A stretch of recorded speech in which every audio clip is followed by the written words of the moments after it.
Dear reader,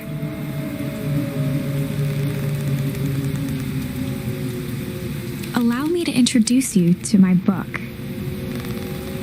Though it might at first appear like many books you've come across, it is far from ordinary. You may, therefore, have some misunderstandings about its nature. The story that awaits you has not been fully told. In fact, its conclusion is not yet known, even to myself. It is in that way that my book is special. It is in that way that you are special. Without you, there is no story. Chapter 1. Normal isn't what it used to be. This is a story about change. Nestled in a shallow valley is the town of Beacon Pine. Far from the town square, across the river, past the neglected welcome sign, a young boy walks alone at dawn. His name is Luka Van Horn, and like you, dear reader, he's here for a reason.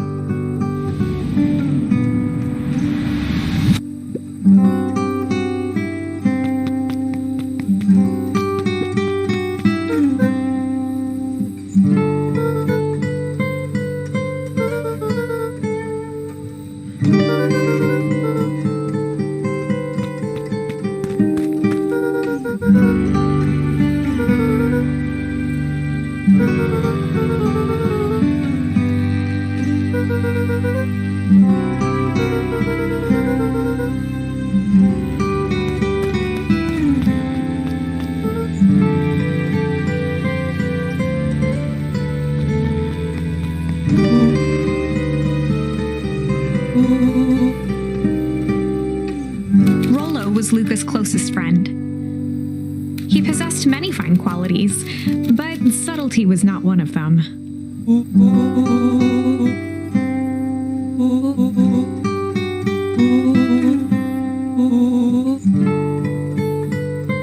Rollo finally noticed the tears welling in his friend's eyes and the flowers on the grave.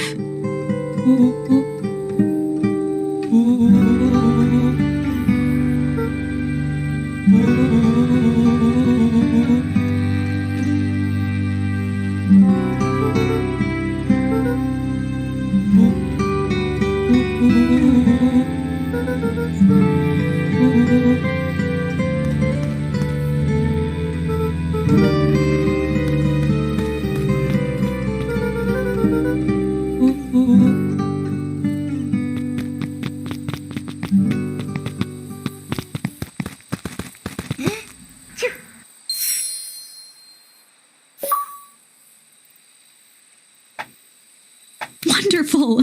I had a good feeling about you from the moment you opened my book. That charm is a very special thing. Very special indeed. Keep hold of it for now. Its purpose will reveal itself soon enough.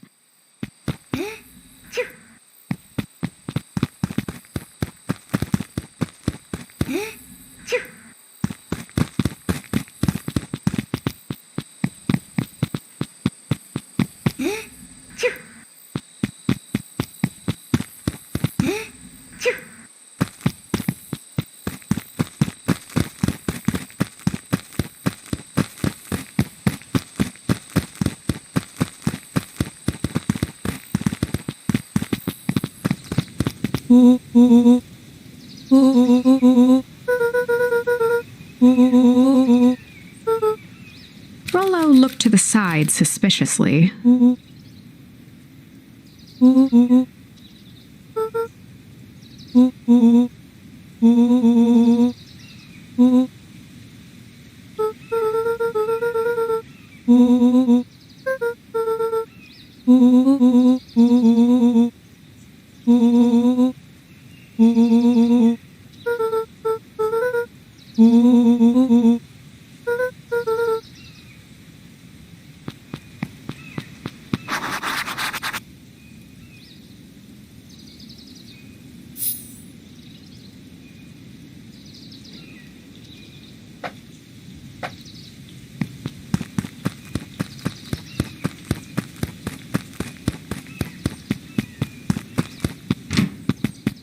Dear reader, forgive me for this interlude. Remember that charm you found in the dandelion patch? There are more of those special charms to discover throughout Beacon Pines. They've been known to reveal themselves to those who are willing. Some of them can be found in this very house.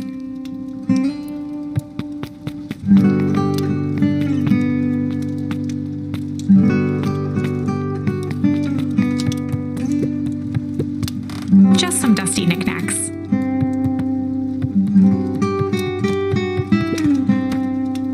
Since Gran had moved in, the house was more peaceful, more orderly, and more covered in flowery fabric.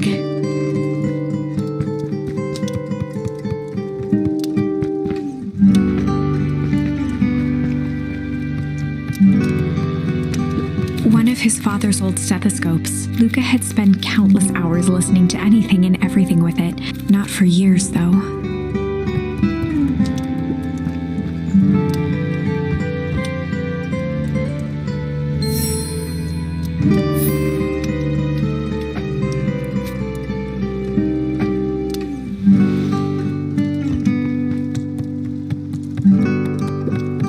Gran had already lit the fire. She kept a warm house, as if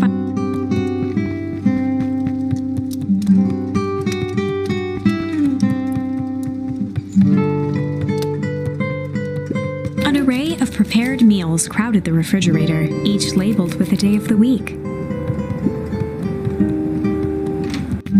Oh my! This is quite exciting! I am now certain that you are... You'll recall I was a bit coy regarding the use of charm. Excuse me. I tend to have a flair for... You are about to encounter your first turning point. There are certain times in this tale when everything hinges on a single word. Step forth, dear reader. On the other hand, I suppose there's no reason to rush things. Gran will be waiting when you return. A pair of dull scissors, a broken can opener, a mostly empty bottle of glue, and some loose string.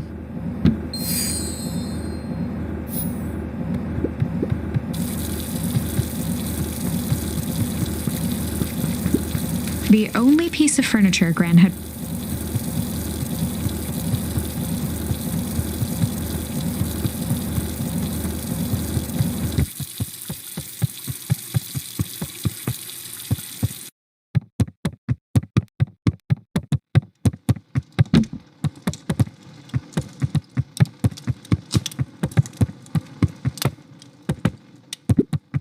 Luka paused at his parents' bedroom door. He just wasn't ready to go in yet. Gran had commandeered the upstairs closet when she moved in. Some things need shelter from a young boy's mischief, she said.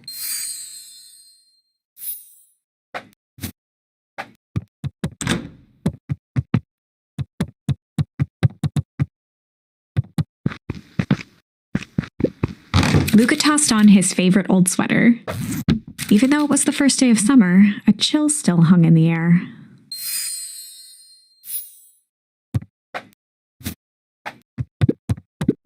Gran's moving in meant that most of Luka's things had been crammed in the corner. Luka was somewhat annoyed by the situation.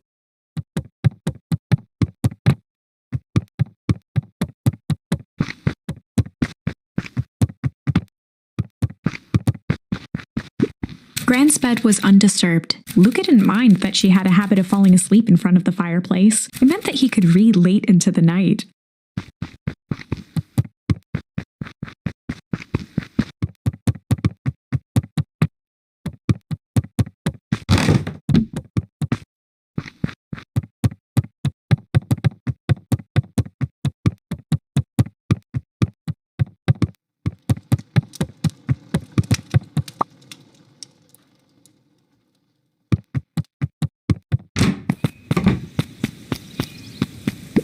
A sturdy old wheelbarrow.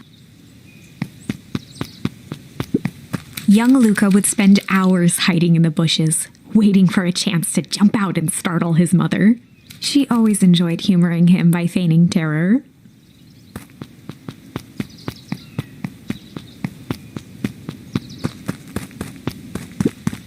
A beginner's guide to gardening laid open on the bench.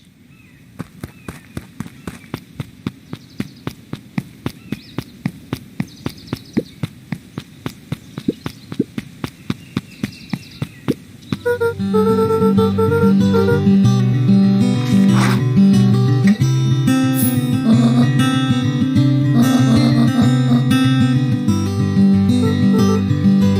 less Gran knew, the better for everyone involved.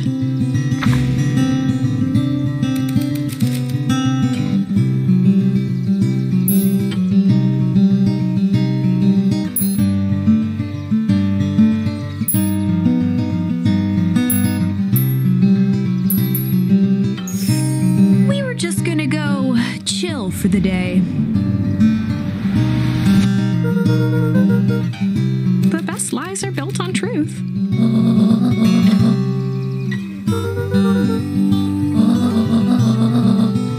Easy. Impressive. You've managed to navigate your first turning point without too much of a mess. That is the power of charms. A single word can change everything. I think it's time to introduce you to the Chronicle.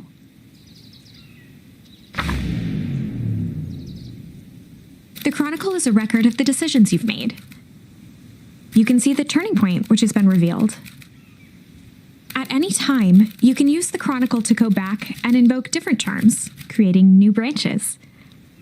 Luckily for us, this is the one and only turning point where the charms won't dramatically alter fate. It's the perfect opportunity to experiment with rewriting things.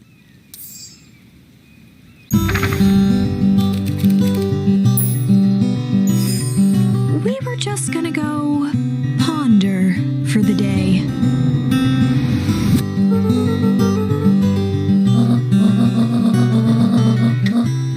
This was Luka's chance to sell his alibi.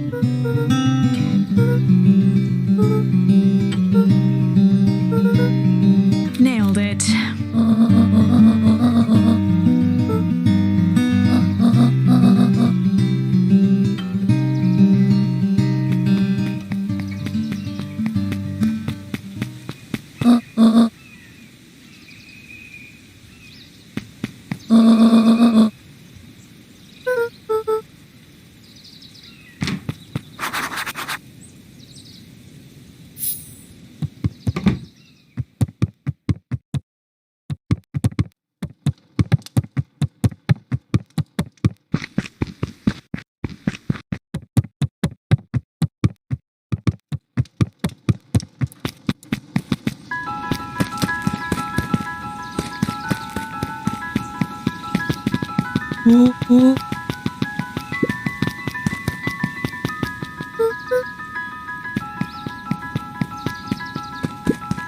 The road leading to Beacon Pines was long and uninspiring, a sort of natural barrier for the impatient.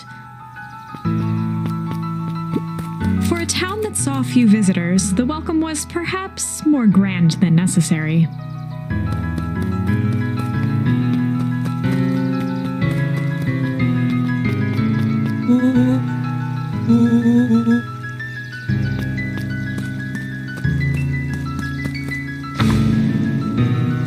Chapter 2.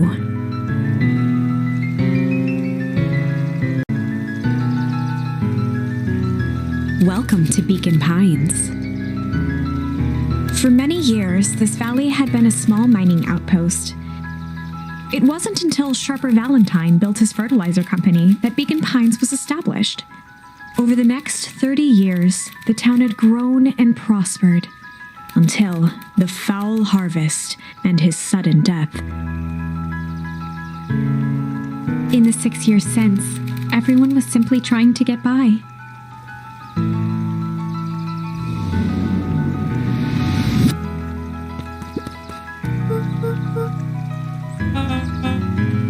William Kerr was the CEO of Perennial Harvest Company. He had become a fixture around town over the past few years.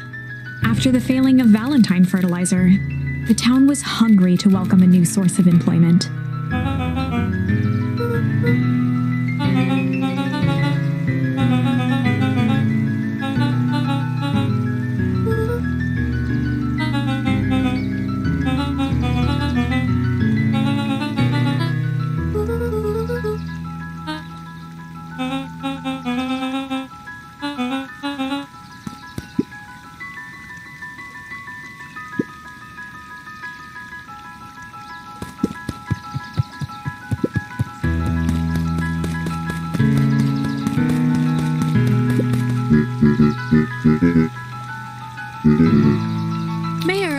Justice Valentine was not busy.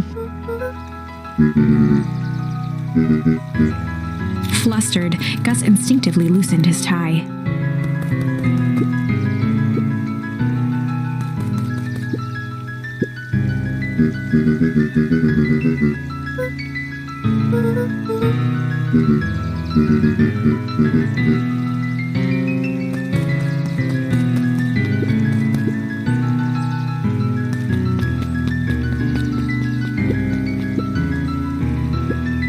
Mr. Sinclair continued snoring and lifted one eyelid just enough to see who it was, a tactic he often used to avoid undesirable conversation.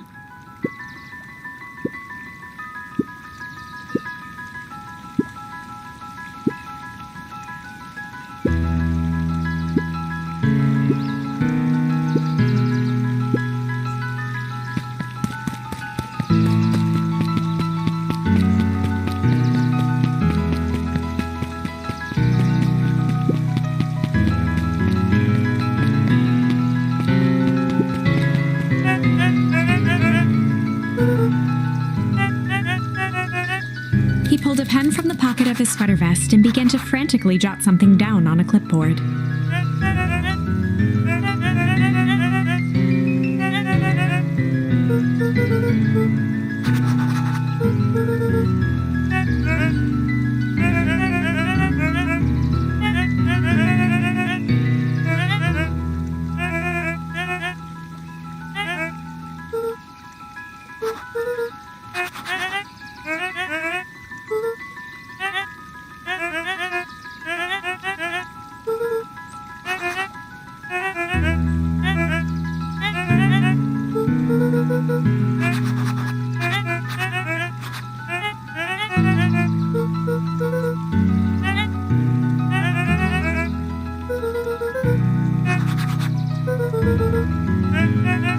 Pete stopped scribbling and glanced up from the clipboard.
Whenever Luka saw his dad's chair by the pond, it reminded him of the days they'd pack up a couple of sandwiches and fish until sundown.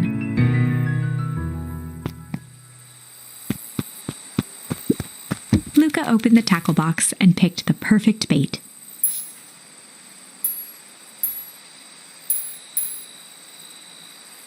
Luka gently baited a feather onto the hook, good for skimming the surface.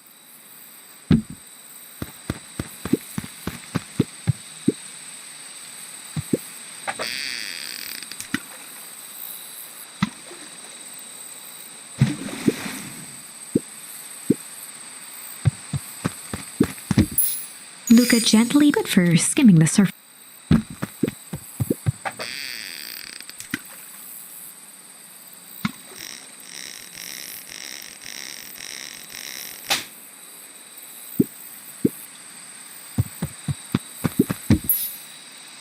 Luka tied a shoe. What fish could resist a nice shoe?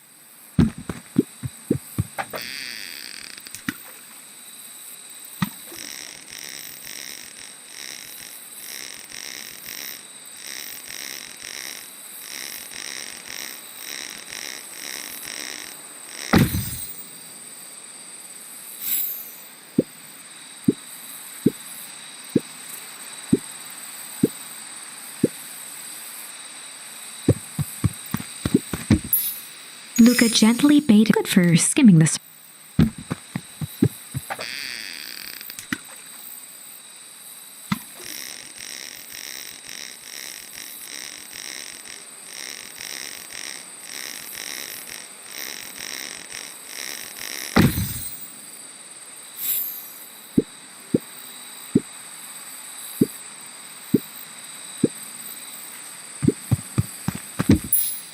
Luka gently bade good for skimming.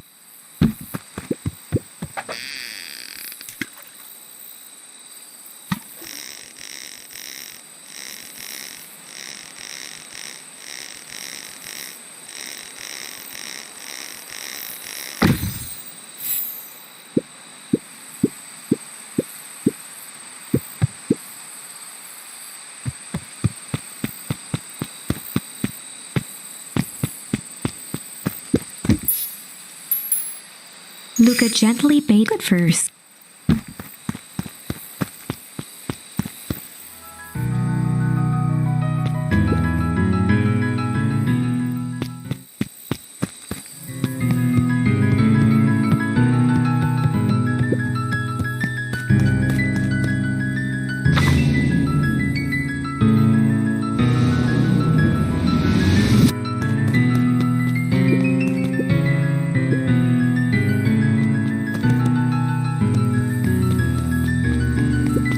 The boys had a good thing going.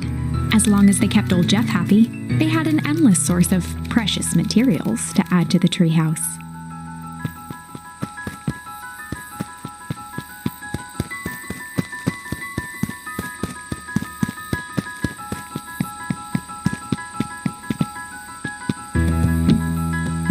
After Luka's father had passed, Rollo became obsessed with them building their own Hank atomic star scraper. It was some time before Luka realized it was Rollo's way of keeping him occupied.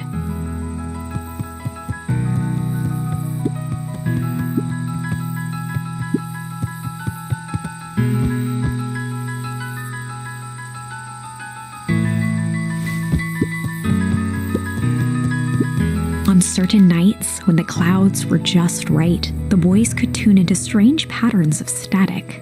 Rollo thinks it's aliens. He always thinks it's aliens.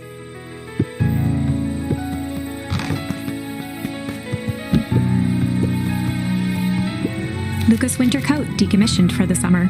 With the cold holding out longer than usual, he reconsidered its usefulness. Luka looked up at the satellite dish. Rollo nearly killed himself putting that up into the tree. While it didn't turn the radio into an interstellar communicator, as he'd hoped, it did at least boost the signal enough to overhear truckers one town over.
Luka tied a small magnet to the line, fishing with the law of attraction.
see the morning regulars nestled in their booths at the early bean.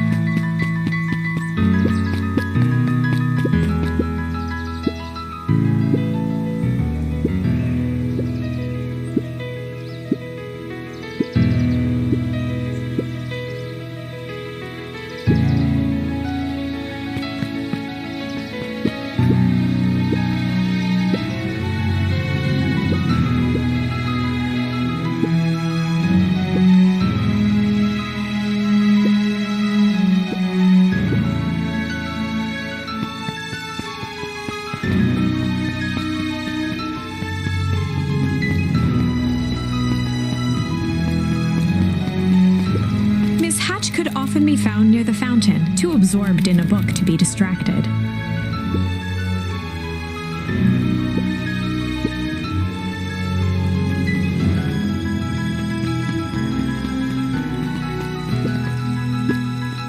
Holden Wilder ran the local paper of record, the Beacon.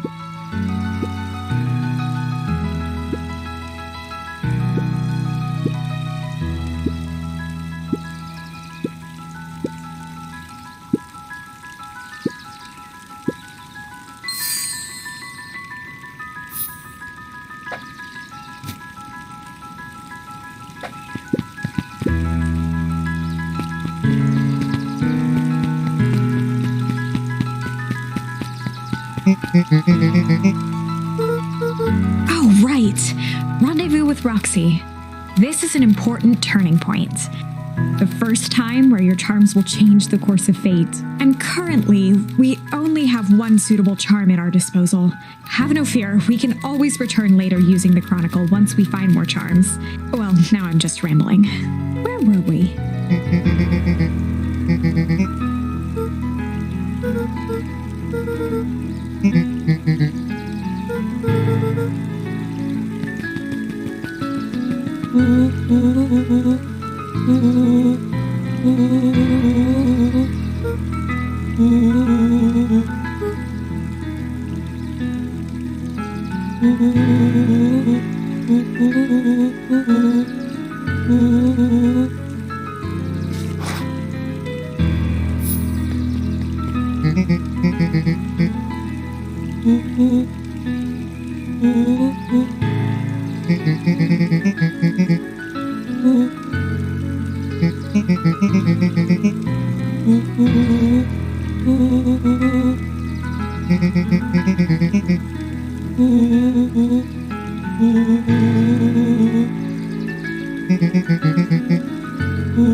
Rollo froze as Roxy took a step toward him, cracking her knuckles.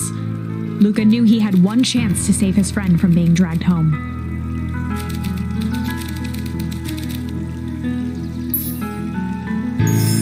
In the past, he found the best way to deal with an enraged Roxy was to be a little chill.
had dreams of becoming a big-time reporter. At night, she searched for the story that could be her big break. By day, she hawked papers at the newsstand.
A bit much, if you ask me.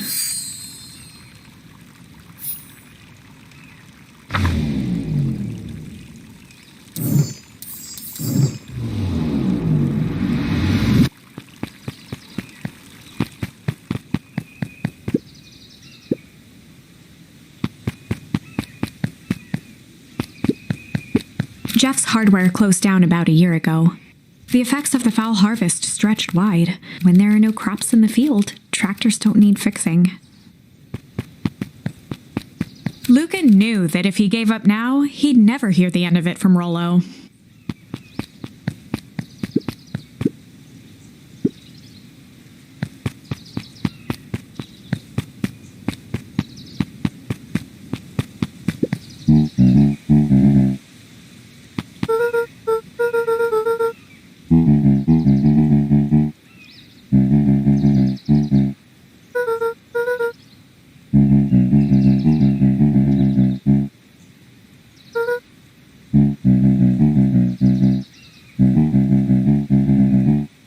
A promise Gran regretted the second it was made.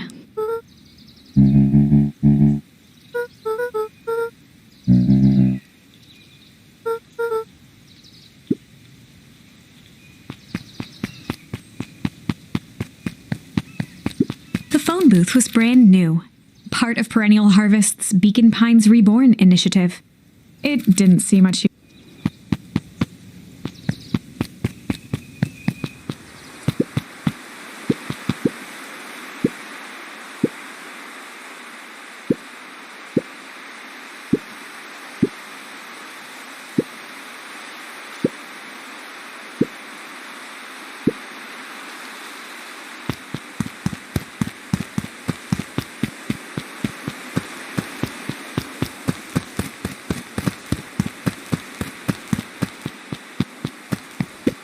Luka peeked up at the beehive. It appeared to be deserted.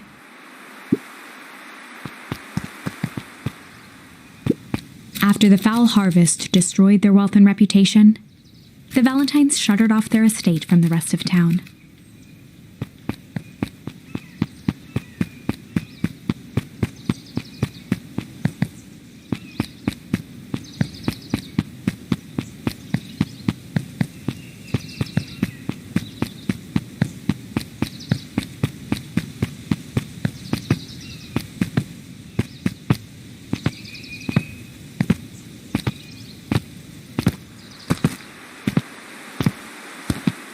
The path led into a small hollow at the edge of Weepwood.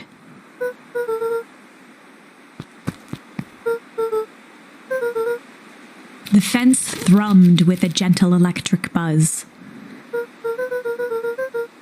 Luka often asked himself what Rollo would do, so that he could rule out that option.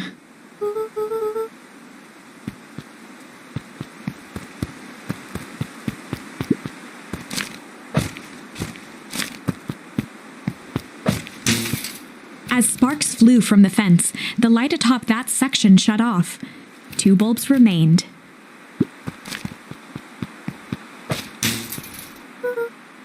One more to go.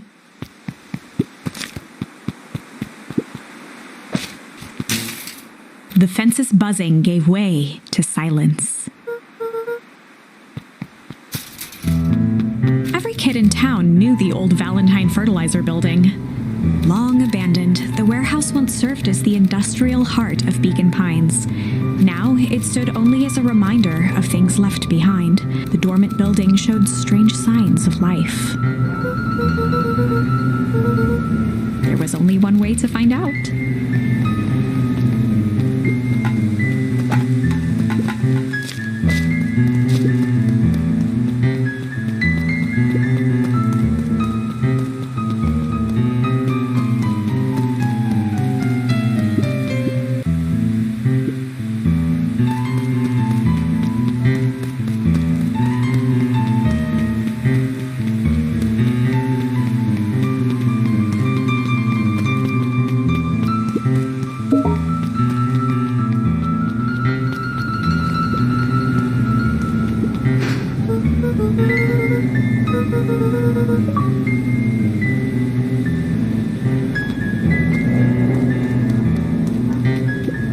The hose emitted a subtle sound. It was actively draining some kind of liquid. The water looked almost diseased. It flowed slowly into the woods.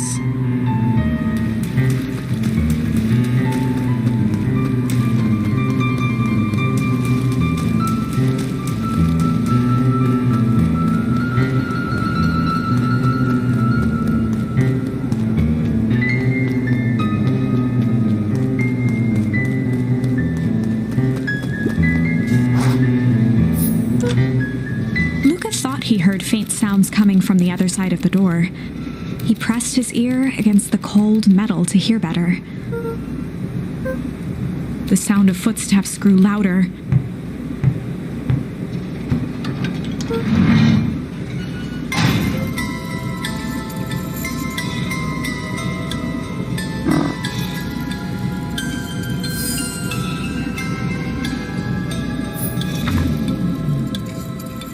The heavy steel door knocked Luka to the ground. Disoriented, he looked up to see an imposing figure silhouetted in a green glow. It lunged toward him. He tried to scramble away, but felt a gloved hand latch onto his ankle. Luka watched his fingernails leave trails in the dirt as the hand slowly dragged him back through the door, into the lab, into the green light.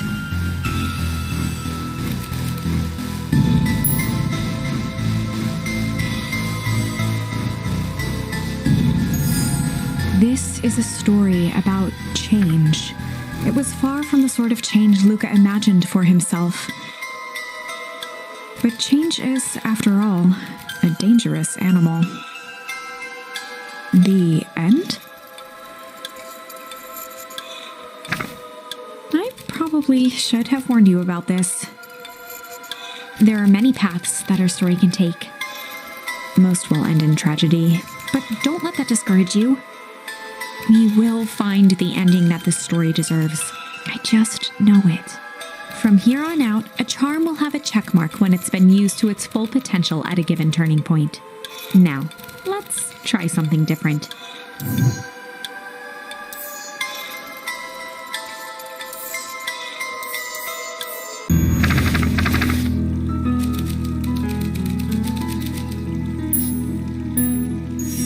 In the past, he found the best way to deal with an enraged Roxy was to be a little shit.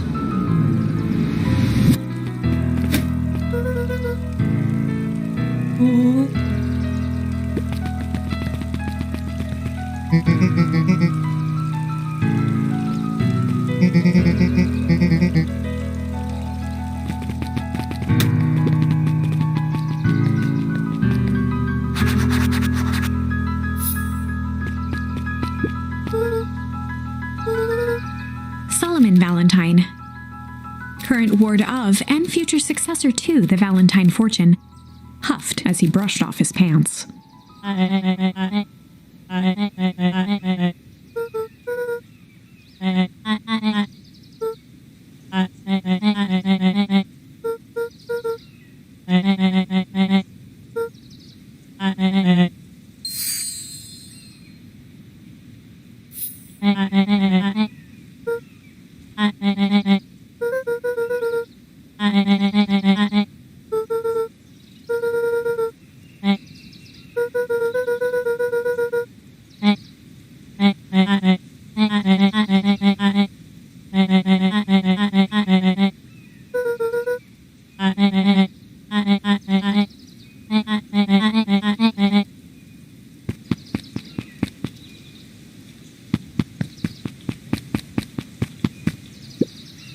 Solomon trifled a gesture toward the approaching heiress Valentine.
As the glowing windows of the old warehouse came into view, Rollo began to bounce excitedly.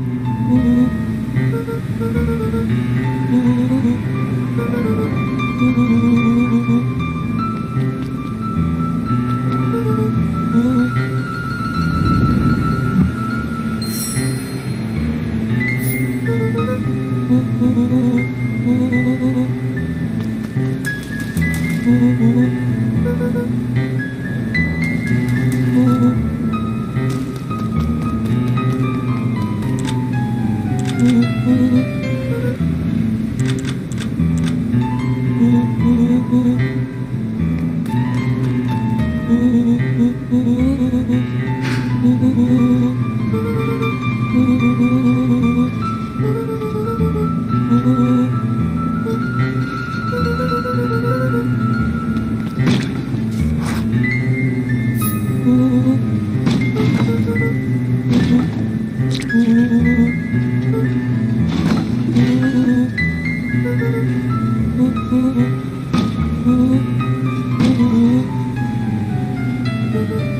boy sat petrified under the weight of the bag.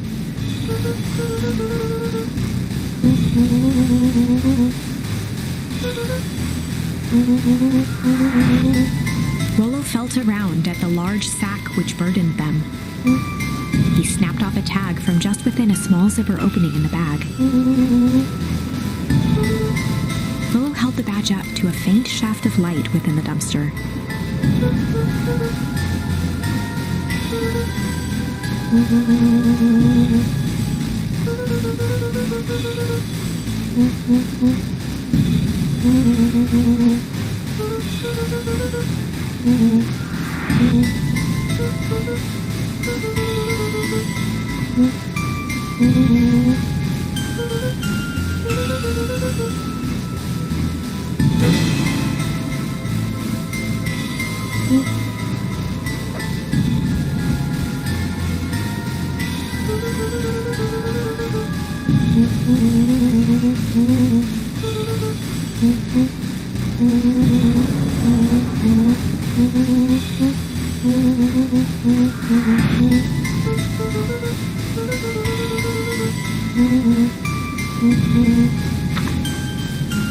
Luka sat in the dark, tracking the sound of Rollo's footsteps as he ran.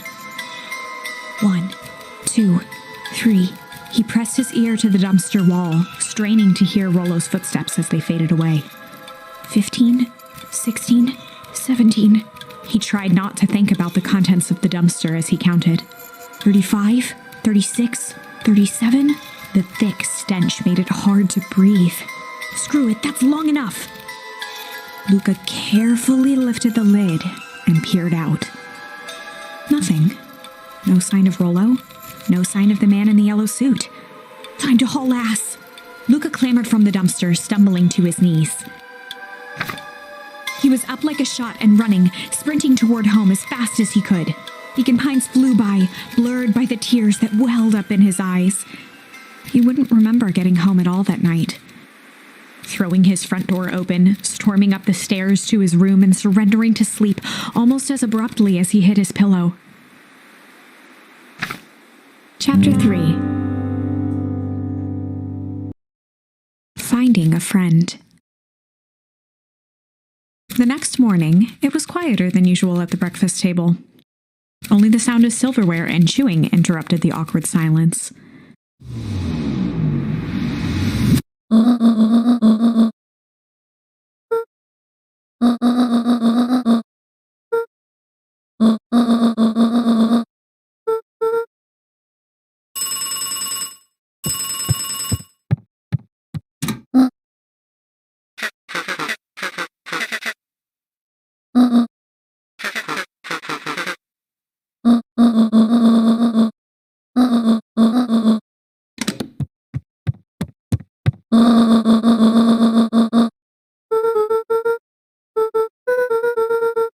Gran's brow furrowed. She let out a long sigh. Her voice was quiet and even.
A faint electronic sound floated in the air.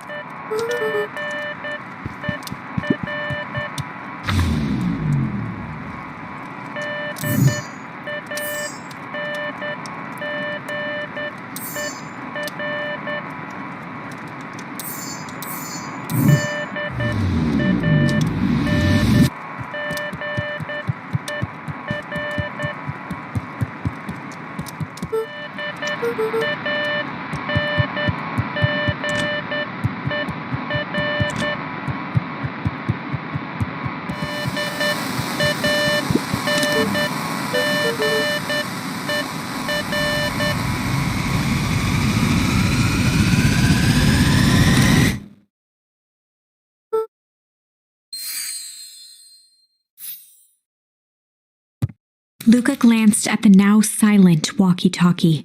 He wasn't sure what to think. He wasn't sure.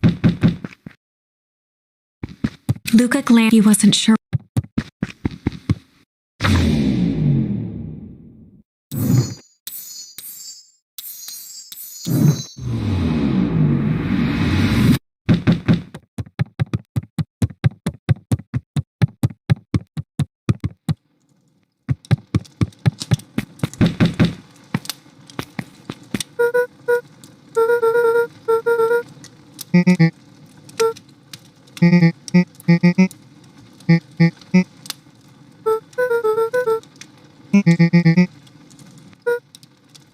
A pit formed in Luka's stomach.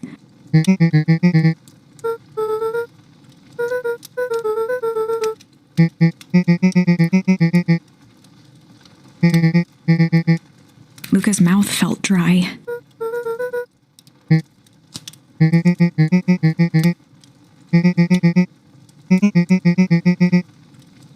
Luka could feel his heart beating in his throat.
Toby looked up from the clipboard excitedly.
We all know Beacon Pines is a great town.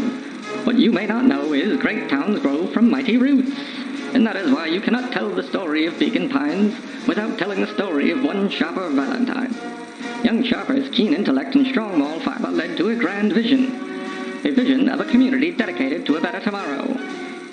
In his own words, a better tomorrow is within our grasp, but it requires a singular mind to harness it. Lucky for us, he decided to grow that vision here, in Beacon Pine. And how does one grow a better tomorrow? With fertilizer, of course. Valentine's Fertilizer Company became the lifeblood of a town yearning for purpose. But then tragedy struck, a scientific experiment gone wrong. An accident which took Shopper away from us far too soon. To this day, we struggle to pick up the pieces. But one foul harvest isn't enough to stop the people of Beacon Pines. The spirit of Sharper Valentine lives on. It lives in the hearts of everyone with a dream for a better tomorrow. Together, we will follow his example and grow a bountiful future. Paid for by the Valentine family and the Valentine Fertilizer Company Riverfence Fund.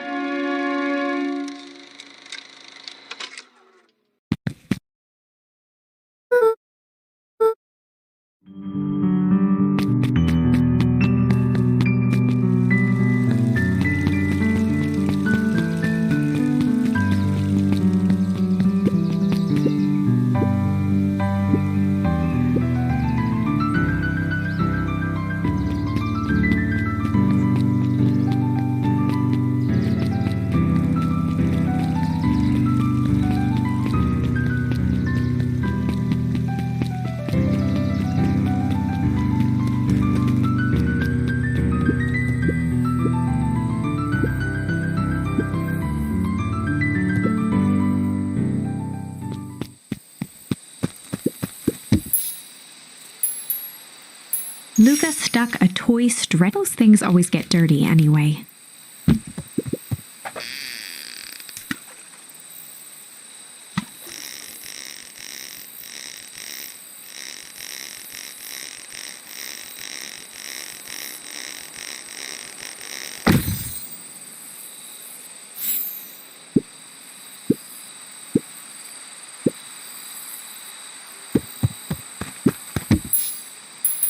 Luka wrapped some tape around the hook. Hey, you never know.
single new editions. Simply a variety of existing content rotated into the front display each week. Oh, the cobs I've eaten, a salad-centric travel guide for the mildly adventurous. Sally Seashore's simple, succulent sundries. Luka brushed off a smudge of dust. Or maybe it was flour. 30 recipes so easy you'll doubt it's even edible.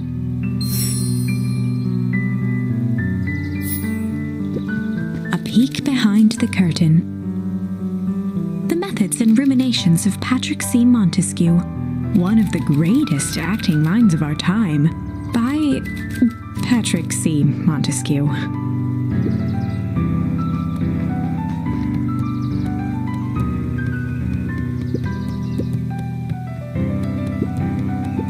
Mycological phosphorescence.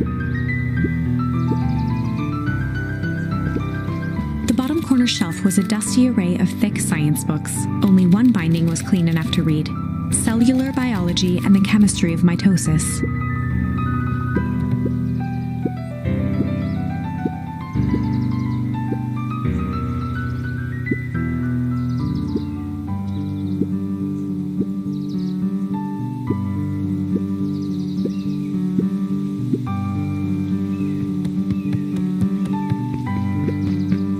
The entire top level of the library was devoted to comics, most of which were Hank Atomic and the myriad of lesser revered spin-offs.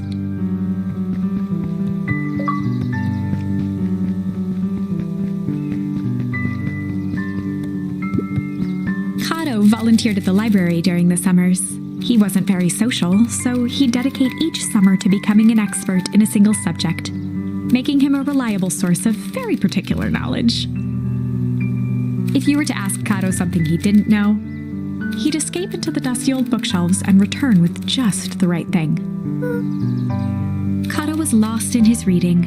Luka crooked his neck to see the title, Introduction to Melitology.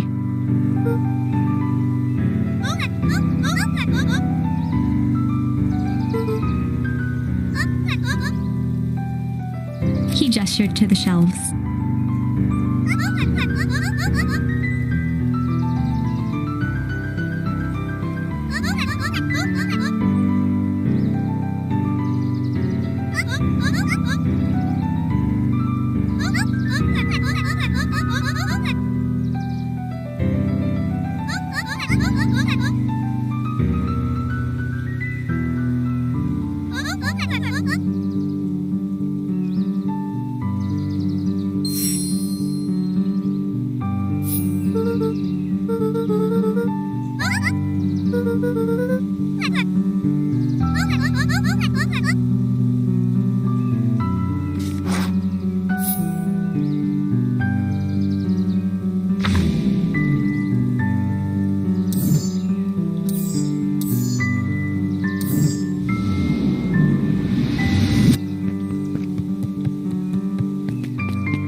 Beck's family moved often, giving her little time to establish any real connections. She would tell you she prefers it that way.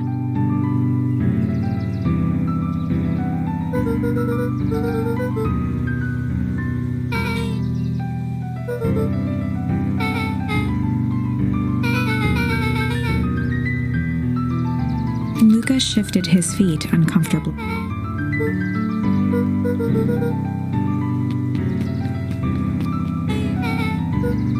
Beck pulled a coin from her pocket.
Up at the beehive, it appeared to be deserted.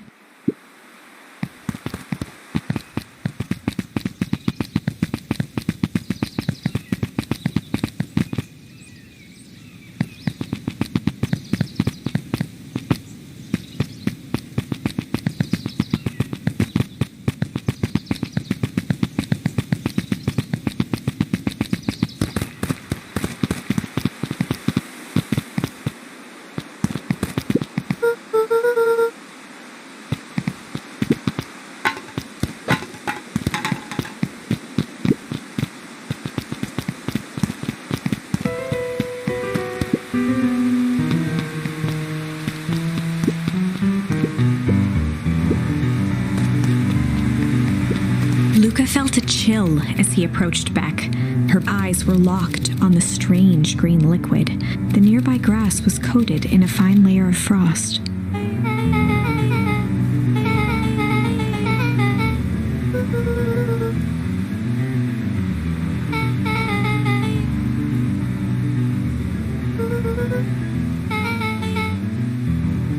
Luka watched as Beck dipped a broken tree branch into the goo. Beck's eyes widened as flowers grew from the dead wood. First small buds, which quickly bloomed into vibrant petals. As quickly as they had grown, the flowers began to shrivel and turn gray. Beck dropped the stick with a grunt of disgust.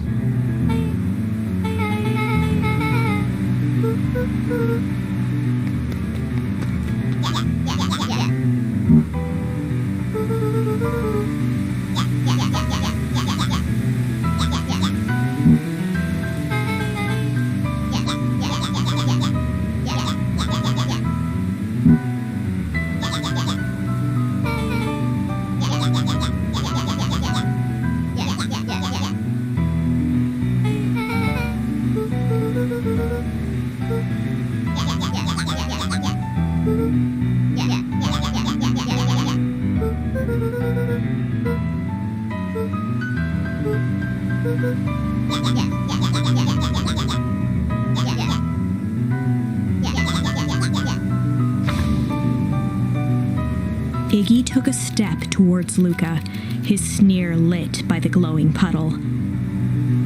Beck could see tears welling in Luka's eyes, his fists clenched. Some things about Beacon Pines were very different from the city, but a bully from a hayseed town is really no different from a city bully. Beck took a deep breath and thought.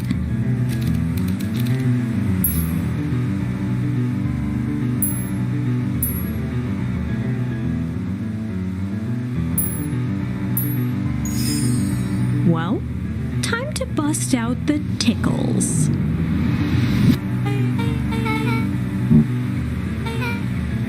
Beck lunged forward and began to tickle under Tish's arms.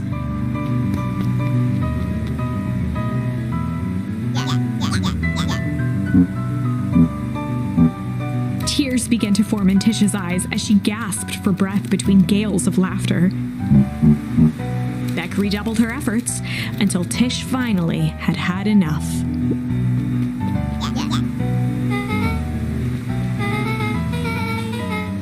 Iggy's eyes darted around, a realization dawning on his face that he was now outnumbered. Iggy kicked at the puddle before making his escape.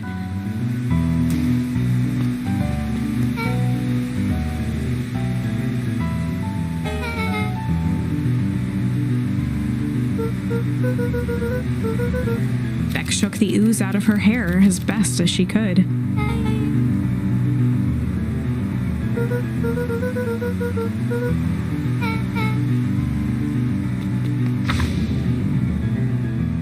Chapter 4. The best policy. Luka paused for a moment, catching his breath.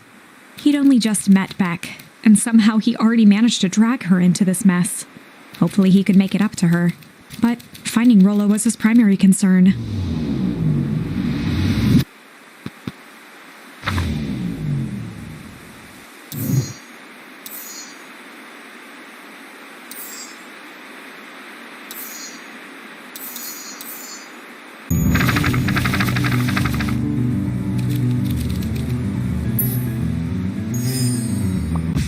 Chapter 4. The Best Policy. Luka paused for a... He'd only... Hopefully he...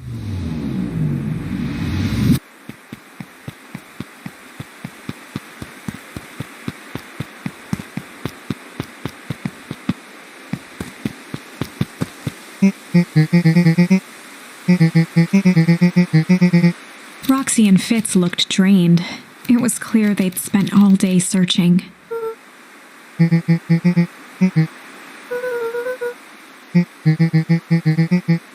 Roxy's temper could often be dismissed as the impatience of an older sibling, but this was the most intense Luka had ever seen her. Her eyes were wild and unfocused, looking straight through Luka. In a torrent of rambled words and tears, Luka broke down.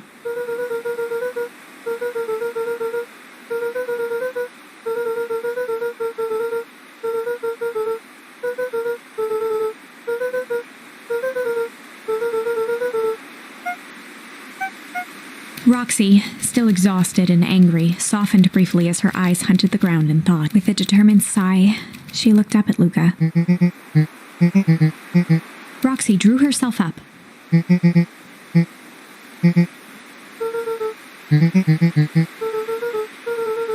Roxy tried to think of the safest place to send Luka.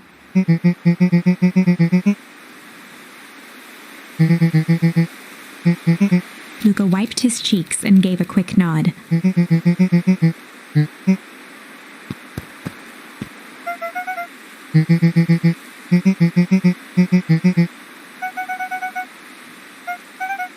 Looking into the puddle, Roxy rubbed her arms to warm up.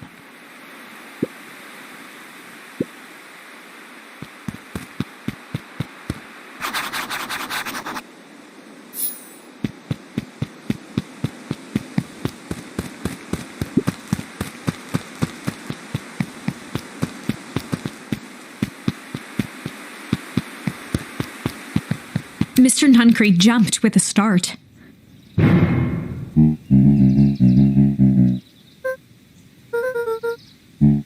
Luka motioned to the phone booth.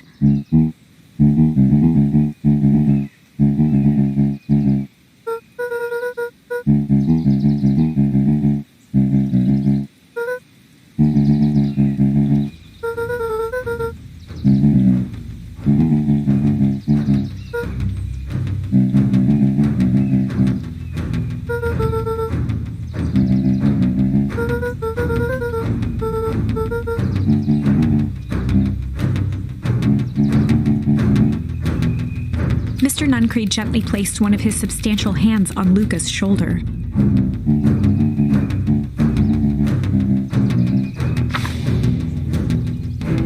Luka peered up at Mr. Nuncreed. Kind eyes warmed a stern face. There was a deeper emotion hiding beneath it all. It was subtle, but Luka could sense something eating away at him. There was a shame lurking behind those eyes, a deep sadness. If Mr. Nuncreed was that worried about Rollo, maybe he could help.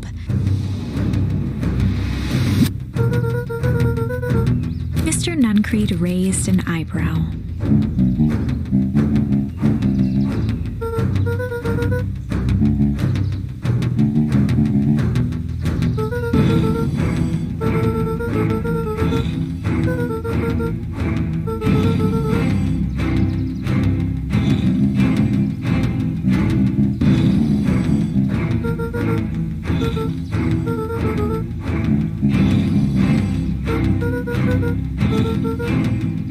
Mr. Nuncreed's shoulders slumped. A deep sigh bellowed from his chest.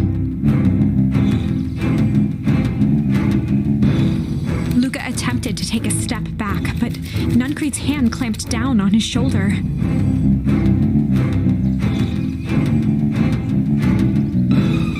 With a firm shove, Nuncreed manhandled Luka into the phone booth. The door latched shut with a mechanical hiss.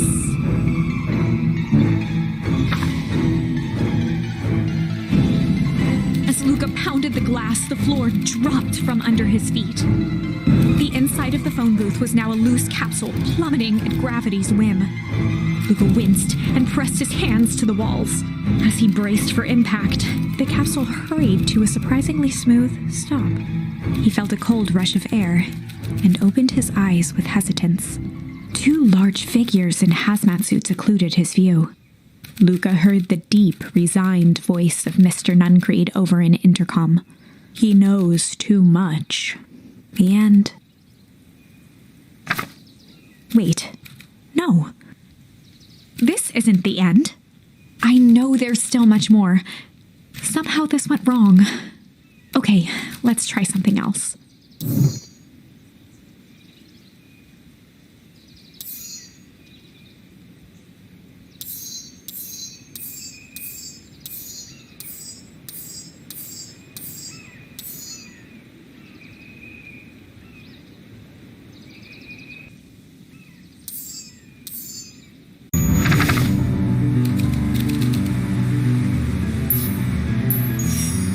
Well, time to bust out the strange.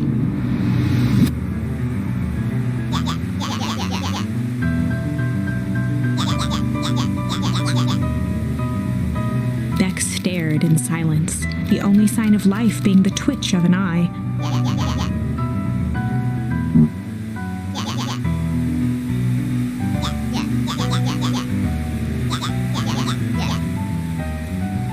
At the sight of Iggy taunting Beck, something in Luka snapped. Iggy's smirk shifted to a look of shock as Luka launched himself into his stomach.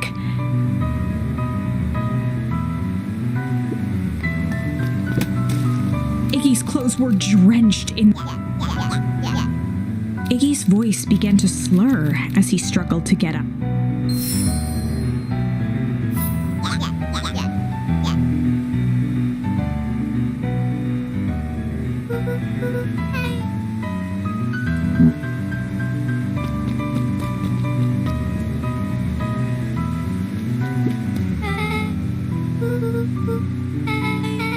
The person at the warehouse, this strange ooze, and what it did to Iggy. Was Rollo caught up in all of this?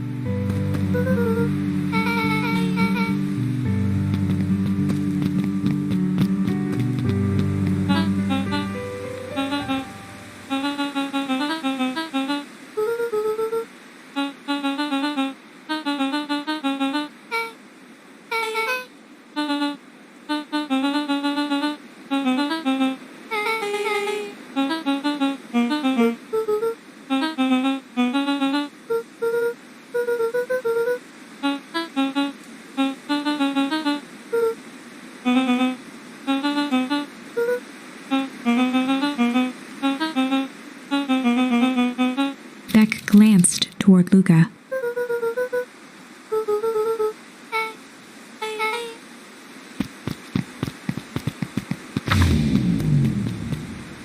Rollo was safe. A wave of relief washed over Luka, which was quickly replaced by a sense of dread. Gran is going to kill me. If he hurried, he might just make it home before sundown. Chapter 4. Our harvest awaits. Luka took a deep breath and gingerly opened the door, steeling himself for Gran's wrath.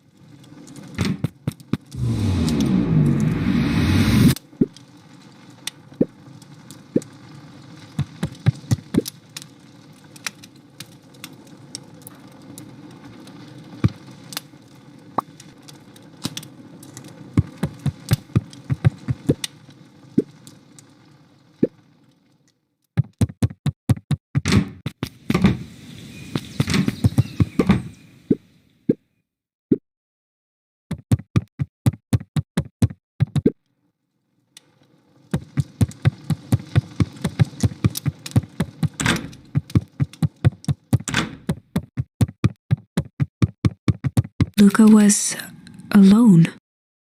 The house was empty.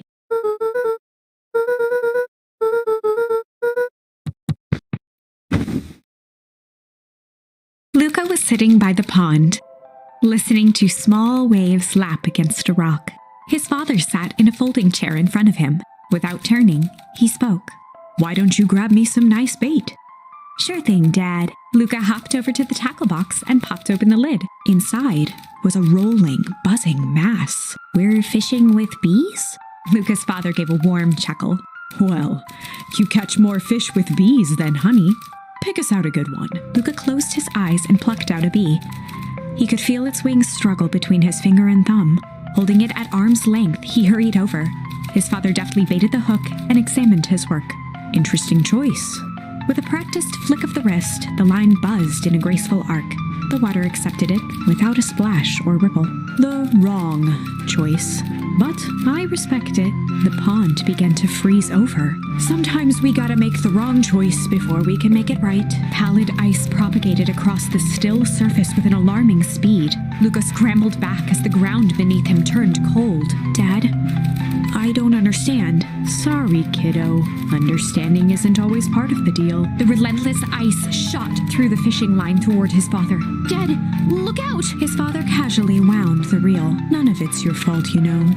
Never was. Dad, we have to go! Luka grabbed his father's shoulders, trying to pull him away. Please, you have to run! The ice crackled as it spread across his father's hands. That's the thing about fishing, Luka. His chest began to crystallize. You toss your hook in, and you never know what you're gonna pull out. A shock of searing cold ran up Luka's arms. He gave one last desperate tug. The chair tipped backwards in a single frozen mass. Luka tried to stop the momentum, but it was too late. He watched the icy form of his father slam into the hard ground, shattering into 1,000 pieces that crowded around his feet. Dad, I don't understand. What does all this mean? The gentle rustle of leaves was the only reply.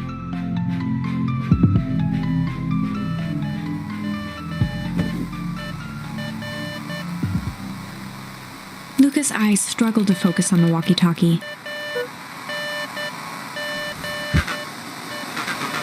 Faintly, he could hear Rollo amongst the noise.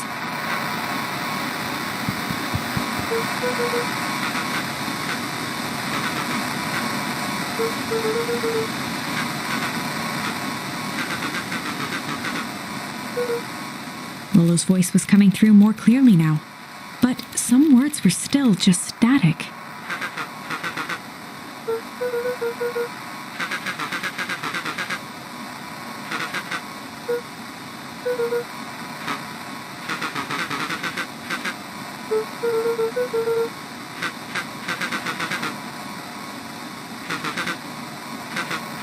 The signal went silent. Luka held still, waiting for a response, his pounding heartbeat marking the passage of time. Lolo's voice began to fade.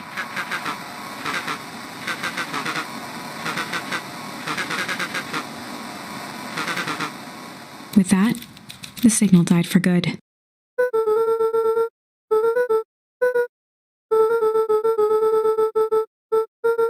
Luka grabbed the walkie-talkie and sprinted to the treehouse.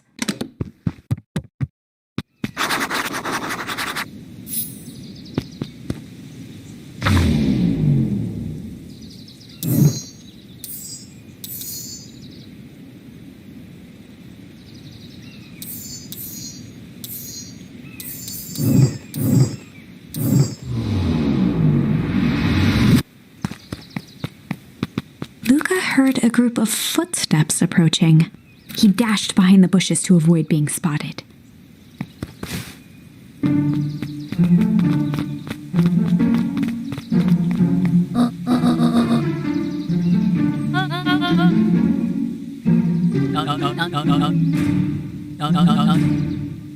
Mr. Tolliver paused, shifting his eyes to one side.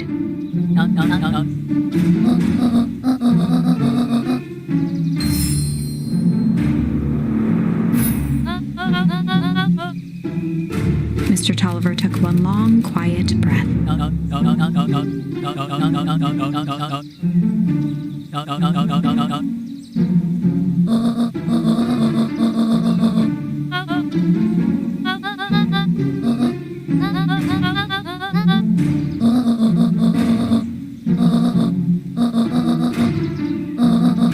The three shared a determined look.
two boys shared a mischievous grin.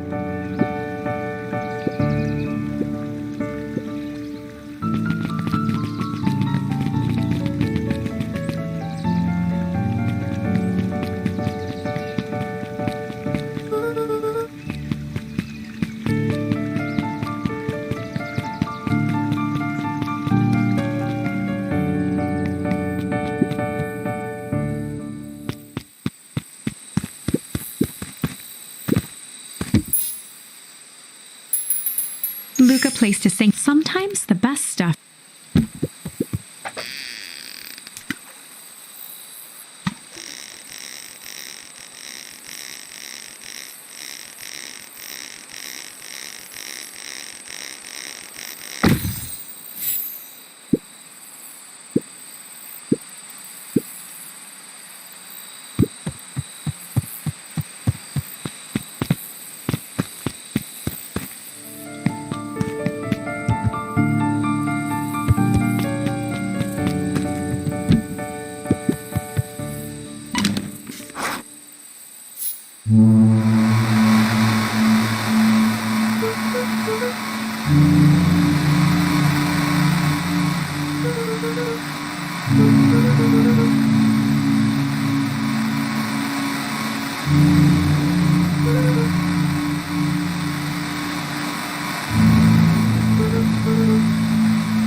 Luka could only see a cloaked shape behind the rocket.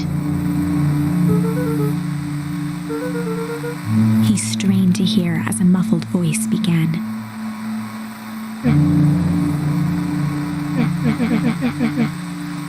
Fear gripped Luka's throat.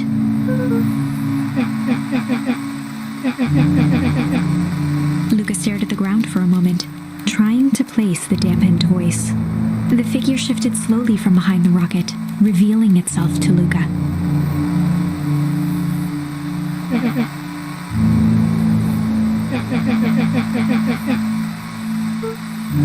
Luka reached over empathetically. Iggy's tone jolted to dejected anger. Luka slumped to the ground, overwhelmed by guilt.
Iggy slumped to his knees.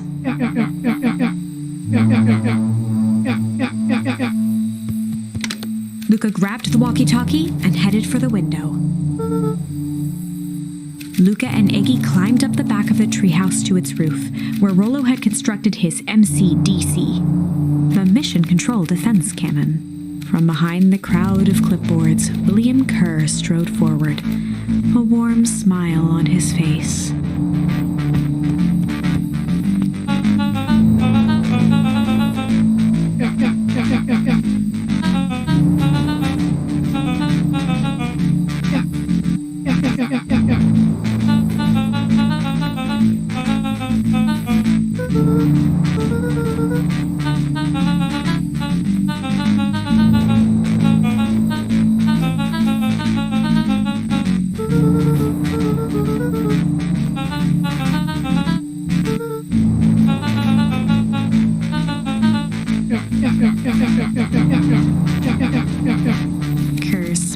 faltered.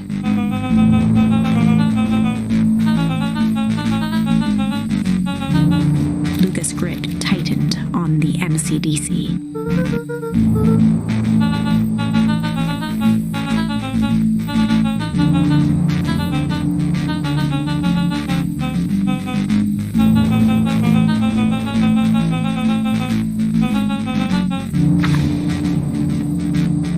Luka's mind raced. He was caught in a trap. What do you do when there's no hope? He wiped his cheeks with a sleeve. What are you gonna do, Luka?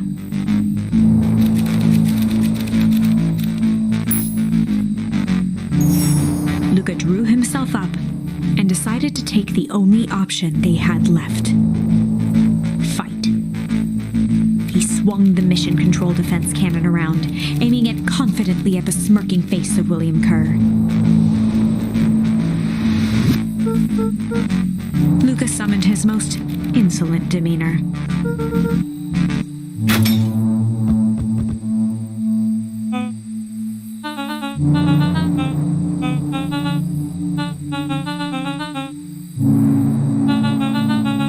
Kerr turned his back on the two boys. With a nonchalant wave of the hand, he made his exit. As the clipboards began to slowly advance on the treehouse, Luka looked to Iggy with resignation in his eyes. The end. That escalated quickly. Maybe discretion was the better part of valor here. Let's put a pin in this for now.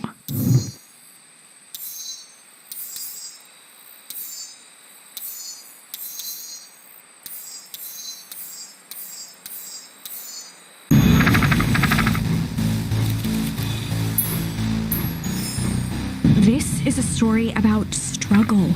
Luka could hear a machine humming somewhere nearby. He felt around wildly, searching for something, anything that could help. His hands found a hard object, maybe a tile. He yanked it free, lifting the cold stone. Let me go! Luka swung the tile as hard as he could at the shape that still held fast to his leg. He heard the crack of glass as the stone hit the assailant's mask. With a muffled yelp, the hand let go. Luka was free and scrambled to the door. He never looked back once on the long run home. Chapter 3. Everything's fine. The next morning, it was quieter than usual at the breakfast table. Only the sound of silverware and chewing interrupted the awkward silence.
Valentine, oldest of Sharper Valentine's children, and heir to the Valentine fortune, had a way of making questions seem like...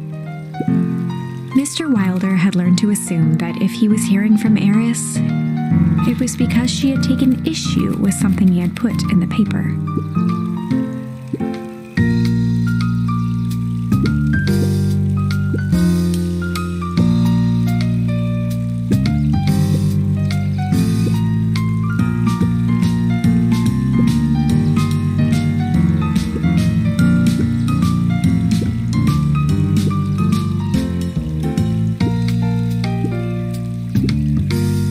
Mr. Wilder averted his gaze and began to polish his monocle.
She leaned forward and pinched Luka's cheek.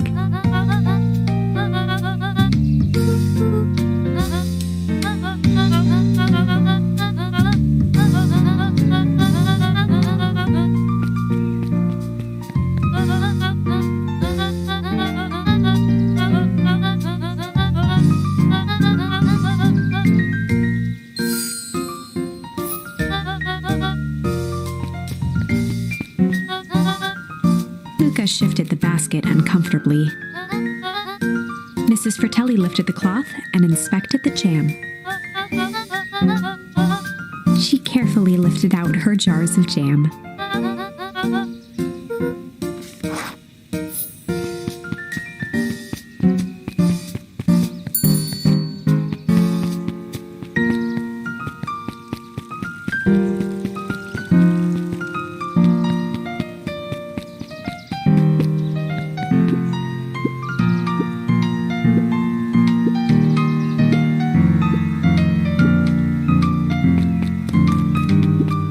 At his counter, Hiram Tolliver was meticulously shining apples.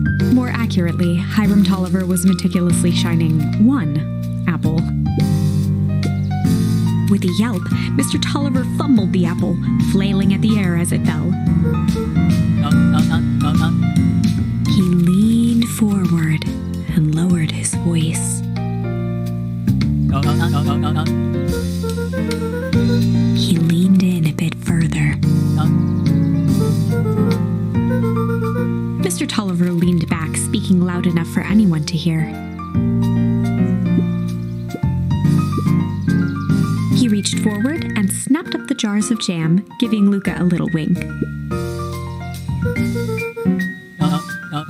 He leaned in for a final whisper.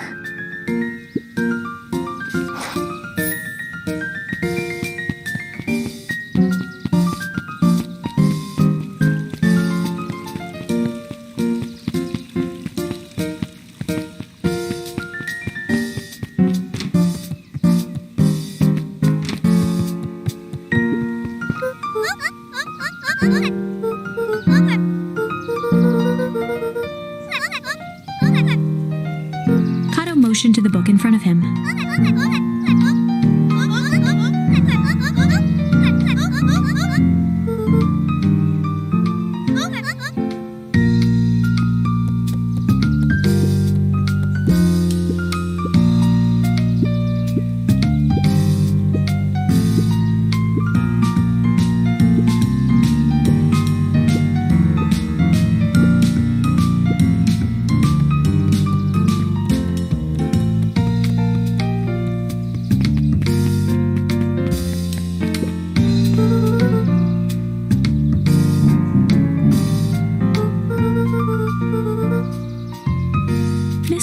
Creed eyed Luka for a moment, then nodded in agreement.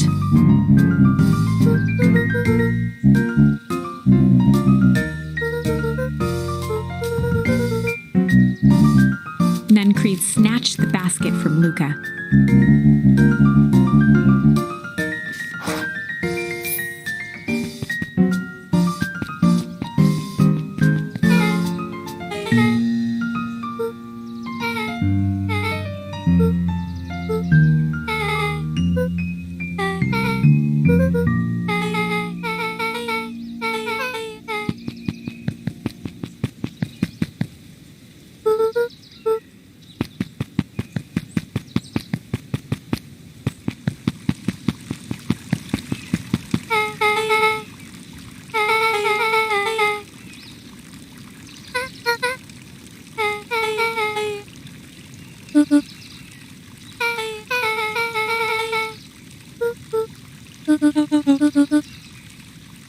Beck locked eyes with Luka.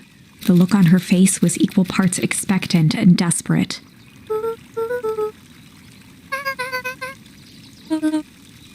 Beck gave Luka a quick nudge.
Jeff dug through his pockets for a bit.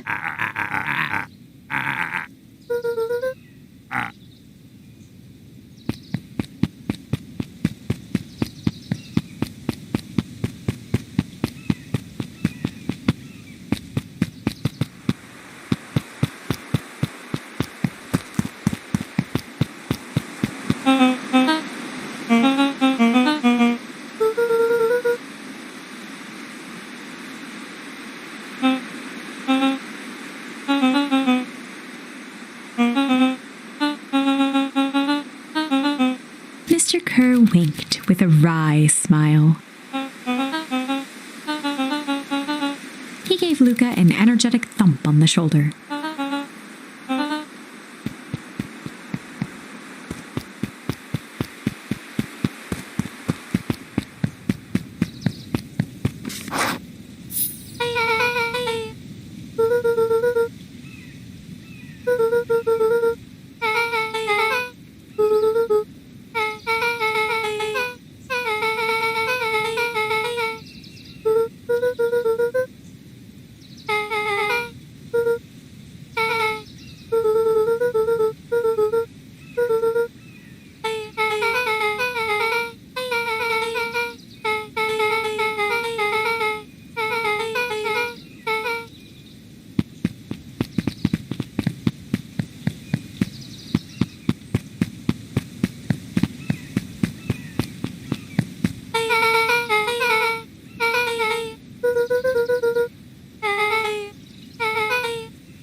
took a long breath, then gave a firm nod. Chapter 4.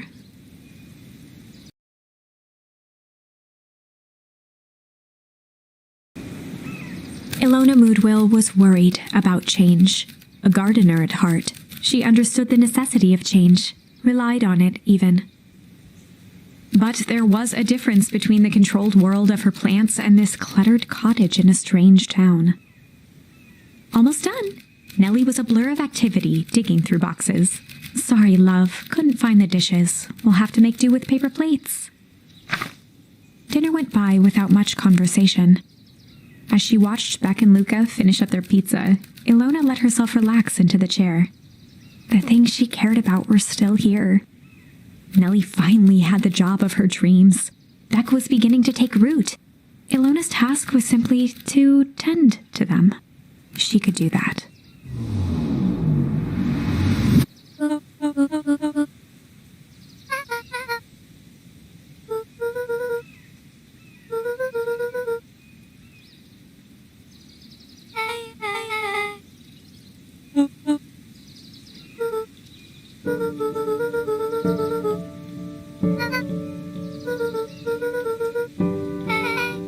Luka's eyes were fixed to his plate, pushing a chunk of pineapple around with his finger. Nellie was the one who eventually broke the silence.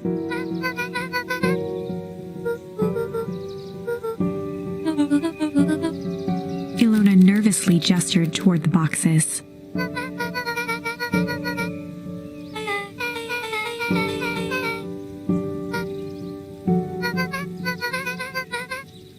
Luka wiped his face with his sleeve.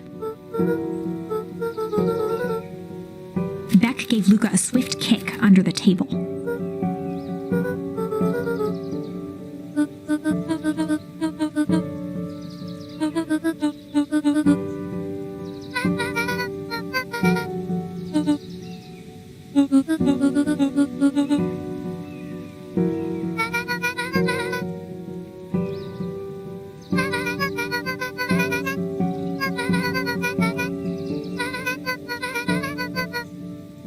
Luka glanced over to Beck. She seemed to be holding her breath.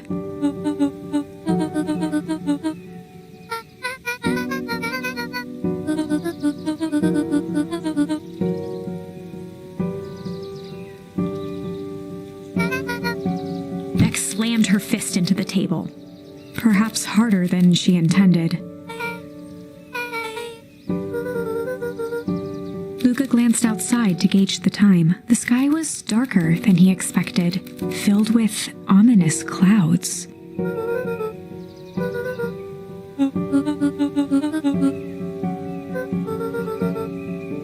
Luka wiped his mouth one last time with his napkin and started to get up.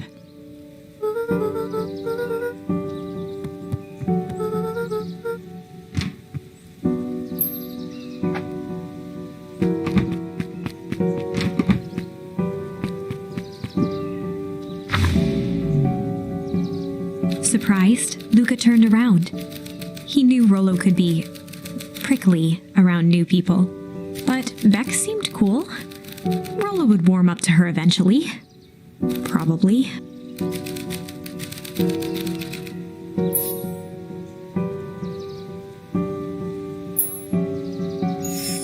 Luka began to respond, but the sky answered for him as the clouds above began to break, revealing patches of star-filled summer night. Moonlight filtered down, shimmering in the treetops.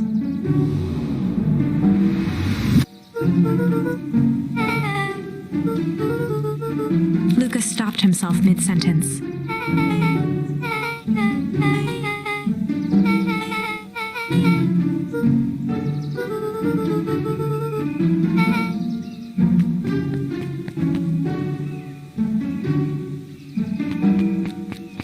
Luka saw Beck skulking by the gate.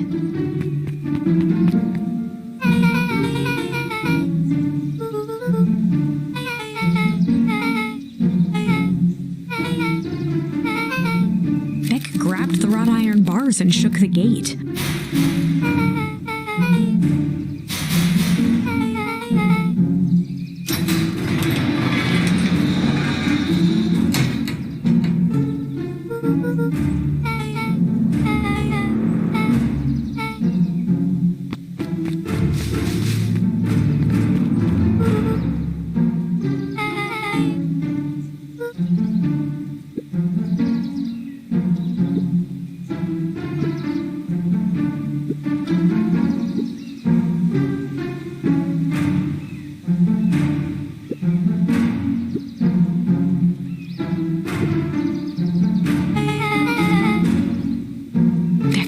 voice was an excited whisper.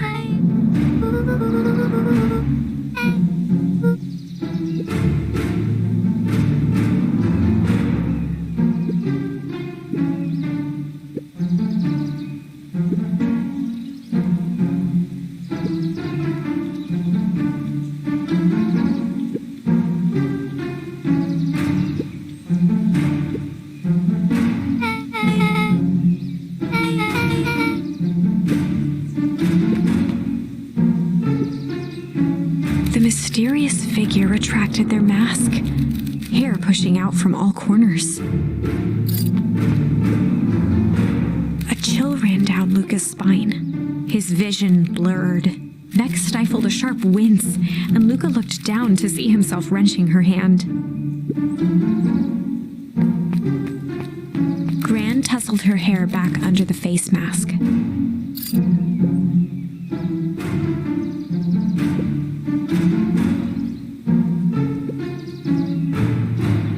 Gran gave Eris a curt nod and disappeared into the night.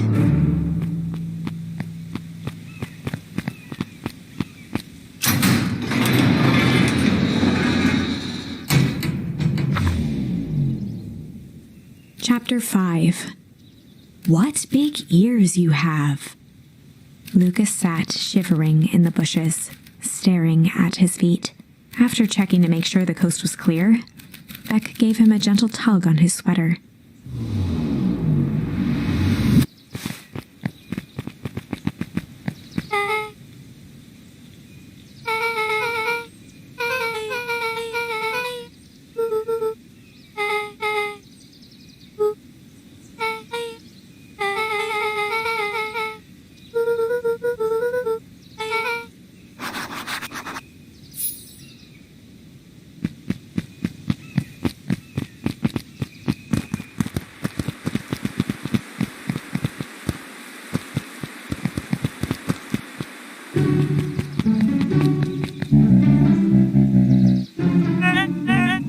The clipboard finished writing with a scratchy flourish and looked up.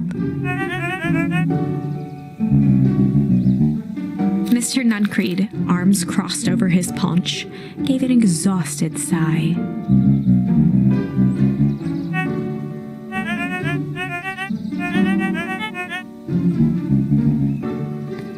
He snatched the pad and scribbled his name so hard the pen nearly snapped. The clipboards looked at each other for a moment, almost pondering the possibility, then broke into laughter as they walked away.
We all know Beacon Pines is a great town. What you may not know is great towns grow from mighty roots. And that is why you cannot tell the story of Beacon Pines without telling the story of one Sharper Valentine. Young Sharper's keen intellect and strong moral fiber led to a grand vision. A vision of a community dedicated to a better tomorrow. In his own words, a better tomorrow is within our grasp, but it requires a singular mind to harness it. Lucky for us, He decided to grow that vision here, in Pekin Pine. And how does one grow a better tomorrow? With fertilizer, of course. Valentine's Fertilizer Company became the lifeblood of a town yearning for purpose. But then tragedy struck, a scientific experiment gone wrong. An accident which took Shopper away from us far too soon. To this day, we struggle to pick up the pieces. But one foul harvest isn't enough to stop the people of Beacon Pines. The spirit of Shopper Valentine lives on.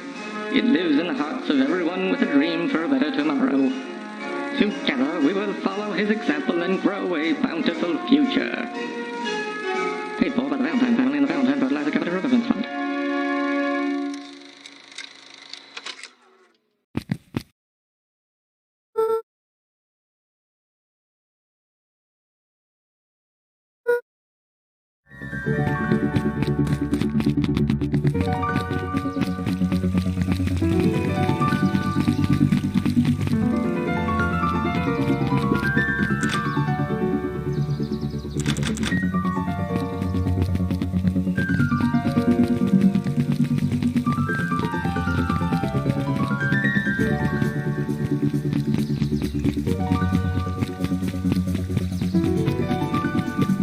William Kerr and Gus Valentine proudly surveyed the half-covered festival banner.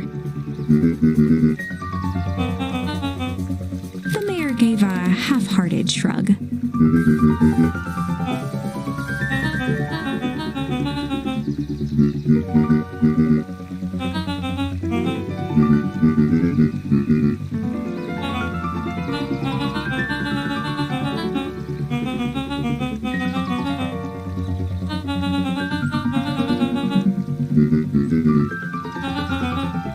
Kerr locked his arm on Gus's shoulder.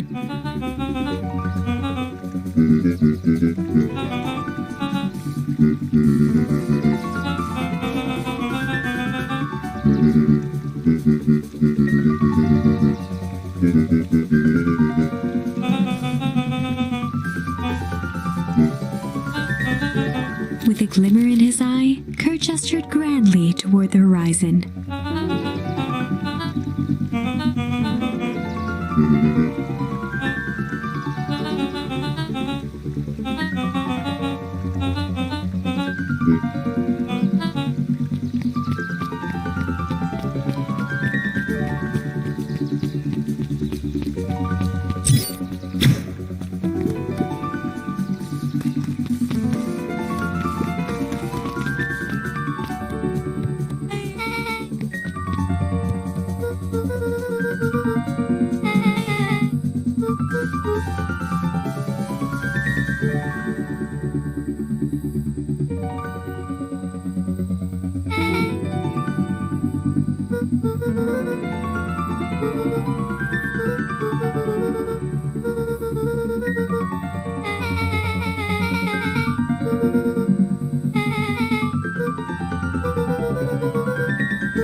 Luka gently at first.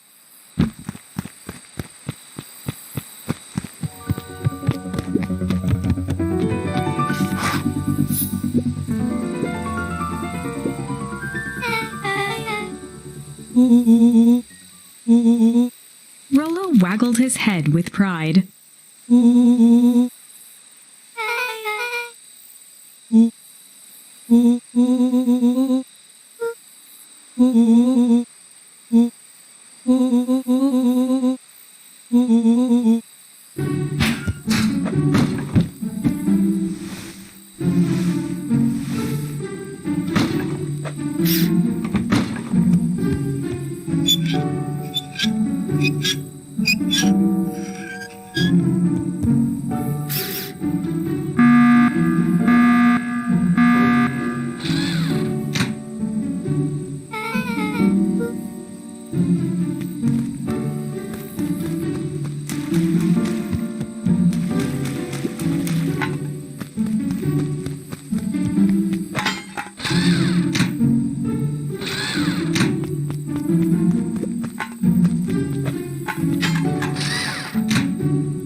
Luka sucked in a long breath.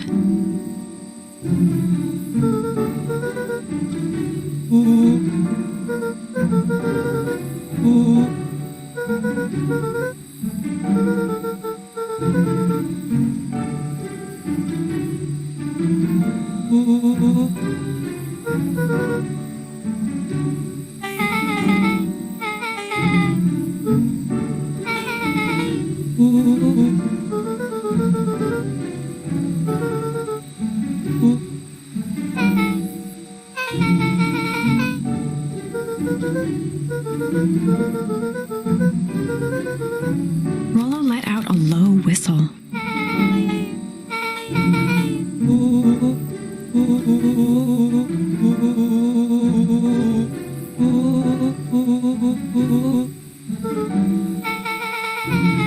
Rollo and Luka shot back a look.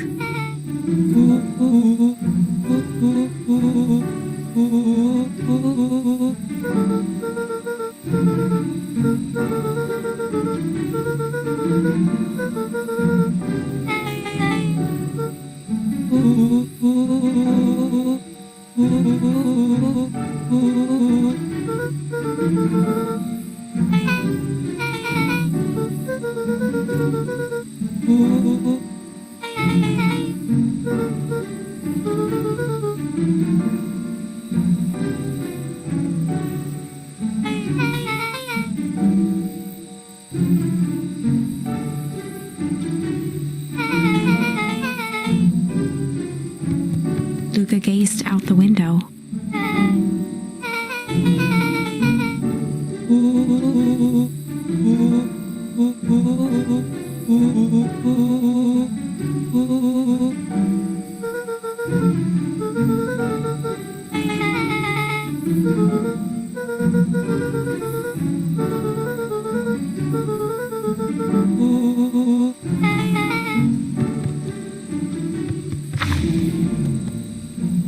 Chapter 6. Secret Lair. Summer forged ahead, but the nights only seemed to grow colder.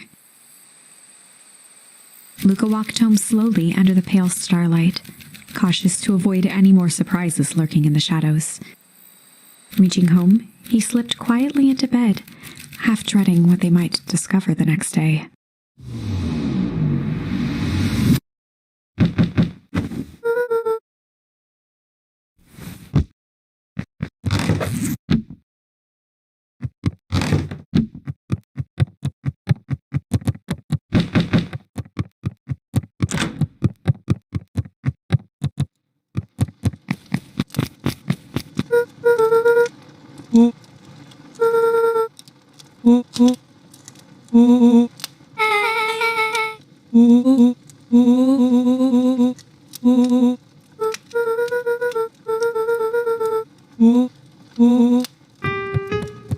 Luka and Beck rolled their eyes as Rollo strutted across the room.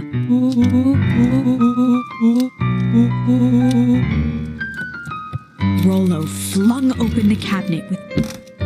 He He coughed as a veil of dust hit his face.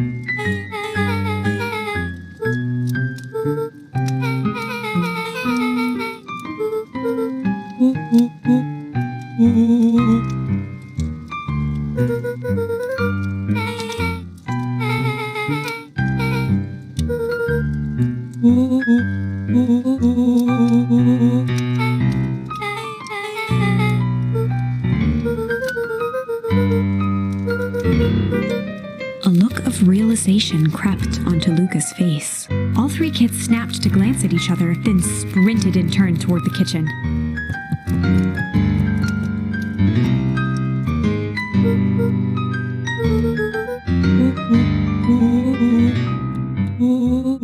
Before he could finish, Luka scrambled up Rollo's back.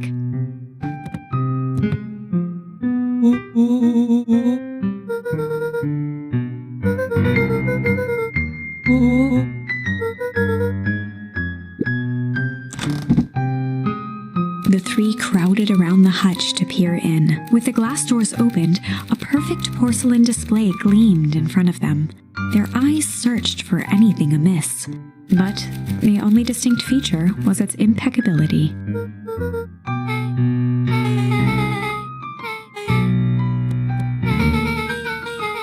As Beck pulled on one of the teacups, it slanted forward with a hollow click. The entire hutch began to rustle and slide under its own power.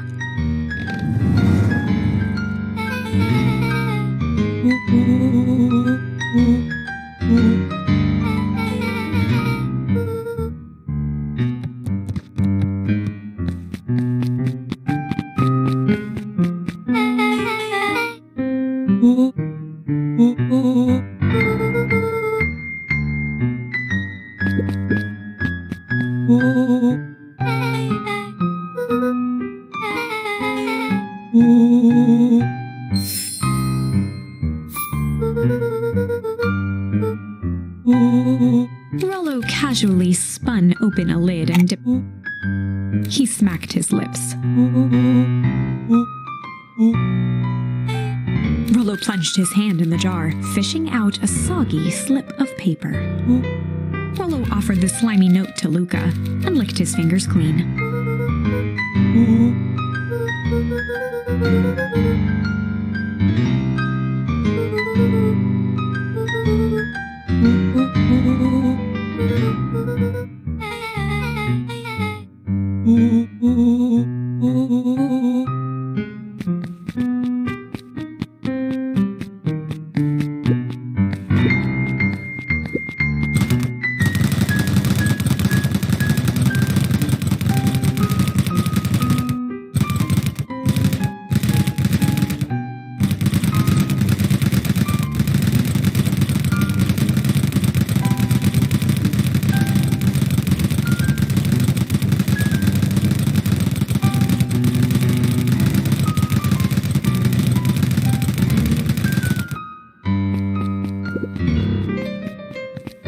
A spider web of string connected photos of people from the town, interspersed with hastily scrawled notes.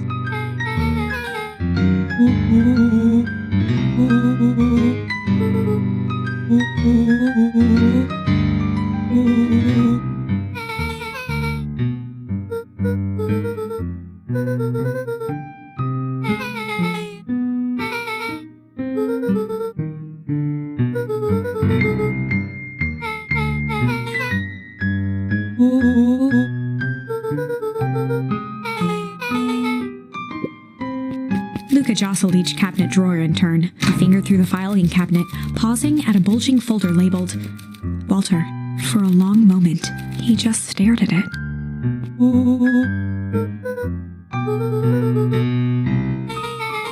Luka nodded and caressed the label with his thumb. swiped the folder from the drawer and began leafing through the pages. He whistled to himself, barely looking at the text.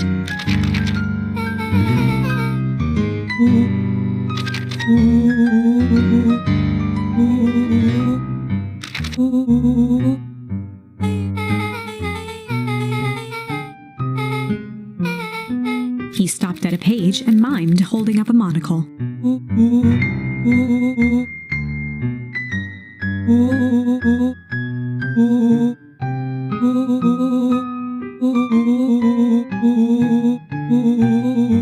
Rollo looked up with heightened surprise.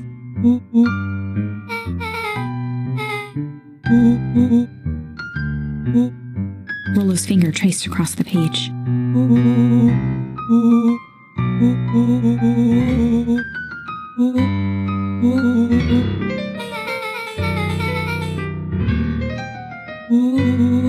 Rollo scanned through several more pages.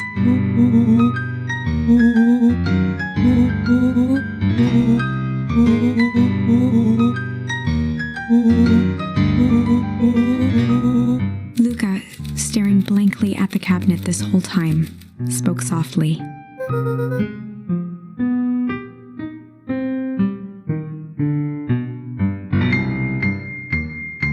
Rollo rustled the folder, trying to loose more pages.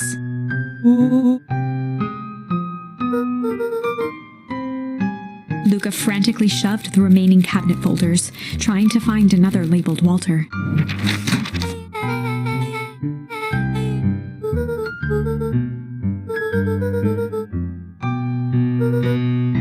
Luka slammed the drawer shut. They crowded around a worn-down old map of Beacon Pines.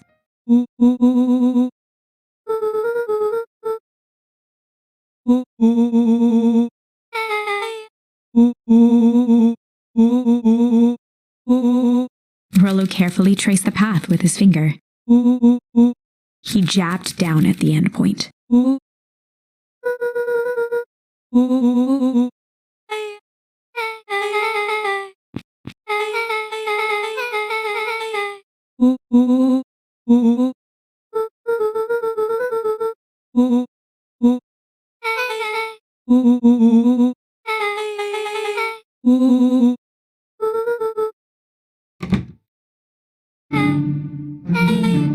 Luka looked up from the map.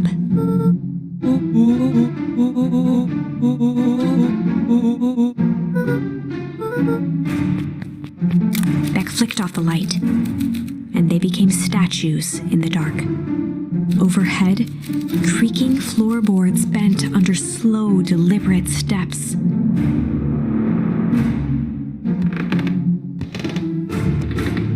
The kids looked up, the tilt of their necks following each footfall.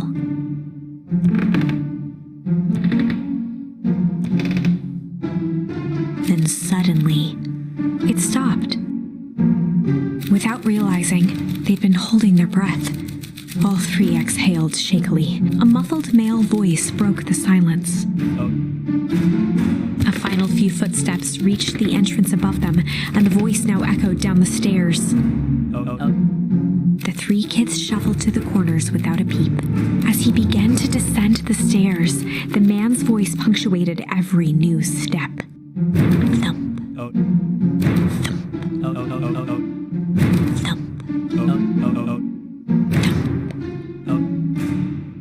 Thump.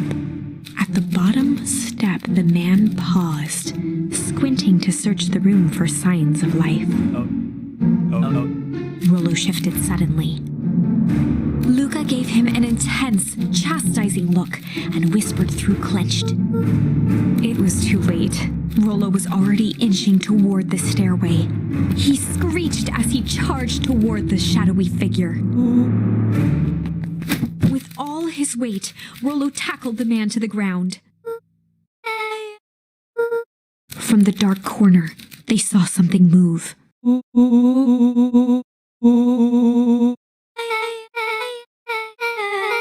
Luka scrambled to the hunched figure on the ground. Pressing his fingers to the man's neck, he sighed.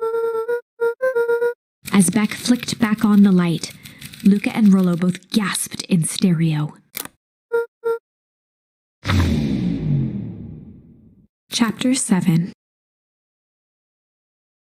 The Interrogation of Hiram Tolliver. Still unconscious, Mr. Tolliver slumped heavily in a shoddy old chair. His hands were bound with rope, his feet tied with some loose string. The kids huddled in a circle, discussing their plan. One thing was certain, they couldn't just let Mr. Tolliver go. They needed to know what he was doing in Luka's house. After some deliberation, it was decided.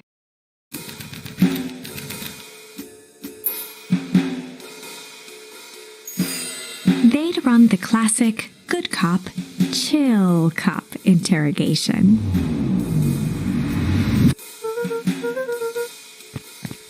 Luka walked calmly to the light switch, flicking it off and on. Mr. Tolliver shook his head, gathering his wits. He looked over to find Luka, who returned a calming grin.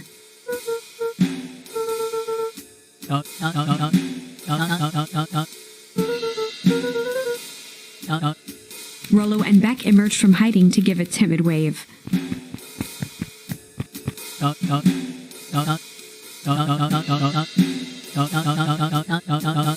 Luka glanced over to Rollo and Beck, who replied with skeptical looks.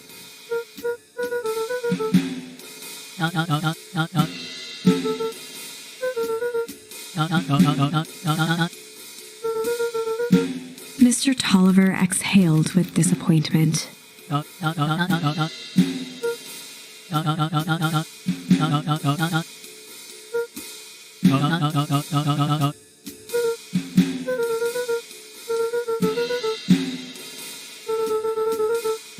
Luka gestured to the corner.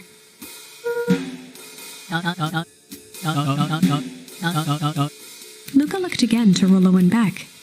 This time they shrugged. Luka began to slowly loosen the binding. Mr. Tolliver gently rubbed his wrists. He edged imperceptibly toward the stairs as he spoke. Before the kids had even noticed his movement, Mr. Tolliver was at the light switch. He punctuated his final words by flicking the switch and rushing up the stairs. Beck darted to the wall and turned back on the lights. It was too late. Rollo confirmed what they all heard. Mr. Tolliver's muffled voice came from behind the door.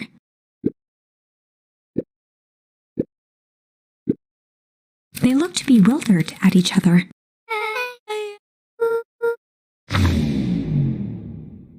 They heard the staccato thump of quick steps exiting the house. The kids looked down in resignation. This isn't how it goes in Hank Atomic. For some reason, they'd always assumed it was up to them to save their town. Luka opened his mouth, hoping to conjure some magical words to make this right. Only a hollow croak escaped. The end.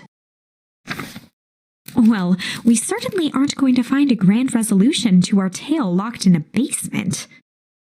Back to the drawing board.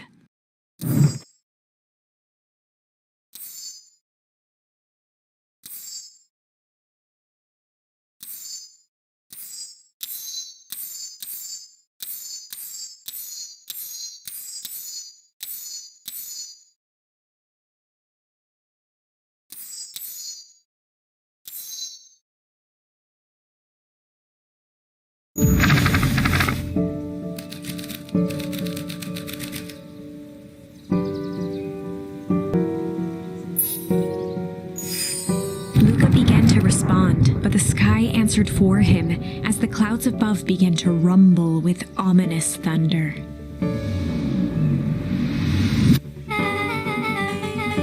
Luka surveyed the roiling clouds.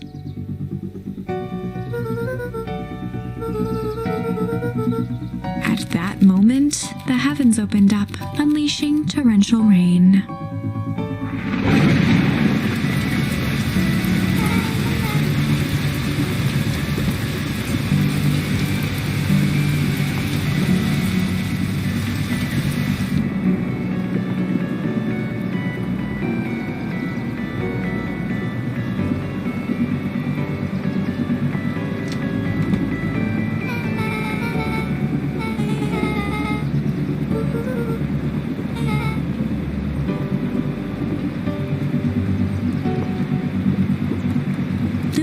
pointed into the eye hole of the microscope.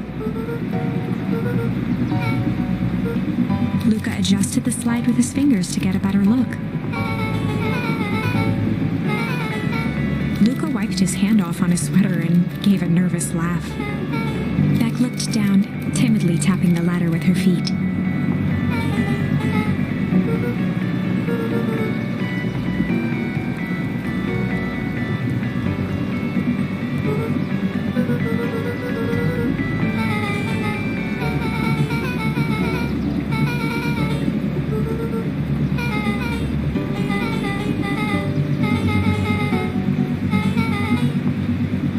Luka flicked at one of the toggles.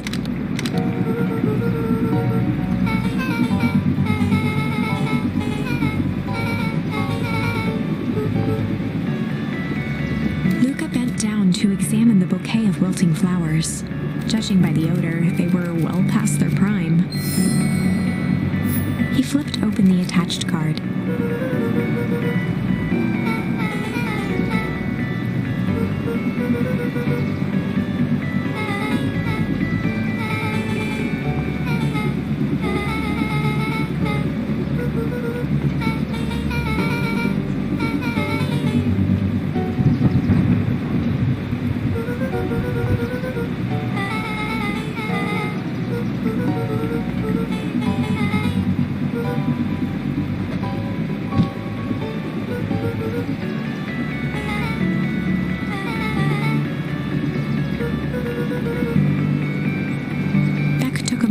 Watch the rivulets of water running down the window.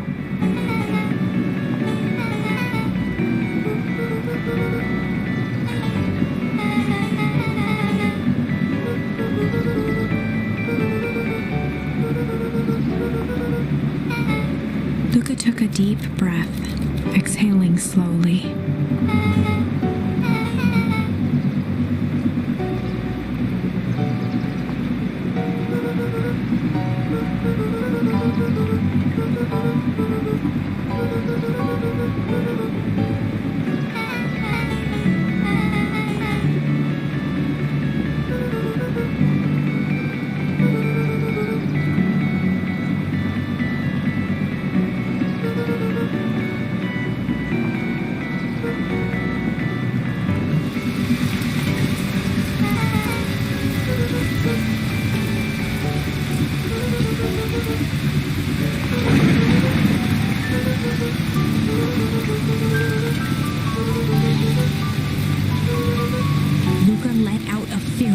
Scream that echoed into the night.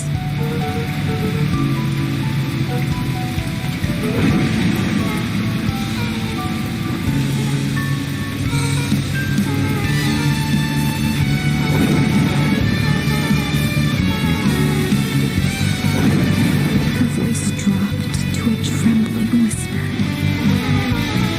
Beck brushed off her shirt and straightened up.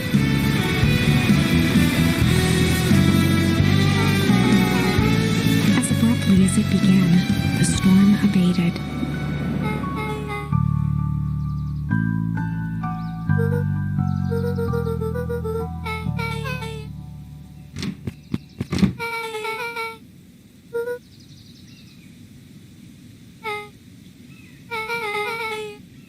Beck gave Luka a light thump on the arm before heading in. Chapter 5. Friendly Feud. The air was heavy with the hard rain's residue, the smell of wet things. Despite his dreary surroundings, Luka felt at peace. He'd never shared those details about his dad with anyone, not even Rollo. But it's not like this changed anything. Rollo was still his best friend. Adding Beck to the group would help balance things out. Everything's better in threes. This is what Luka told himself as he headed to the treehouse.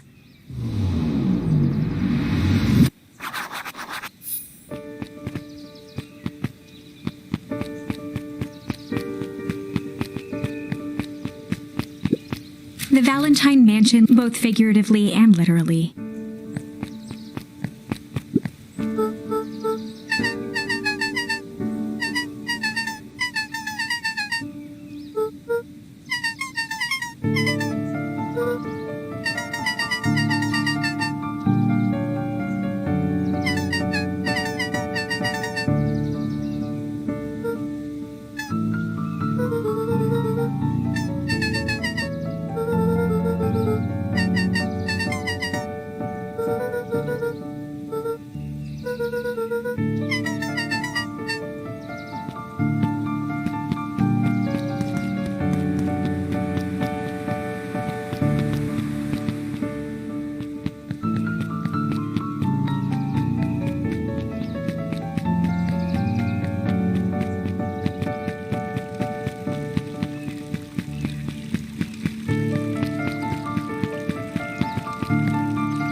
speak in this stiff yet gentle tone a few times, and it always meant one thing.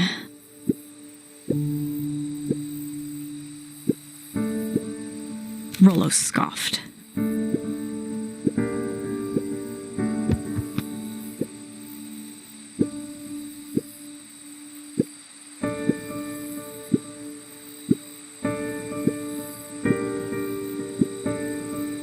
Luka stumbled on his words, knowing he'd said too much.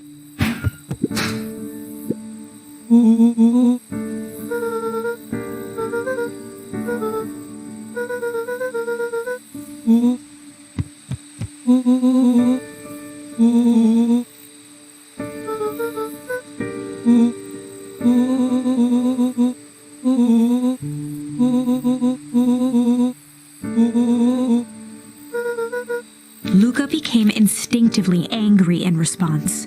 Both boys were now shouting across the distance.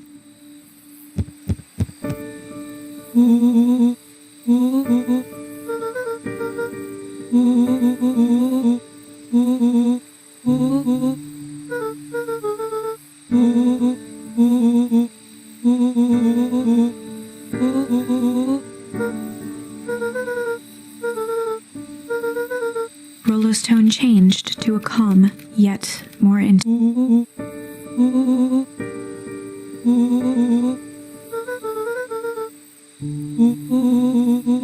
The words hung in the cold night air. Rollo's stomach dropped, knowing he'd cropped, but it was too late.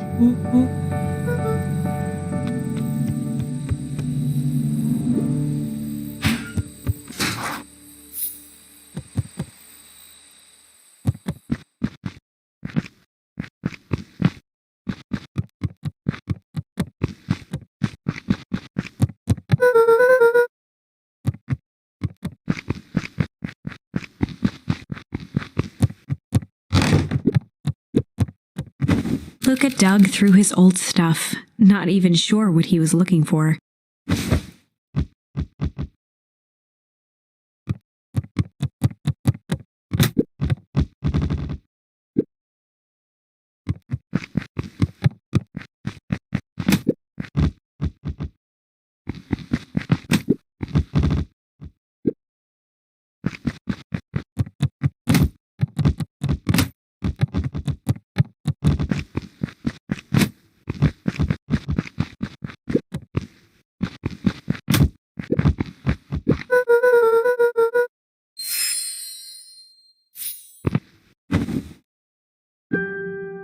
Gran cooed gently from the hallway.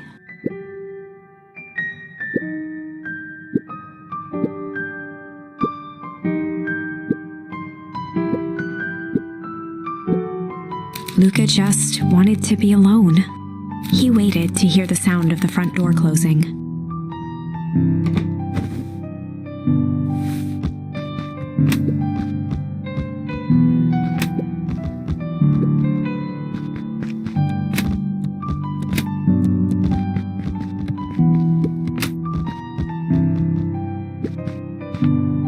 Luka dozed off again.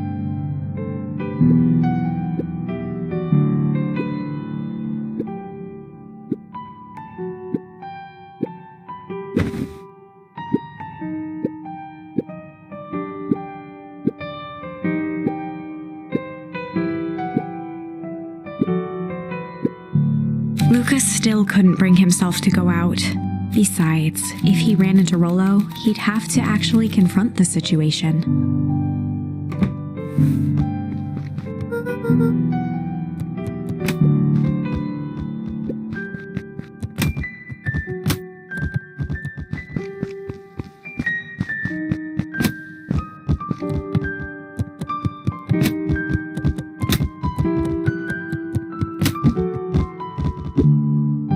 The Adventures of Hank Atomic. Luka carefully opened the cover and began to read.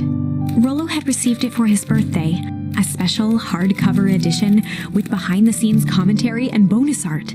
Rollo cherished it, but asked that Luka keep it at his house. Luka wasn't sure if it was because Rollo didn't trust himself with it, didn't trust his sister around it, or just wanted an excuse to come hang out at Luka's more often. Whatever the reason, Luka didn't mind. But it had stayed right there where Rollo had stashed it ever since. Now, at the foot of his bed, Luka lost himself in the pages. He'd read it all before, but at this moment, it somehow felt sentimental. He was well into issue number 5 when he heard soft footsteps from the hallway.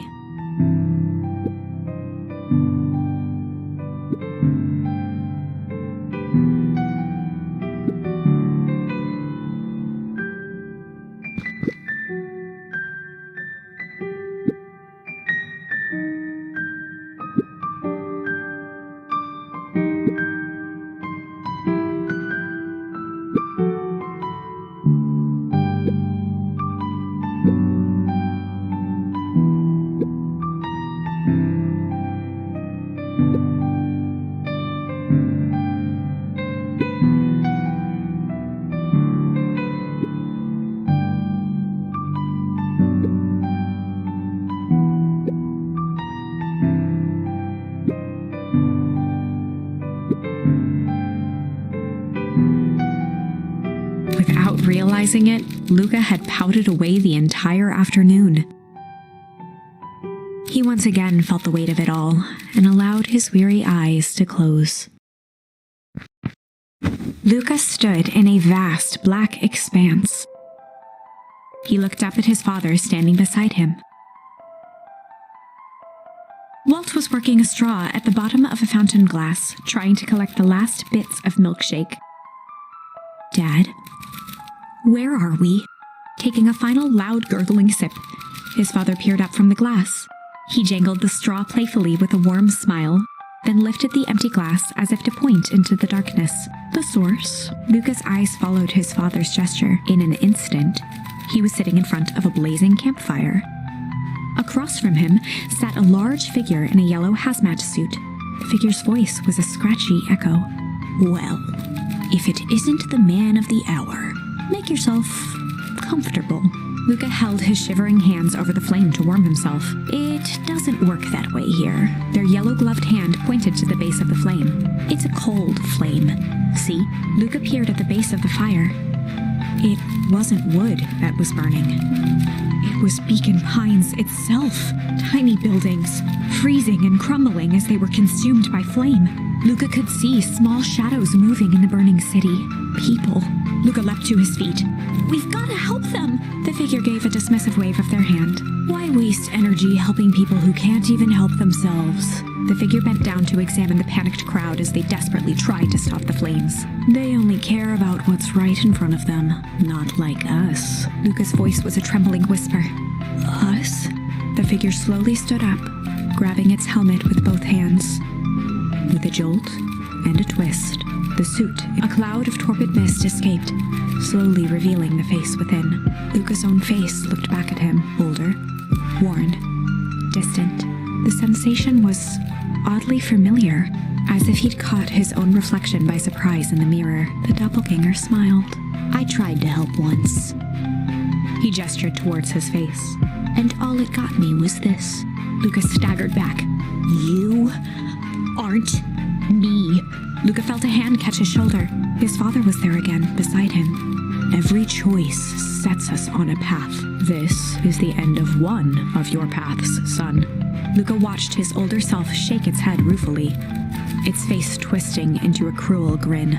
"Welp, Dad, if you wanted him to see this, far be it from me to disappoint." Luka watched in shock as the figure took a confident step forward and plunged into the flames in a flash of cold light. "What does all of this mean?"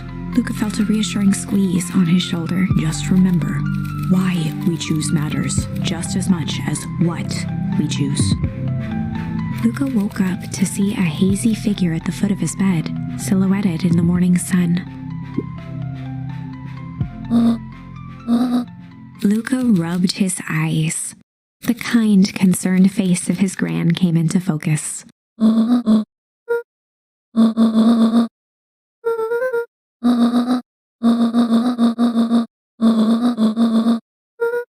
Gran silenced Luka with a gentle pat on the leg.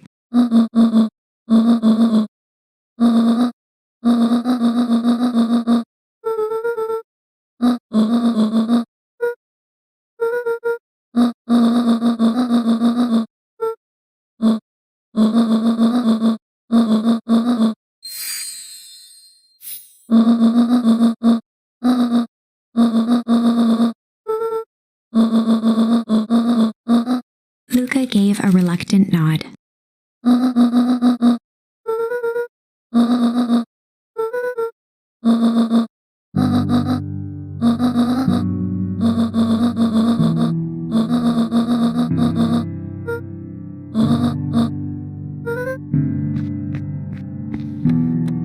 Luka took a deep breath.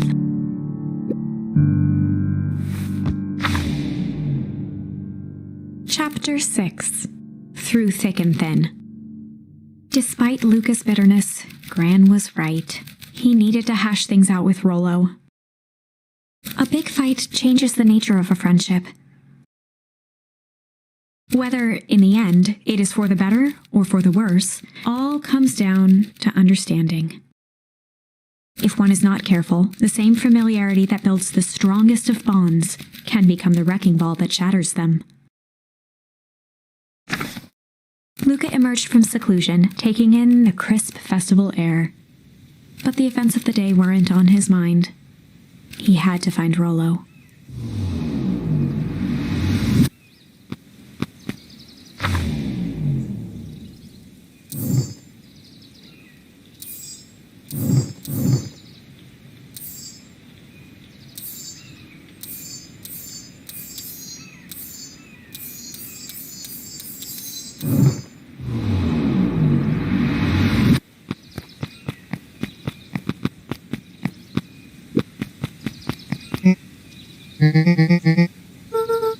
Roxy rolled her eyes, shaking her head.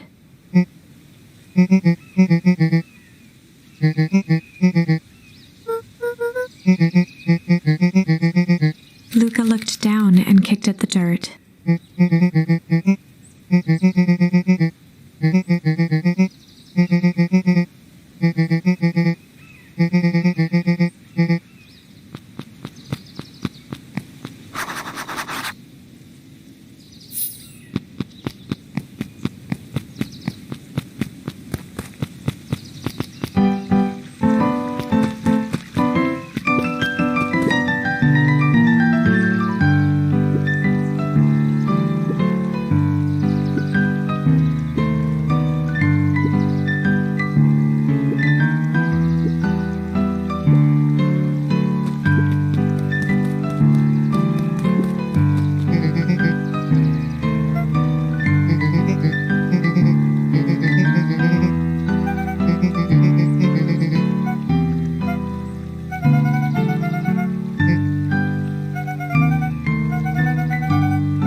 Mr. Kerr pointed to his grinning mouth.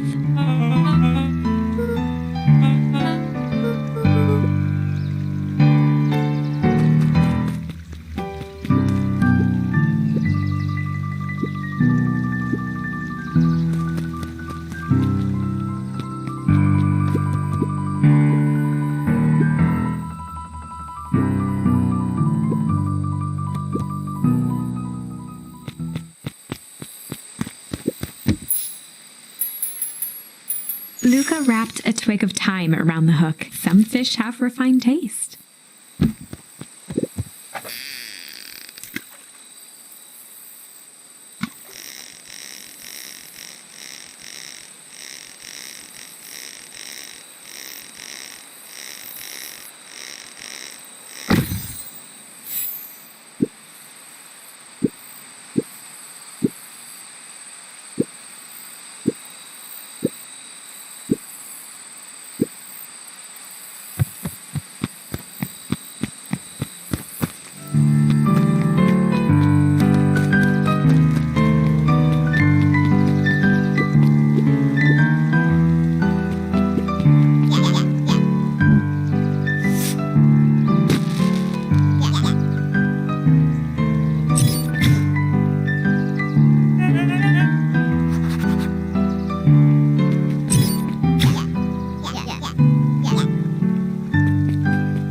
Jeff was staring into the distance with a wistful look.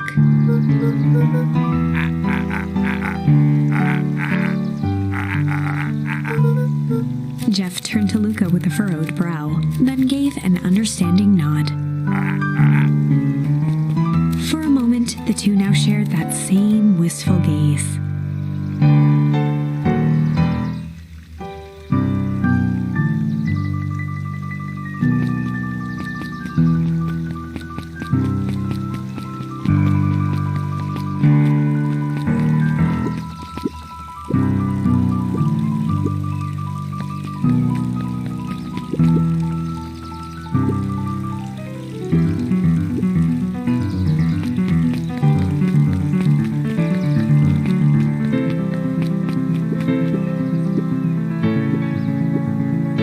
Became flesh.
Away suspiciously.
leaped with excitement.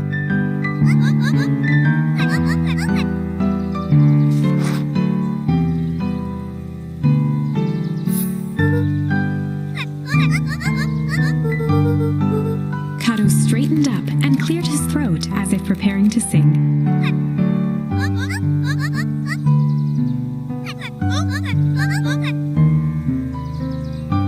Kato stared at Luka eagerly.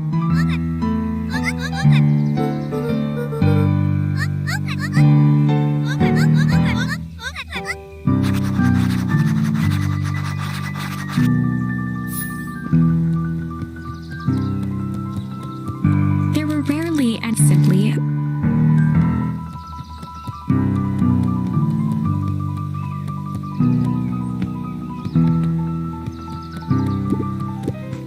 Luka grabbed Natural Photography, Volume 5, from the shelf.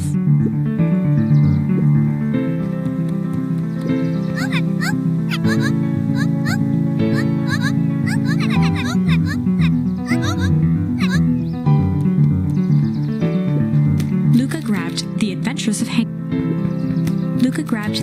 of Hankatama.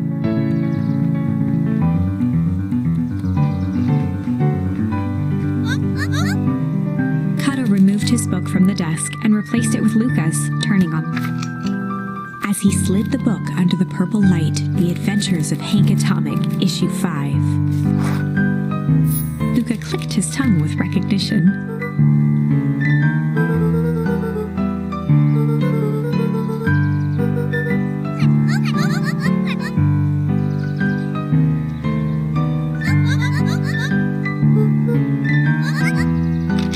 Began flipping through the pages, stopping when he hit a glowing word. He continued flipping.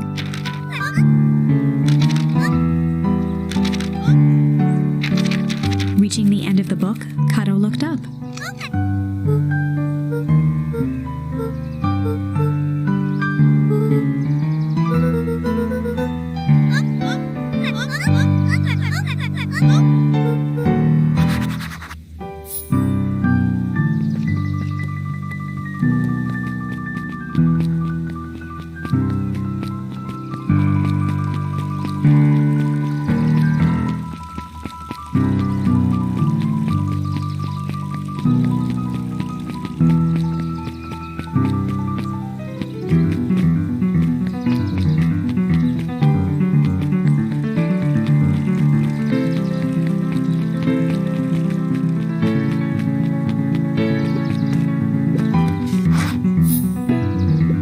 Before Luka could finish his sentence, Luka shrugged, taking a sizable... Luka tongued at his cheeks. He reached into his mouth and pulled out a slip of paper. He shook off the bits of corn dog to read the slip. Luka finished off the remainder.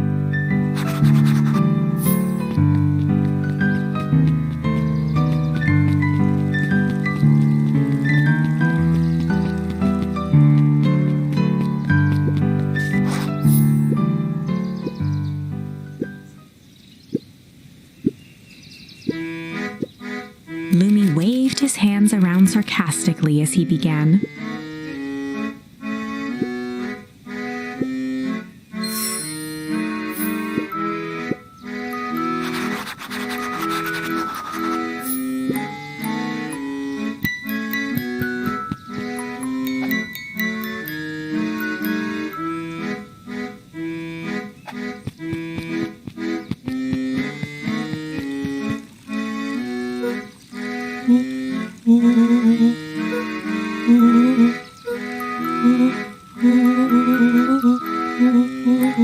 Rollo sheepishly handed Luka the balloons.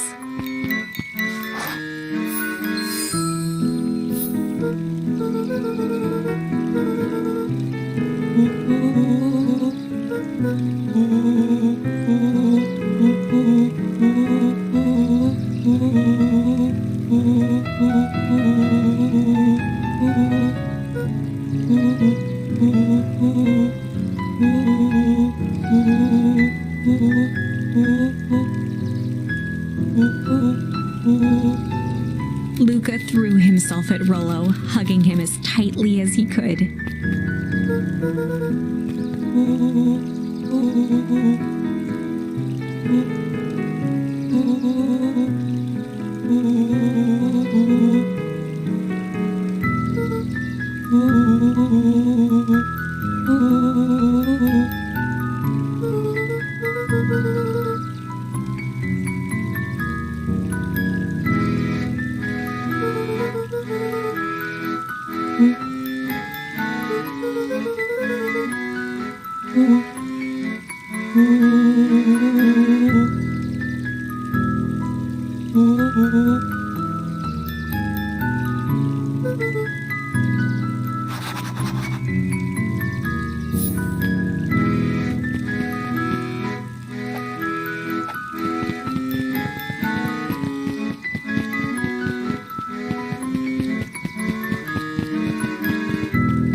Rollo handed Luka an unopened letter.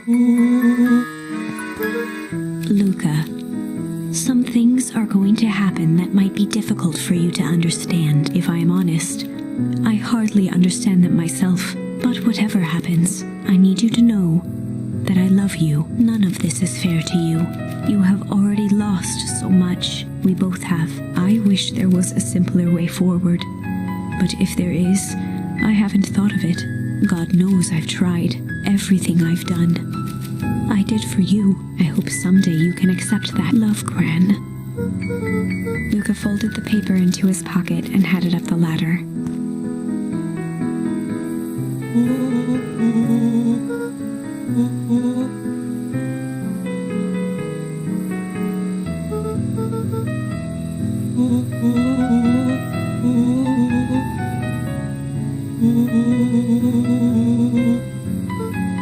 Luka was at a loss for words, but that was fine. Words aren't always necessary.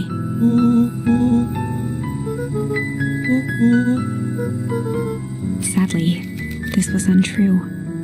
A distant rumble shook the treehouse. It was not fireworks. It was something the boys couldn't possibly comprehend.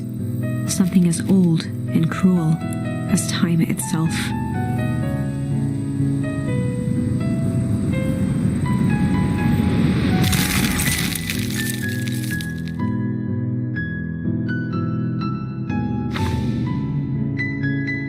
A shockwave of cold tore through the room. A bitter, unfathomable chill.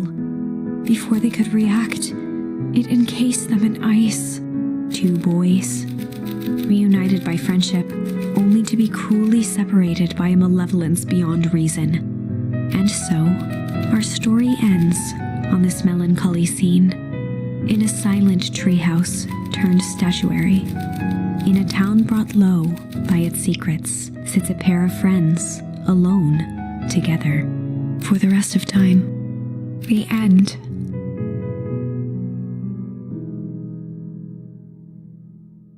No, that can't be the ending.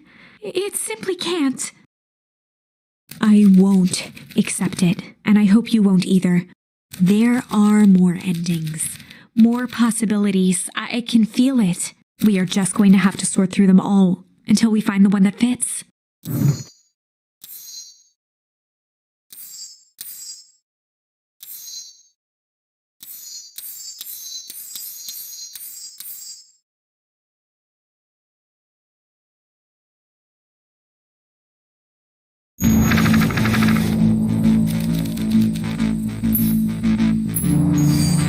Luka drew himself up and decided to take the only option they had left. Flight. He squinted down the barrel of the mission control defense cannon, aiming it through an opening in the dense tree branches.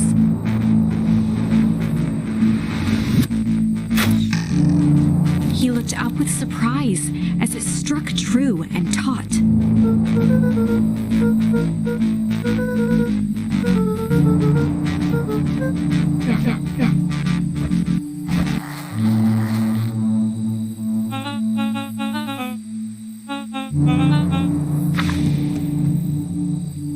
Luka and Iggy winced as they sprinted through the thicket. The branches clawed at them, reluctant to give passage. After what felt like a marathon, Luka stopped in his tracks as they reached the clearing. "What the?" That was all he was able to say before Iggy slammed into his back. The boys tumbled down a steep decline and crashed with a wheezing thud on a surface as hard as ice. In fact, it was ice. Chapter 5. Signs. They stood silently, catching their breath. The sky was like sapphire. With each breath, a plume of steam escaped from Luka's lungs. "Let's keep moving." Luka pulled Iggy to his feet as they gazed across a snowy terrain.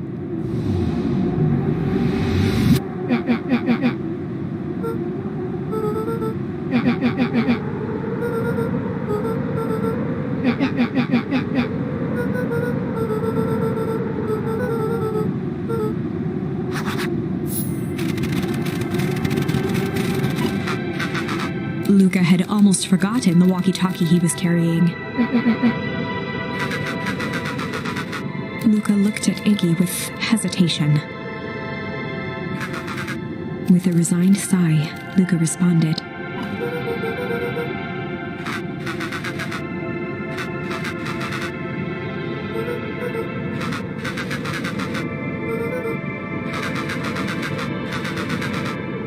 Luka winced, shoving the walkie-talkie back into his pocket.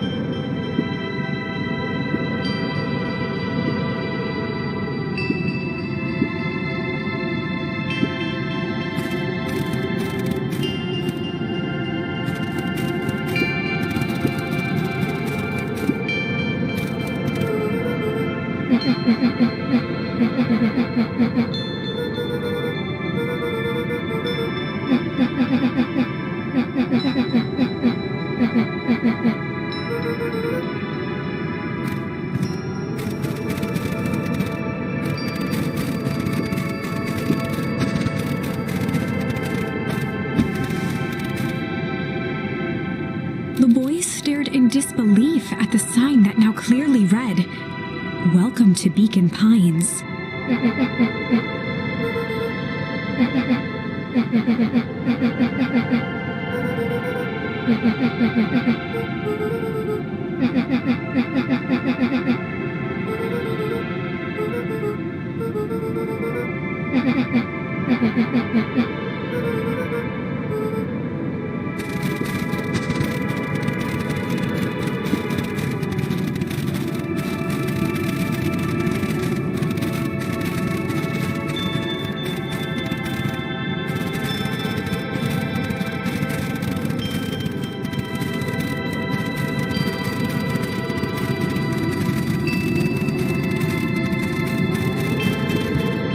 A disc of smooth metal was lightly covered in snow. 2 faint seams were visible along the surface.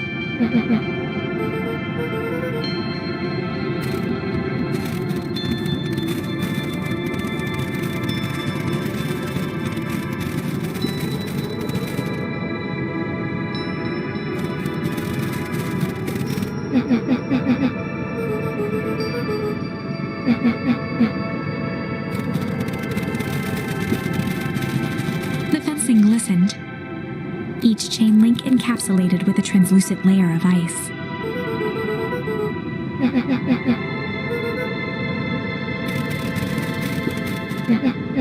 Looking down at the frozen stream, Luka could faintly see a school of minnows encased in the ice.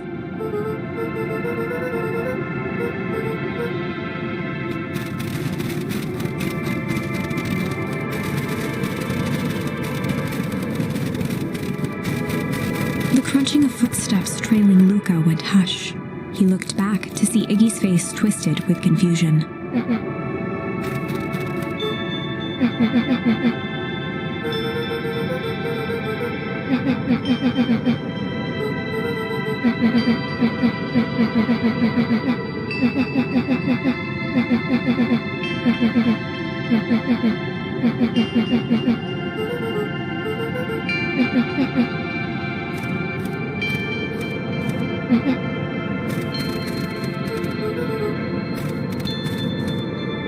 Luka peered upward at the darkening sky.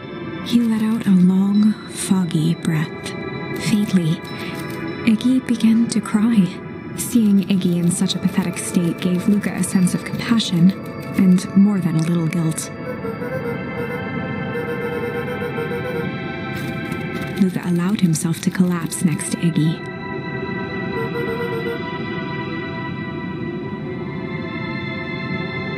The boys huddled together for warmth and comfort. If not for exhaustion, their minds would be racing, trying to make sense of the events of the day.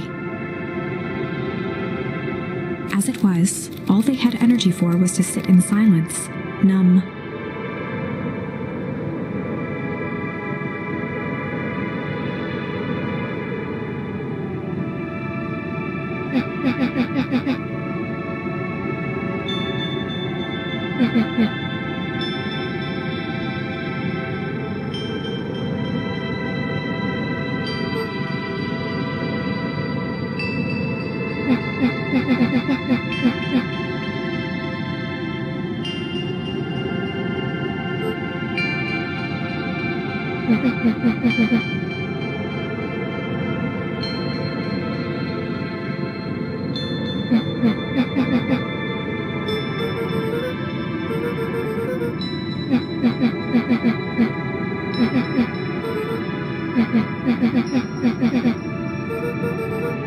Iggy motioned sarcastically to his half-deformed face.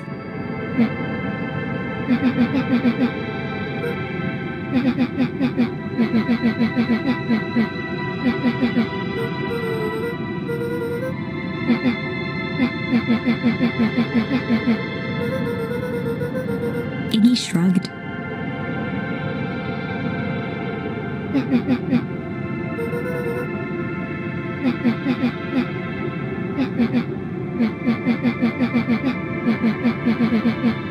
Iggy now wept openly.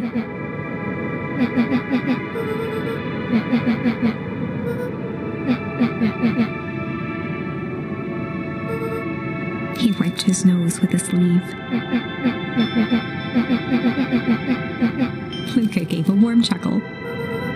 Iggy cleared his throat as he wiped his eyes.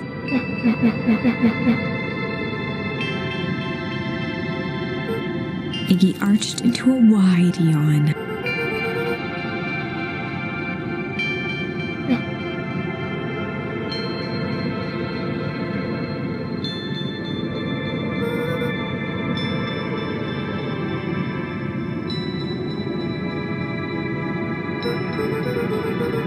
Luka's eyelids began to slowly drift shut.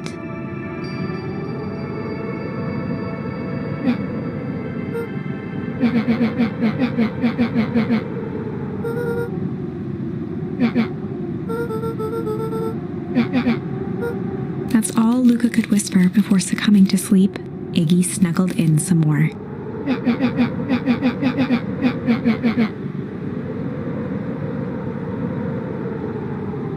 The house smelled of warm bread.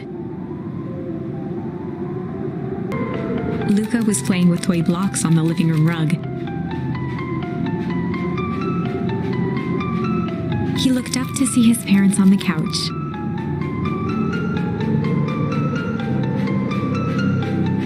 His mother held his father's head in her lap. She idly stroked his hair while humming a song. A voice behind Luka spoke. "This is how you remember them, huh?" Luka turned to see his own face. The doppelganger from his dreams, still clad in a yellow hazmat suit, still carrying a look of disdain behind empty eyes. Aww, look at this perfectly cozy scene.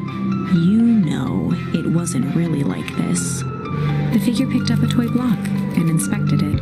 It's amazing the facades that one can build given the right materials. Not that I blame us. These are a child's memories, all warm and fuzzy. You don't remember, do you? Luka snatched the block from the figure's yellow-gloved hand. Remember what? The doppelganger pointed to the couch.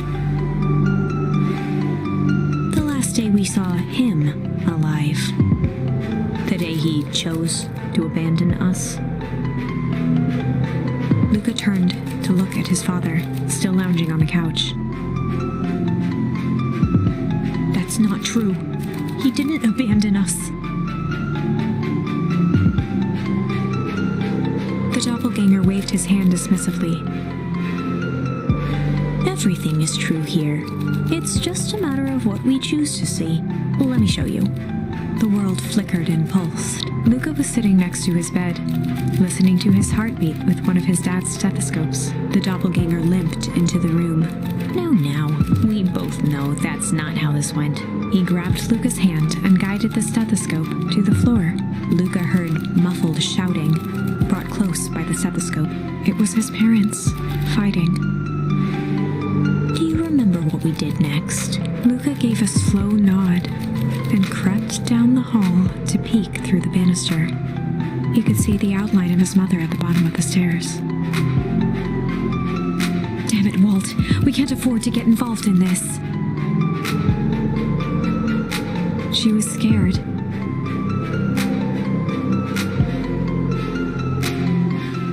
His father stepped forward. What am I supposed to do? Just watch? There's a sickness in this town, and we both know who's behind it. I swore an oath to help people.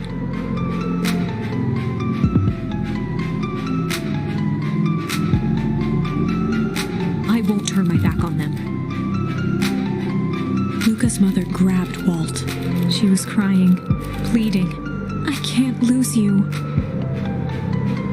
Walt calmly removed Eleanor's hand from his shoulder. What's right is right, and what's wrong is wrong. I could never live with myself if I let Sharper get away with this. Eleanor raised her voice. Spare me your bullshit platitudes.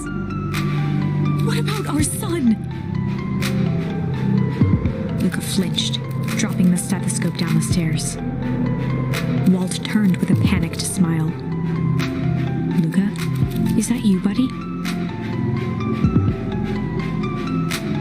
With tears in his eyes, Luka descended the stairs. Mom? Dad? What's going on?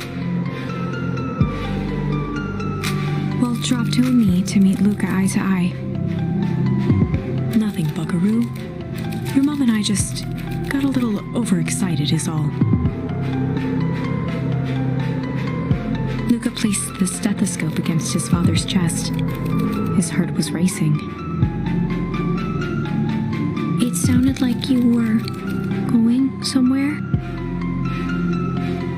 Walt gently removed the device from Luka's ears. Listen to me, Luka. I have some business to take care of. I'll be back in time to tuck you in. Luka hugged his father tightly. Promise? Walt stood up and walked to the door. He glanced over his shoulder.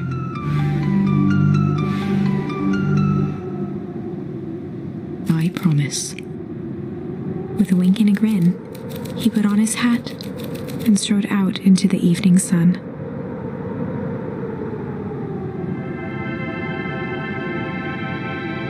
A figure approached soundlessly from the foggy snowfall. It stood above them, lingering in contemplation. Slowly raising one hand above Iggy, it snapped out 2 brisk raps on his head.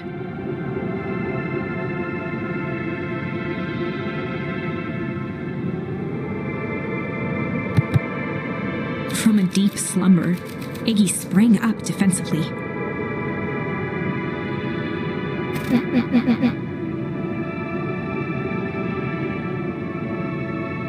Whether it was the calming presence or the recognition that he was not in danger, Iggy felt his clenched fists lower.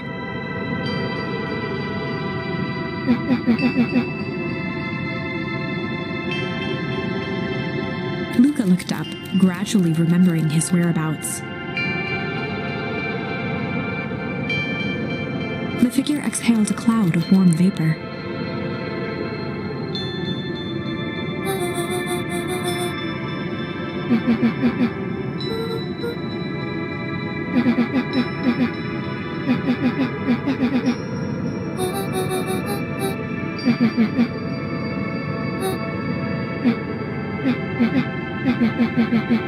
When it came to complete strangers, Iggy had trouble cobbling together an insult.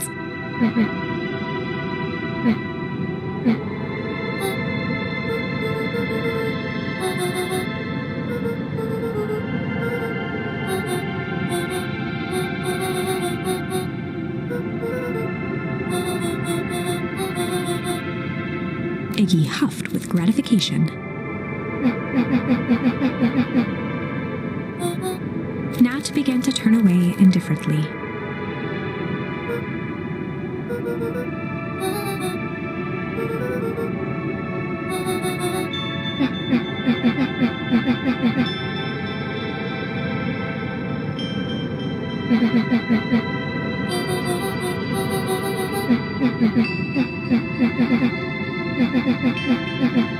Iggy turned sharply and began to stomp off.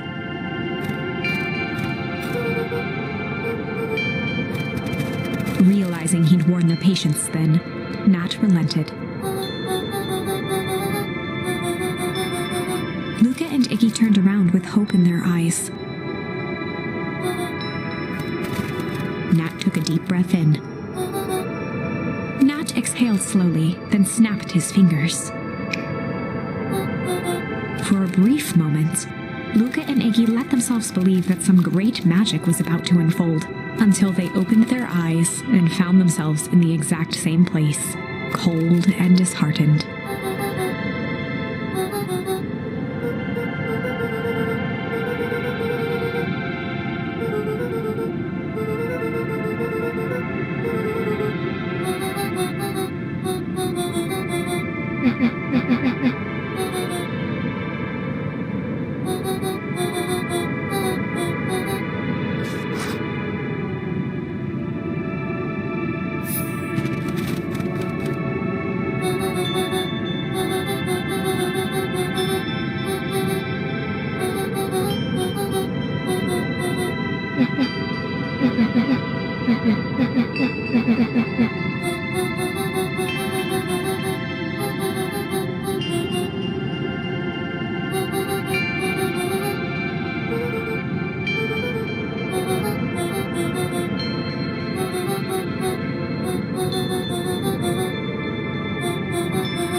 Nat narrowed his eyes, furrowed his brow, and uttered. Luka began to laugh uncomfortably. He looked down and his eyes started back and forth in contemplation. With a sudden pain, a thought struck him. He sprinted off into the pale distance. As Iggy turned to follow, Nat called out.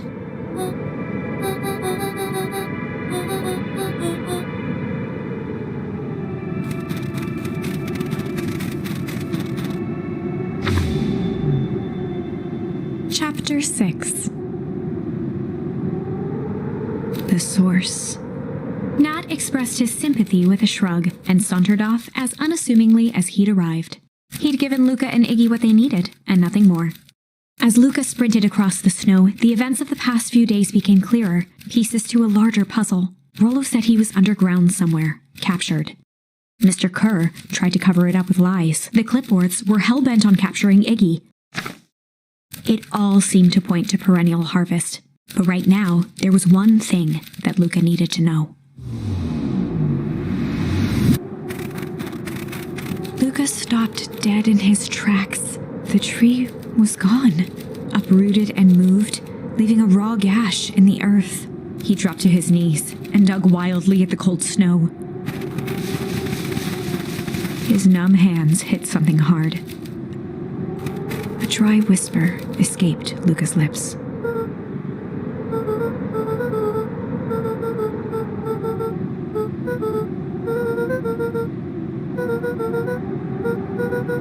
There was no reply, just snow-covered silence. Iggy finally noticed the tears welling in Luka's eyes and the snow-covered grave.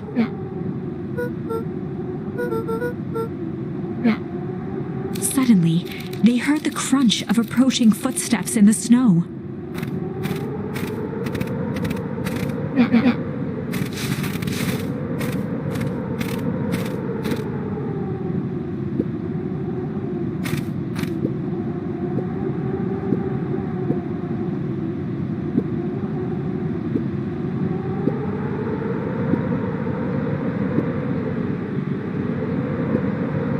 He bent down to scoop up a snowball and lobbed it playfully.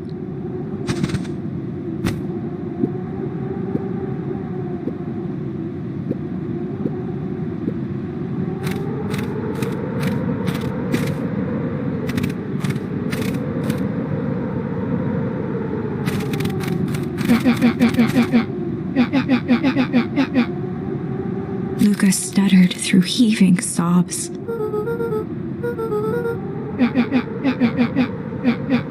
Iggy gave Luka a solid smack on the back of his head.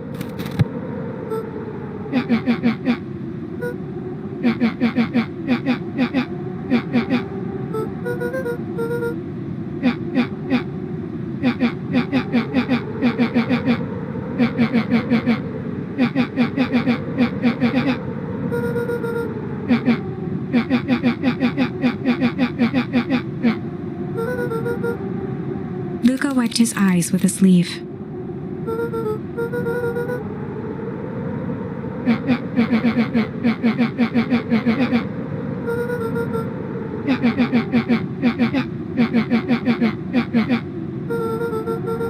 Iggy flashed a mischievous smile and cracked his knuckles.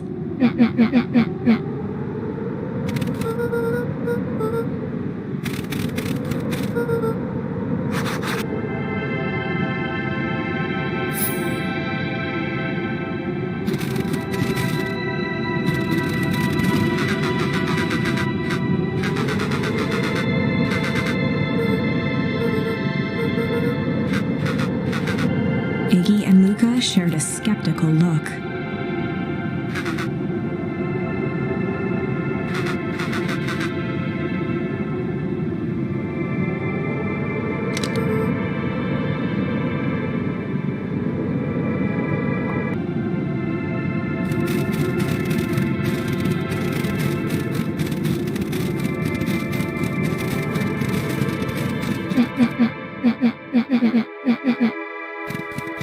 Iggy darted behind a large pine and began digging. He emerged holding a shoebox with a crude skull.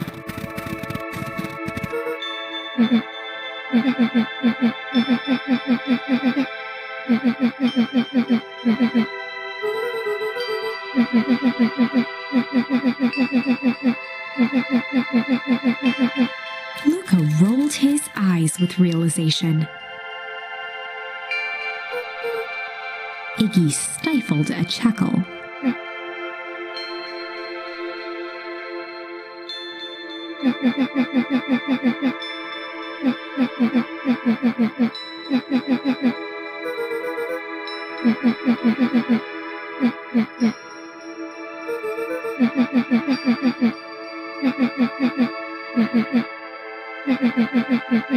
Iggy triumphantly raised the shoebox.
the cavern in heaving gusts.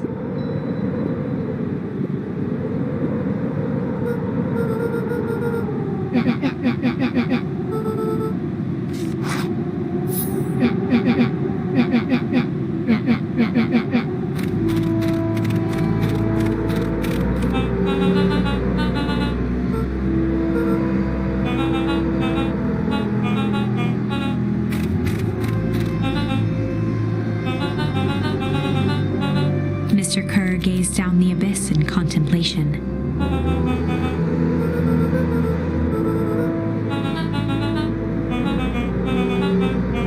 Kerr scratched the back of his head.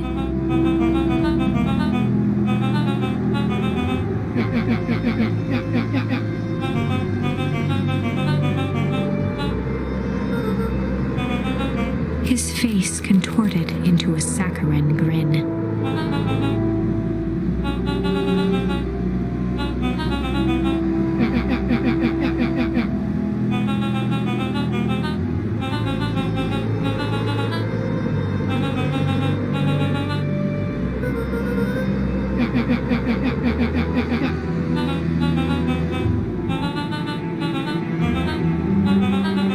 Kerr snapped his fingers.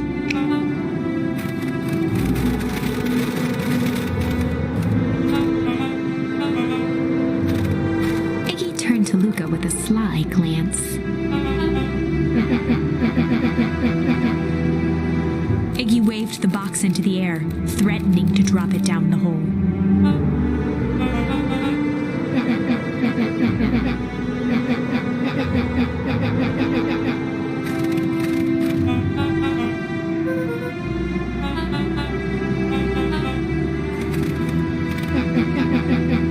Iggy plucked a single bottle rocket from the box and held it up with reverence.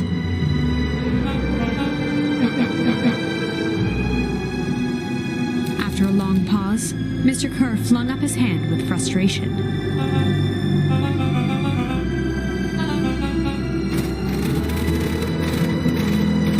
Mr. Kerr sighed into the frigid air.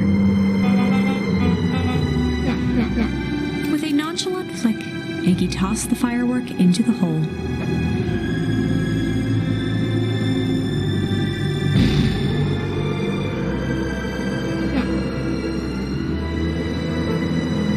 With a growl, Kerr leapt at Iggy, crashing through Luka.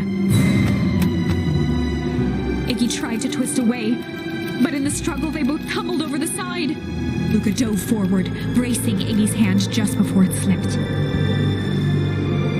His grip was made precarious by the cold, wet snow. He could see Kerr further down, clinging to Iggy's coat.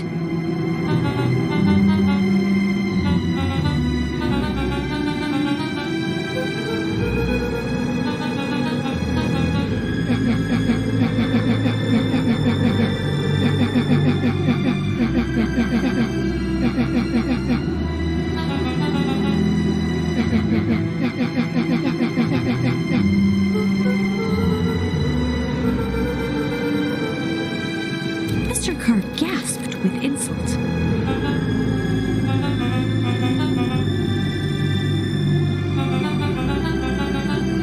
With a wild look in his eye, Mr. Kerr began to hum a proud melody.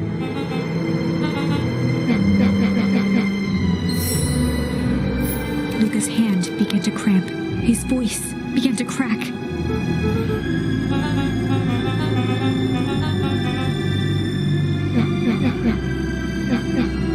Luka felt Iggy loosen his grasp. Every muscle in Luka's body burned.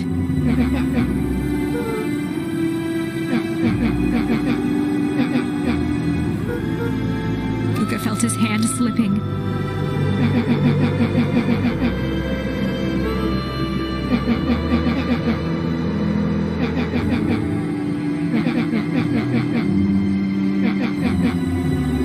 A calm settled over Iggy's face.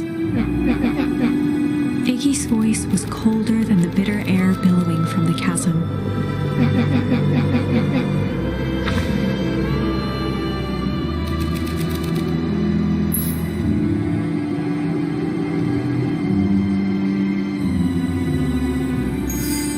Luka had no choice but to refuse Iggy's request.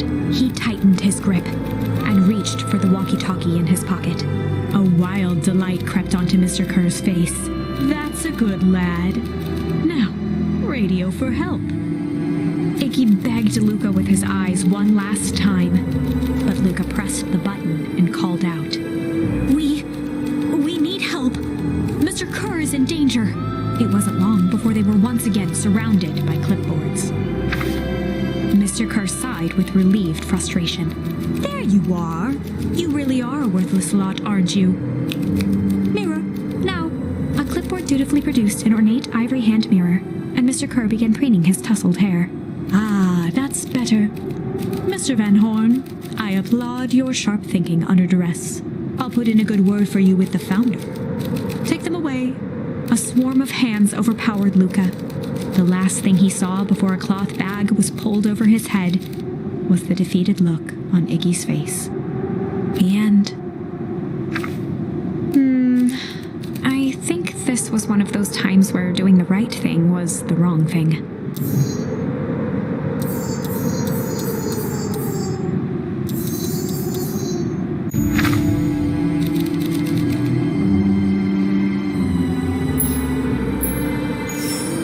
Luka had no choice but to accept Iggy's request. With a quiet blink, Luka watched a teardrop sail down into the howling void. As his fingers slowly gave up, he met eyes with Iggy.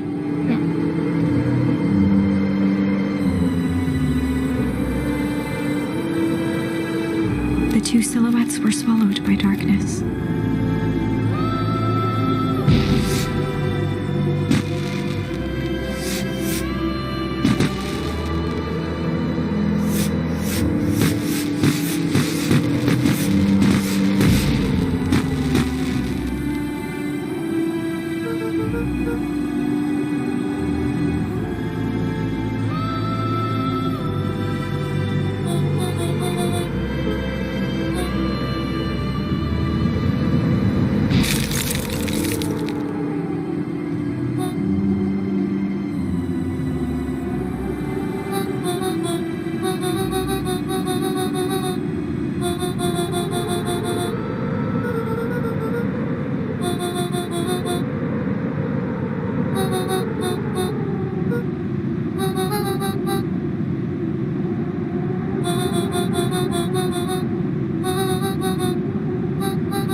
We have some idea what that would look like.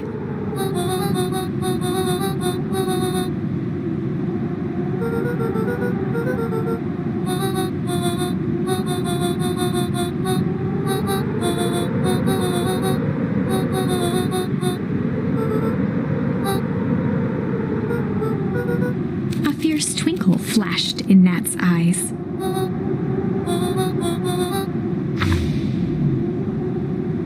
With a chuckle, Nat turned and walked west. Dumbfounded, Luka followed behind him, trudging through the snow. Every step taking him further away from everyone and everything he knew, and closer to destiny. To be continued in Beacon Pines, Pines Harder. Revenge served cold. Second time's a charm? Wait, that's it?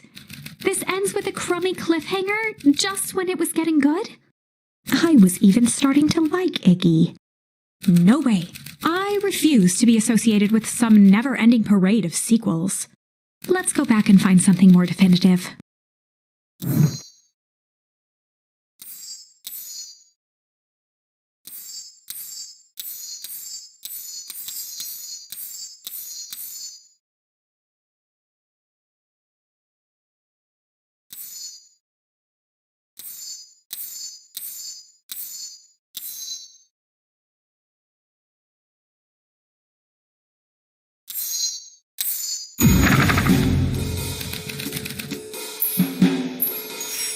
they'd run the classic good cop, hard cop interrogation.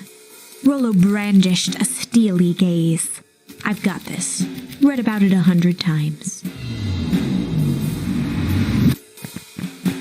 Rollo swaggered past the chair which propped up the slumping Hiram Tolliver. Without even looking at his captive, he began with a long, blustery drawl. Mr. Tolliver remained motionless. Rollo spun around to face him. He'd clearly expected to rouse Mr. Tolliver with his booming voice. Beck and Luka gave each other an unsure glance.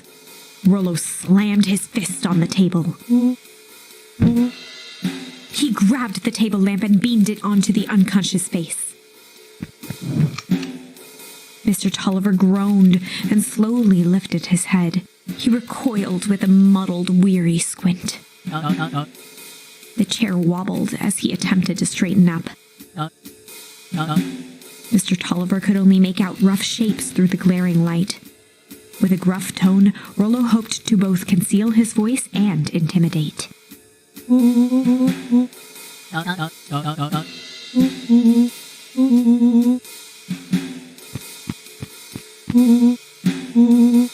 The doubtful expression on Beck and Luka's faces transformed into awe. Rollo, hitting his stride, was now channeling every detective trope his memory could recall. He slammed the table again. Mr. Tolliver's voice became desperate. He was nearly in tears.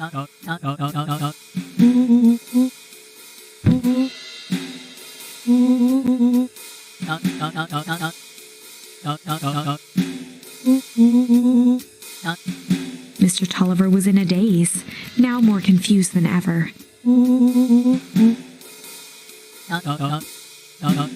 He shook his head, feeling more and more dizzy.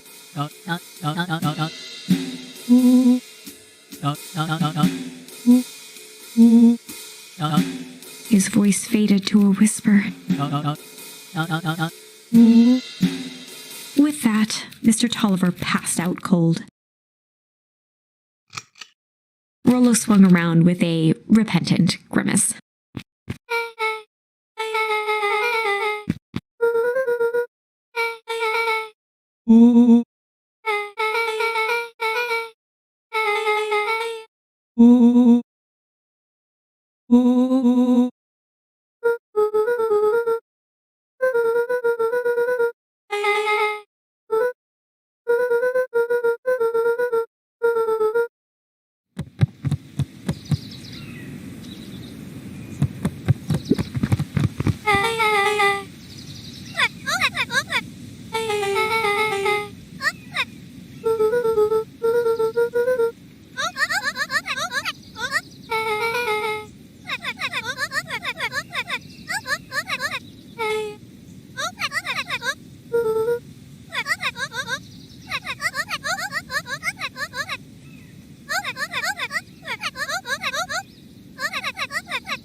Chapter 8.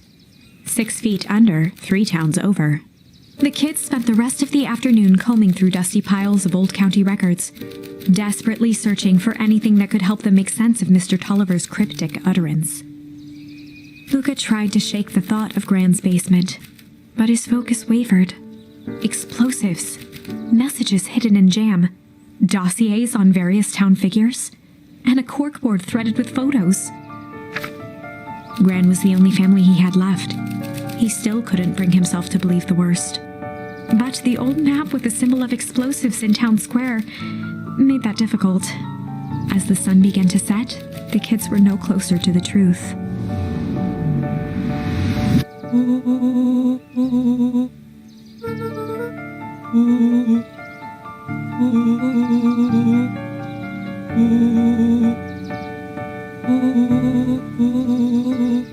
Rollo shut his book with an assertive nod.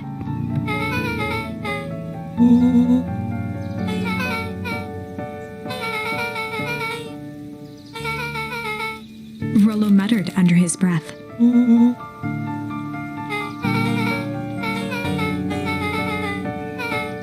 Beck slammed her finger down on the open page before glancing down to read.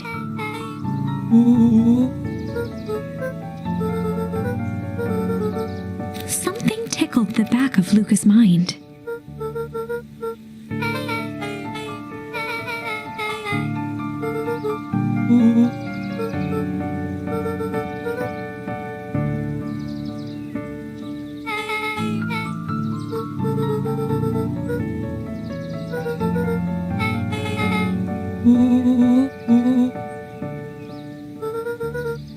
The question hung in the air.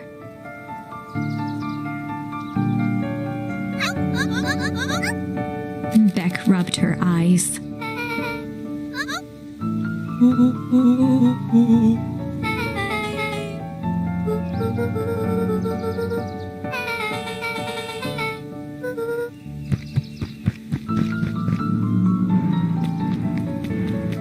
Luka's heart was pounding as he approached the house.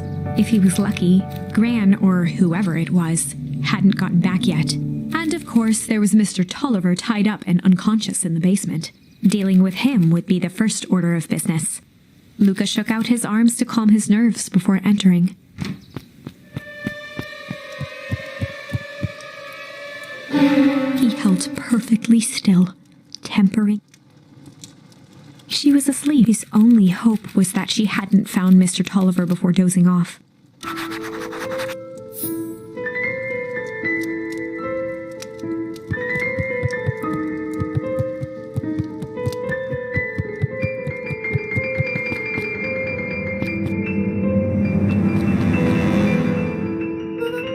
Mr. Tolliver was nowhere to be. Or maybe Gran knew everything. Luka's hungry stomach groaned. Not realizing it, he'd gone the entire day without eating. Luka rushed over to the pile of jam jars, unscrewed one, and shoveled a handful into his mouth. He flipped the lid to read the label.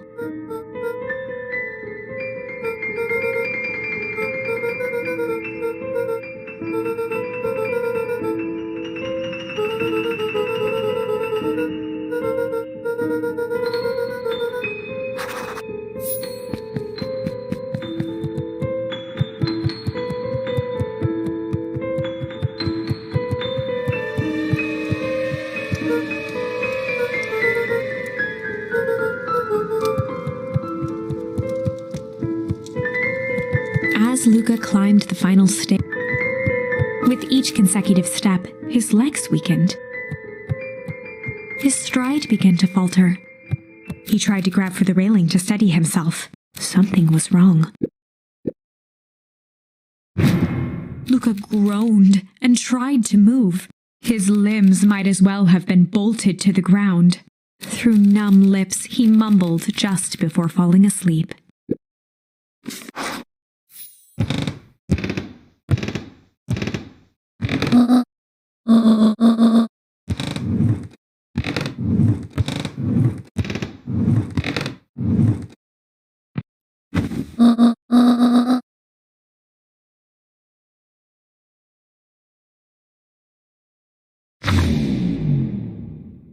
Chapter 9. A speech to end all speeches. Luka awoke to find himself face down in bed. He moaned into his pillow. Why would Gran drug him? Or rather, why was she trying to drug Mr. Nuncreed? Shaking the questions from his woozy head.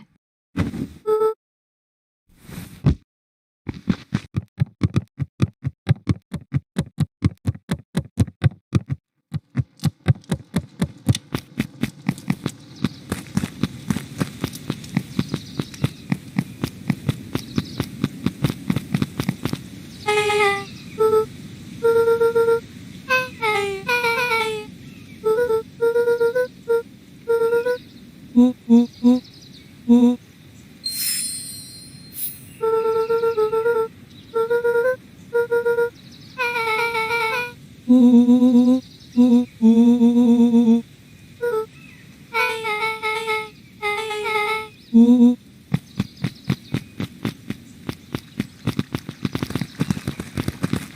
Augustus Valentine nervously wiped his brow.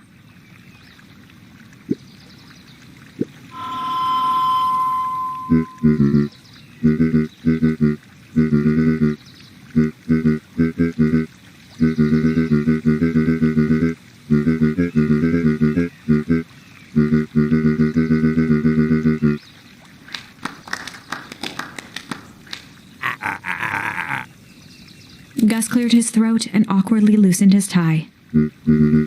William Kerr bounded on the stage with the energy of a preacher at a big tent revival. He gave Gus a hearty slap on the back and motioned him off the stage.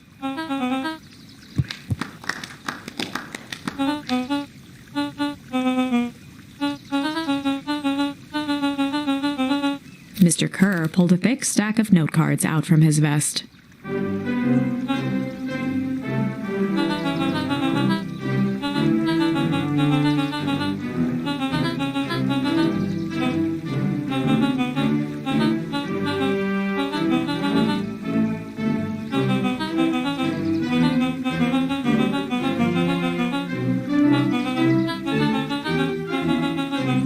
Mr. Kerr took a moment to survey the crowd.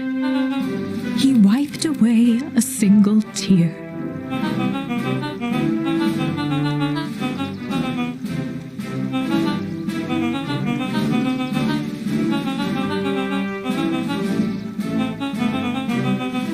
He thumped the podium to emphasize each word. Mr. Kerr nodded confidently, biting his lip. The crowd was silent, in rapt attention.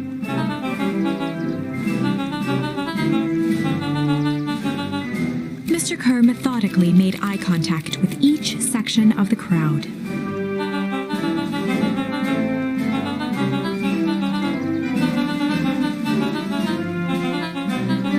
His voice began to build to a crescendo.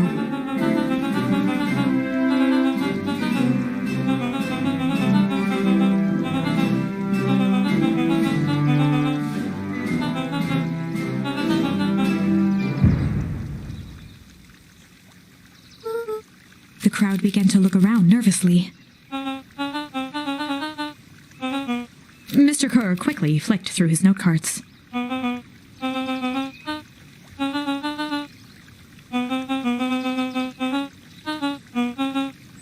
He raised his hands up to the heavens.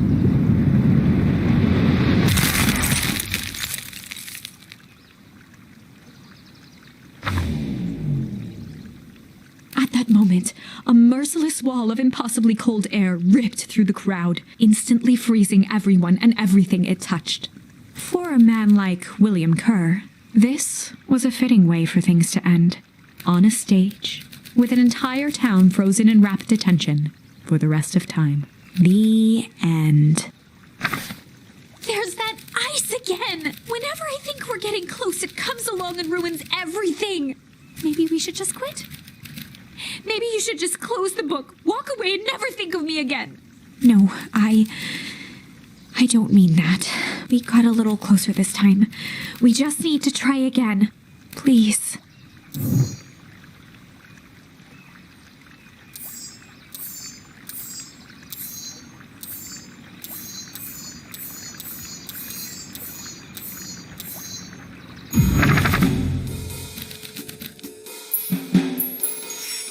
They'd run the classic good cop, sly cop interrogation. Luka and Rollo ducked behind a barrel, leaving Beck to her task. With a few crisp snaps, she roused Mr. Tolliver.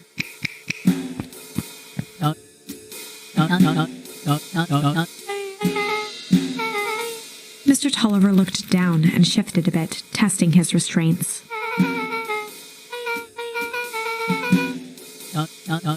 Beck caught herself before letting the surprise manifest on her face.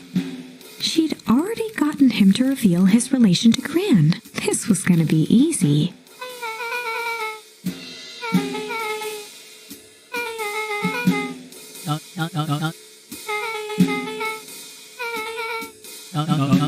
Mr. Tolliver wriggled a bit in his restraints.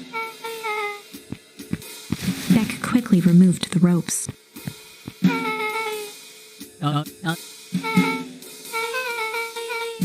Mr. Tolliver rubbed the growing knot on his forehead. Beck twirled her hand, as if to prompt Mr. Beck shook her head and clicked her tongue. Mr. Tolliver let out an amused huff in agreement.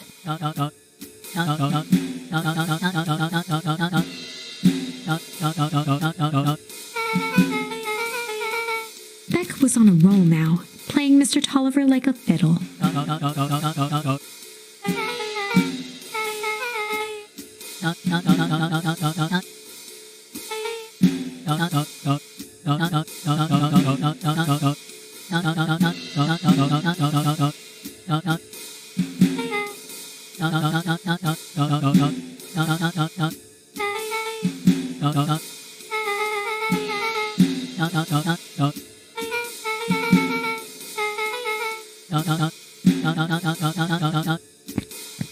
Heading for the stairs, Mr. Tolliver hesitated, and she grinned and gave him a peppy wave.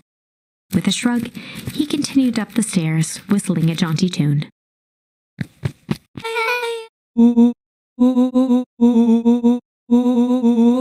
Beck blinked slowly in disappointment.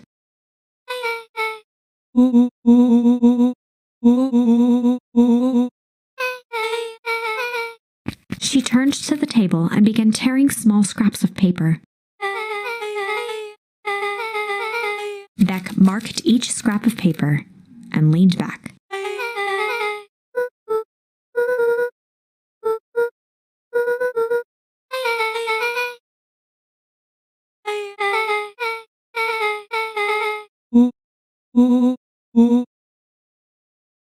Luka and Beck looked at Rollo with amazement.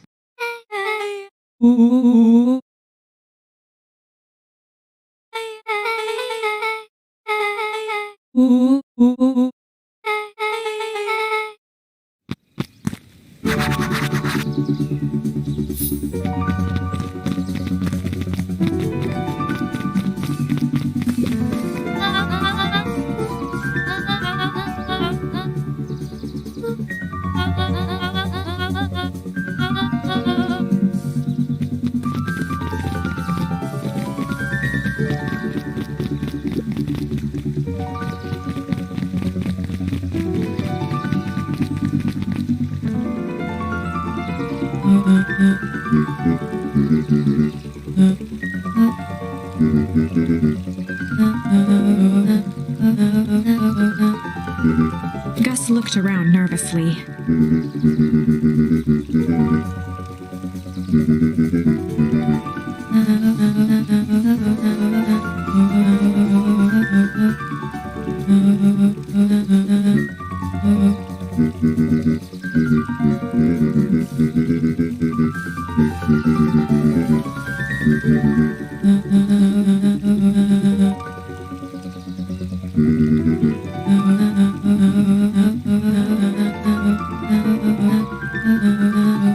Eris's cry hung in the air.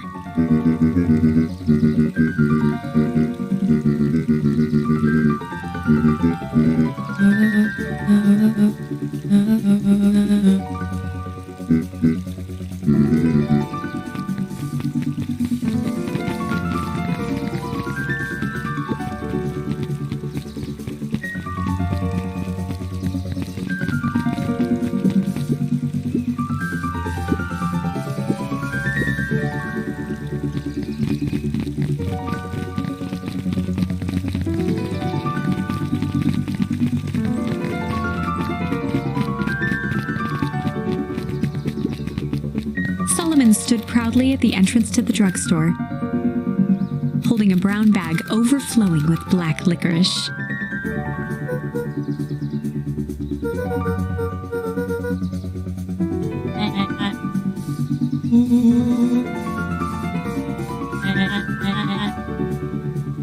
Solomon shoveled a surprising amount of licorice into his mouth.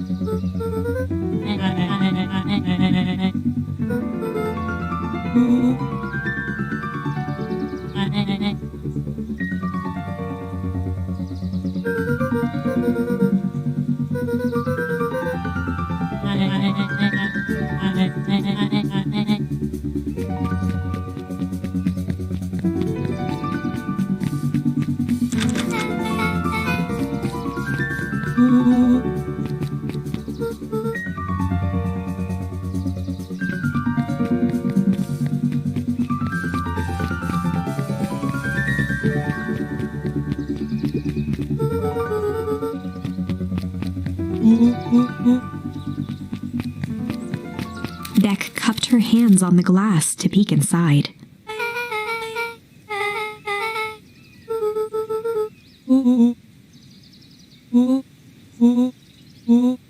Beck flung open the door and they all squeezed in.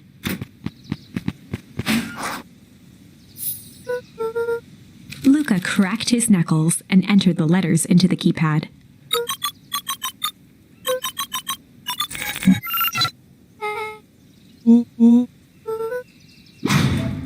The inside of the phone booth dropped loose from its shell. Without even the space to panic, they closed their eyes, held their breath, and accepted their fate. Suddenly, the chaotic descent slowed to an effortless landing. It was unclear where they ended up, but at least it was solid ground. The air was stagnant and smelled vaguely of chlorine.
Rollo's hands hovered over the field of blinking buttons.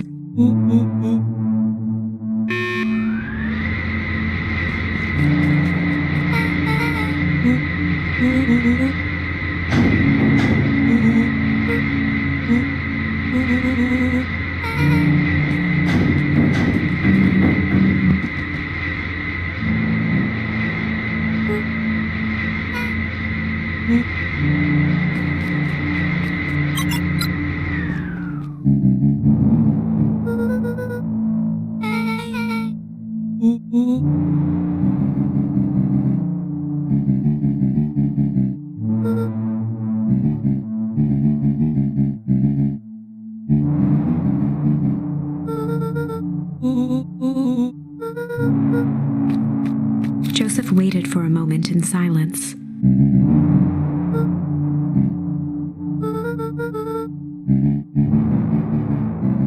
He gestured toward the strange tubes.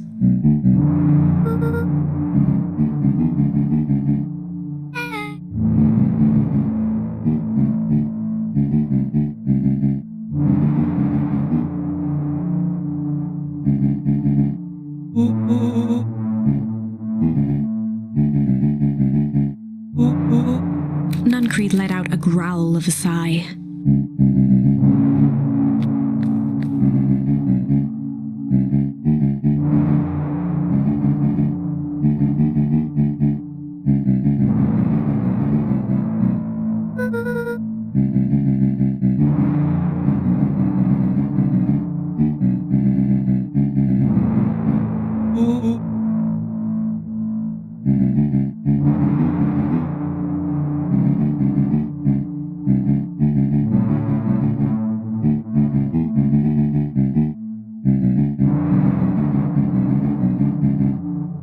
He shook his head wistfully.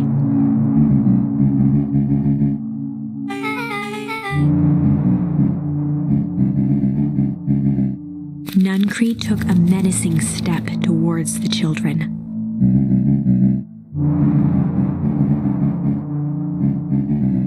Luka began to laugh.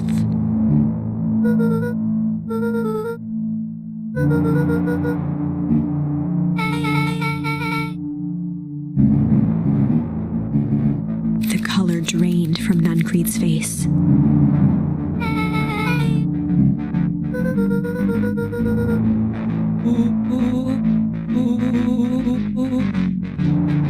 Nuncreed grabbed Luka by the shoulders. His eyes were frantic.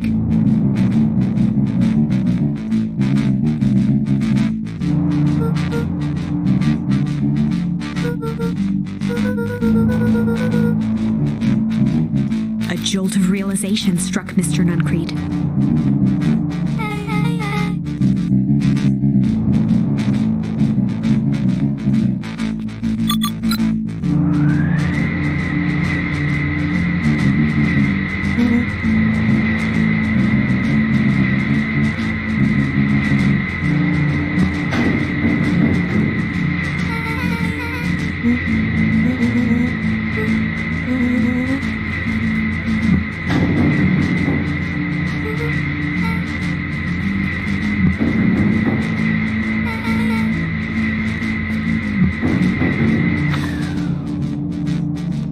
Chapter 8.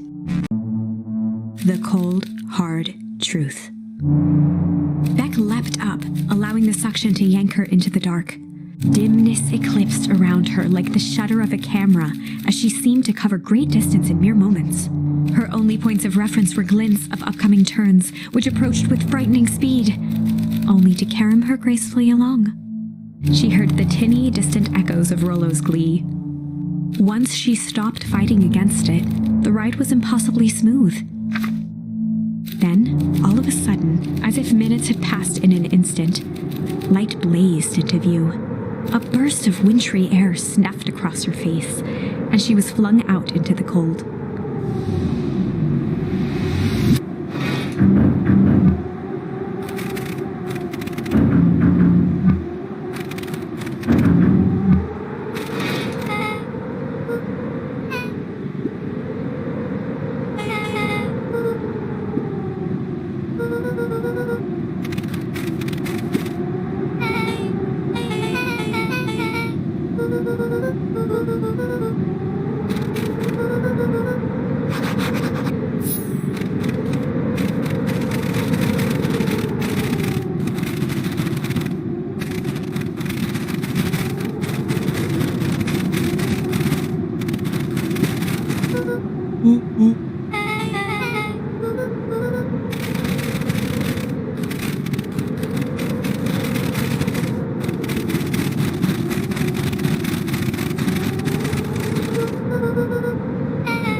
As they rounded the corner to the frozen town square, they spotted Mr. Nuncreed inching cautiously toward a pit at its center.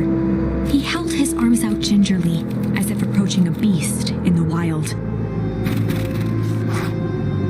Upon closing the distance, Luka recognized what Nuncreed was after. Gran stood confidently at the edge, one arm outstretched over the abyss. Nearby, a wheelbarrow had been emptied out. She held a lit torch, which flickered in the bitter wind.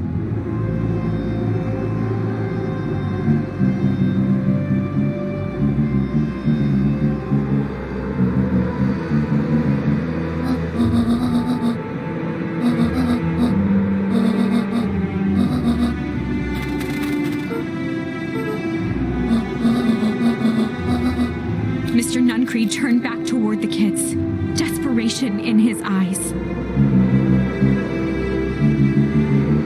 Rollo and Beck held Luka approached closer. Mr. Nuncreed spun back toward Gran, his voice growing louder.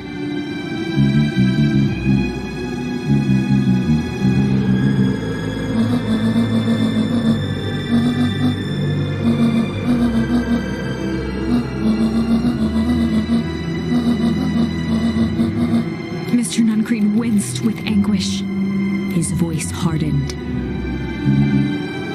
They both now yelled, not to each other, but at fate itself, making their peace with long-held burdens.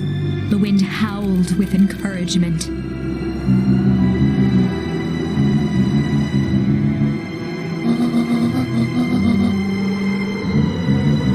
They menaced at each other, both catching their breath. The moment balanced on a knife's edge. Amid a blur of emotions and memories, Luka's mind flooded with questions. The wind calmed, as if to give him the stage.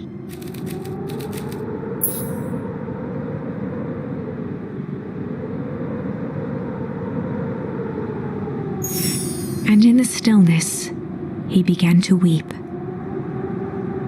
It was all just too much. Falling to his knees, Luka whimpered softly. The tears crystallized as they hit the snow.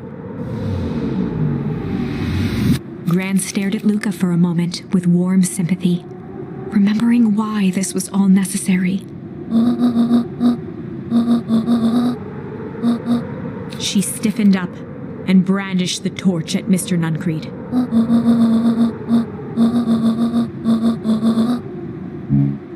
Ignoring his final plea, Gran flung the torch into the deep darkness. She smiled and exhaled in relief. Mr. Nuncreed moaned in resignation. The torch echoed as it ricocheted down the hole, punctuated with a thunderous thud.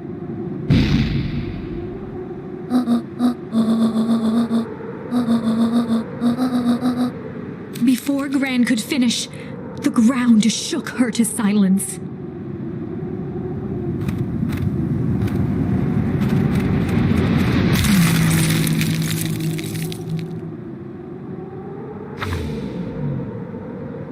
Gran only had time to spin around and run to Luka. Her attempt to shield him, an honorable but trifling act.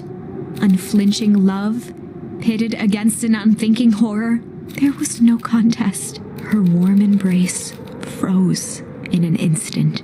That is where they remain, fixed in place, forever. And so, our story ends on this melancholy scene. In a town brought low by its secrets, sits the frozen statues of the end. Well, that was dire. On the bright side, we finally figured out where all the ice is coming from. Now, we just need to find a way to deal with a mystic, unfathomable force of nature.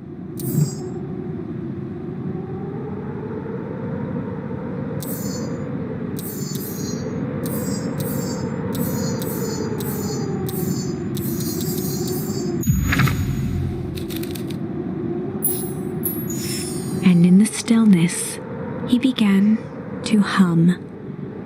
After the death of his father, Luka had trouble sleeping. Each night, his mother would sit at the foot of his bed and hum a gentle melody.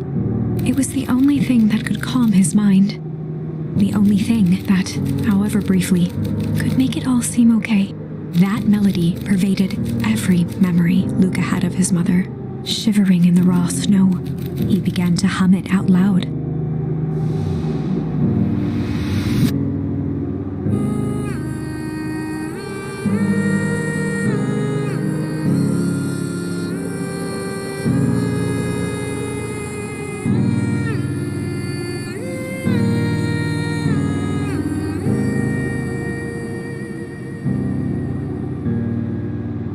Gran lowered the torch, listening closely. As recognition slowly set in, her heart sank. Those countless nights of consolation, the incomparable loss they shared together. She let the torch fall to the snow and sizzle out. A few steps toward Luka was all she could bear before dropping to the snow herself. Through a flood of tears, she began to hum along, note for note.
Luka lifted his head in astonishment. The last time he heard that melody was the last night he saw his mother.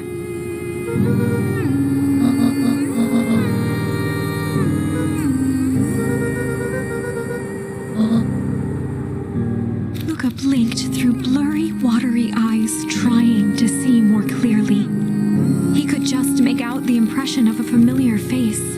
He peered across the snowscape at the woman on her knees. Something about her was undeniably his mother, only smaller, older, changed.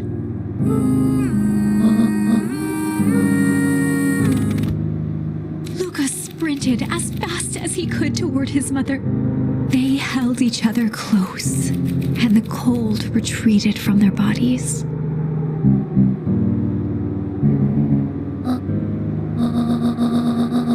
Eleanor looked down at Luka, tightening her embrace in an appeal for forgiveness.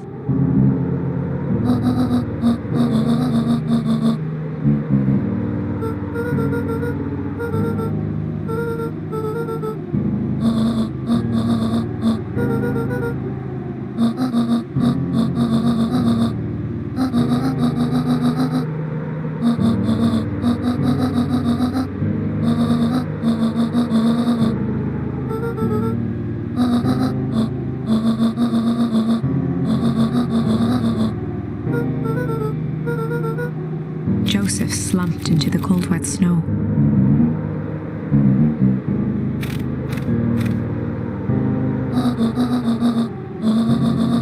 For the first time in a long time, her voice felt like her own again.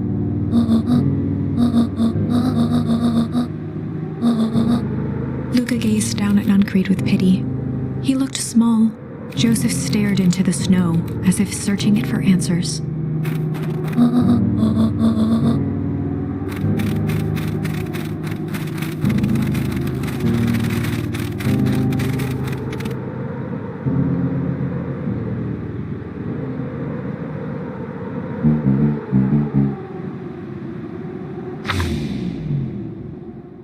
Chapter 9.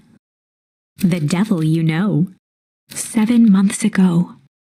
Eleanor Van Horn crept down the maze of sterile hallways under perennial harvest. She stopped in front of the large steel door marked Deep Engineering. No turning back now. She raised a trembling hand. The stolen keycard worked as promised, and the door buzzed open with mechanical efficiency. She was immediately hit with the smell of disinfectant. It was some sort of laboratory. In one corner was a desk covered in papers. Across the room stood a tall metal pod with hoses protruding from its base. She rushed to the desk and began shifting through the piles of papers. They were experiment reports on something called Tempus liquamen. There were dozens of them, every one stamped failed. Eleanor heard the sharp echo of footsteps approaching. She was out of time. Her eyes scanned the room, eventually landing on the strange pod.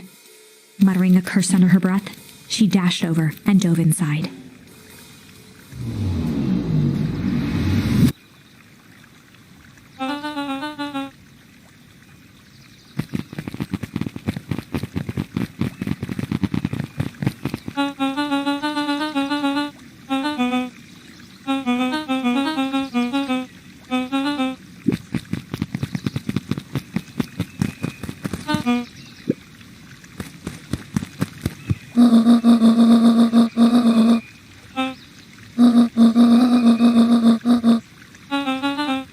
Mr. Kerr addressed the crowd with a sarcastic tone.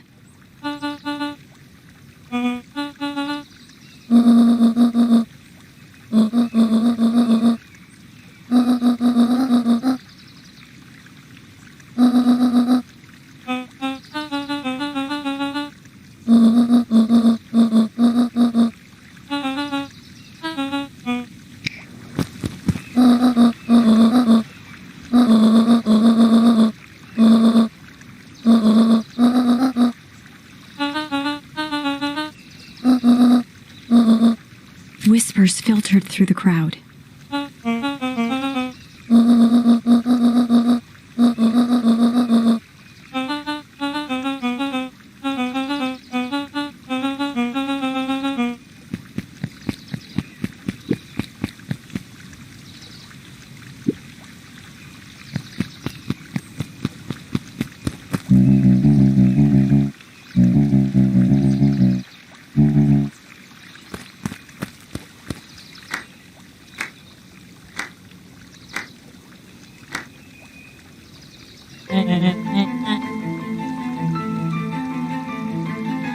Torment dragged on Joseph Nuncreed's face.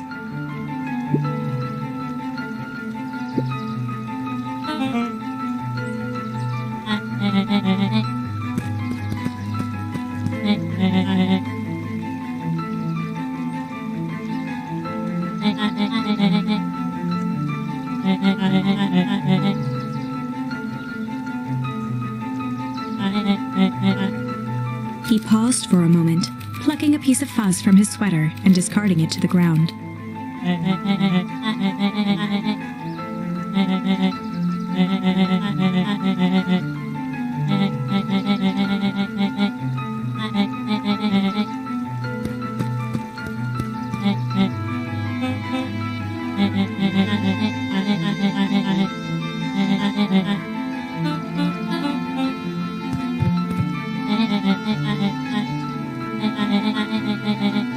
Kerr gave a bow of deference.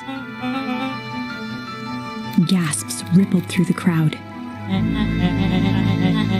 Solomon pulled a glass vial from his pocket. In one smooth motion, he downed its contents. A triumphant smile grew across Solomon's lips. His body and face began to contort and expand as he disappeared into a belching green mist.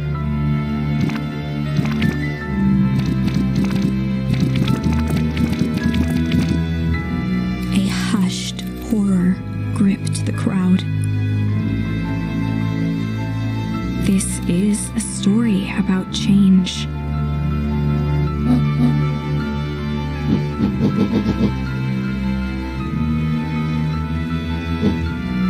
Sharper examined his new hands.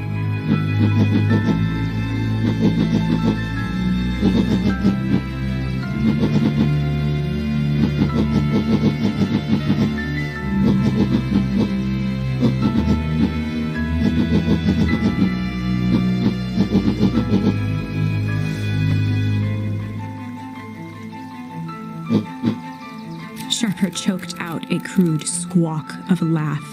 Frustrated grumbles sprinkled through the crowd.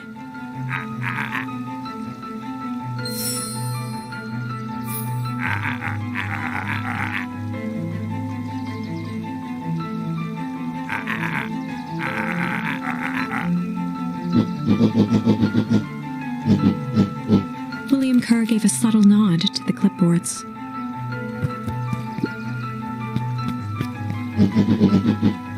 A helpless quiet settled over the crowd.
addressed the crowd with indignant pride.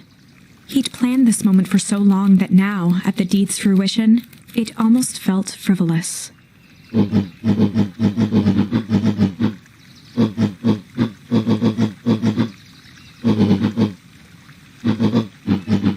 Mr. Kerr flourished a preposterously elaborate bow.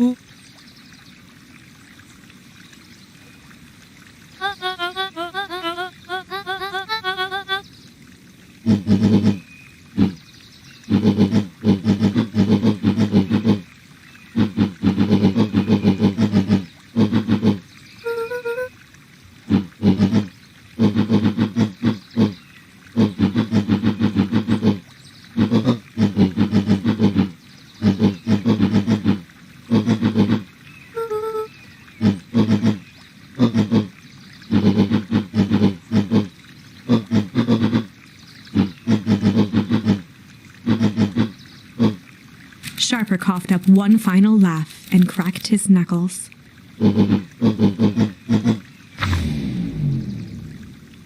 And so, Sharper set about remaking the town in his own image.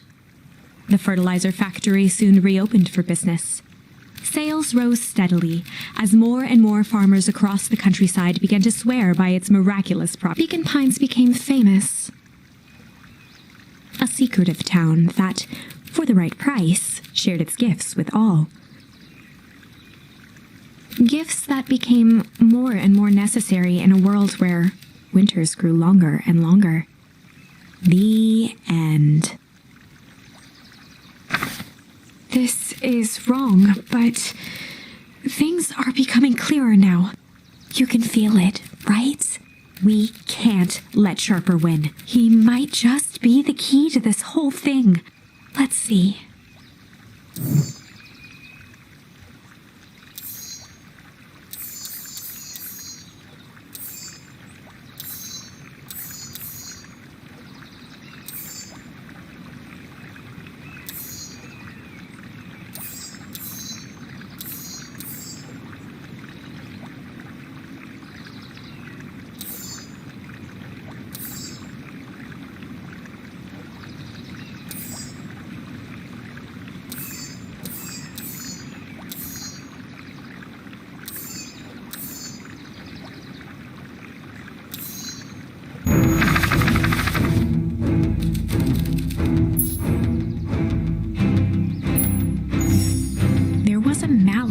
Lurking behind those eyes, like a trap ready to spring. Luka felt the weight of Nuncreed's hand on his shoulder. Something wasn't right. He didn't know why, but something was telling Luka to get out of there.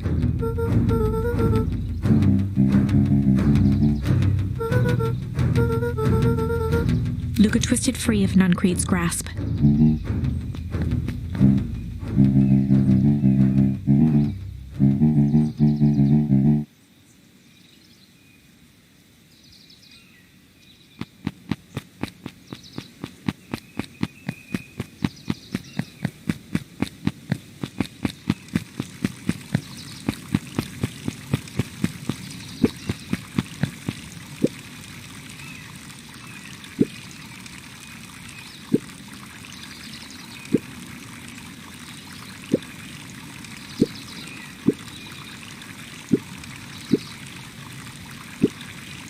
The two scurried off, eagerly formulating a plan.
Luka good first.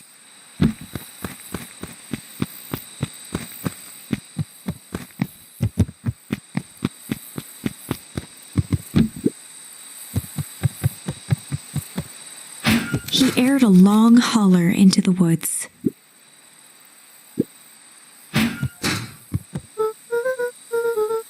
Luka felt his eyes getting heavy and plopped into the beanbag. He conceded to its lumpy embrace.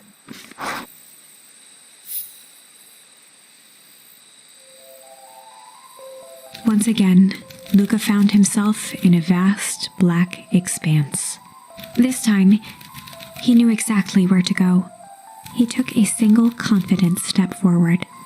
The world flickered and pulsed. He found himself standing in front of the frigid air of a blazing campfire.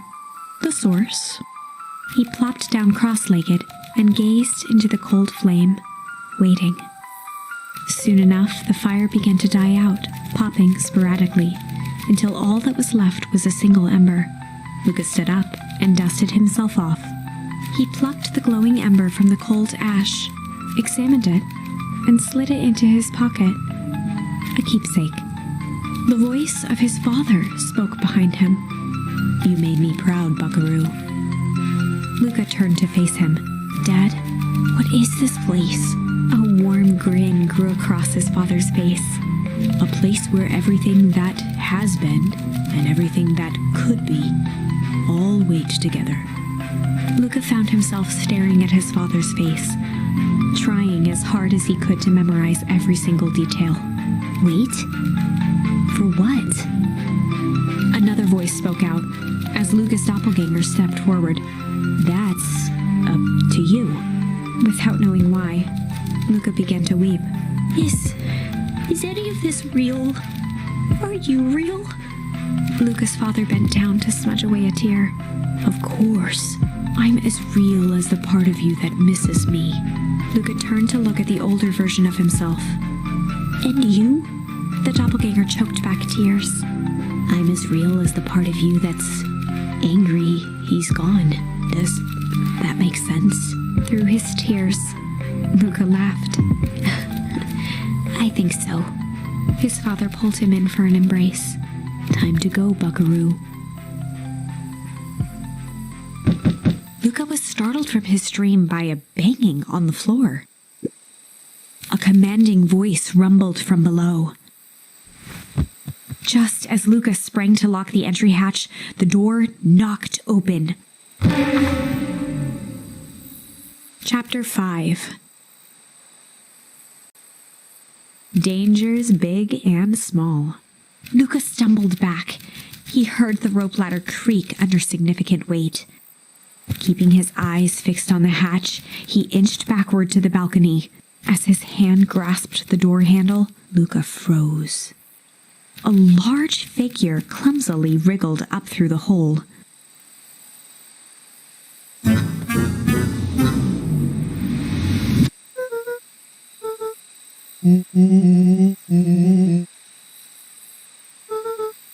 The large figure cocked its head inquisitively.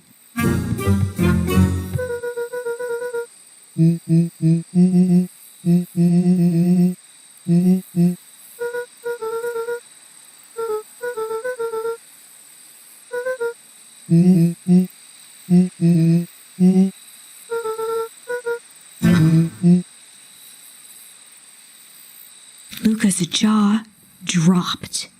He peered more closely at the man standing in front of him. Something about him was undeniably Rollo.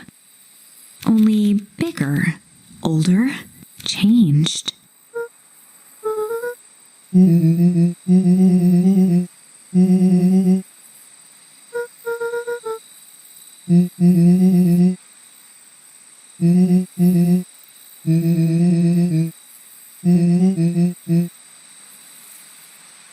Rollo proudly presented his hands to Luka.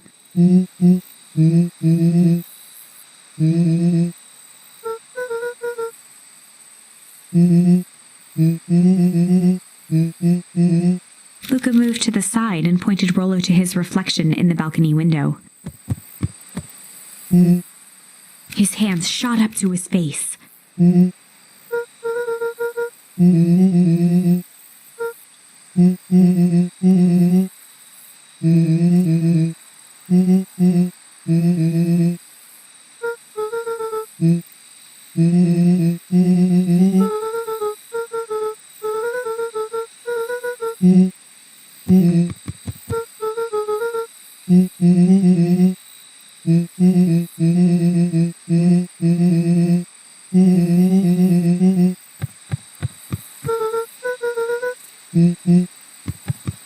Rollo shadowboxed a few jabs.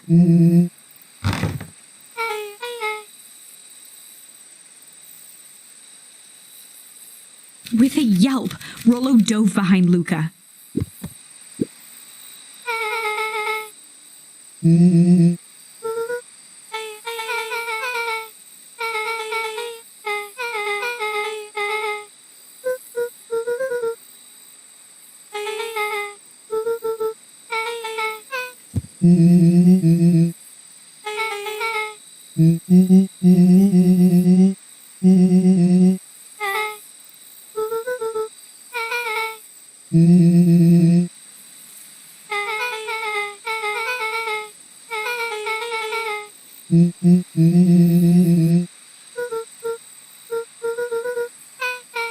She shot a nervous glance at Rollo.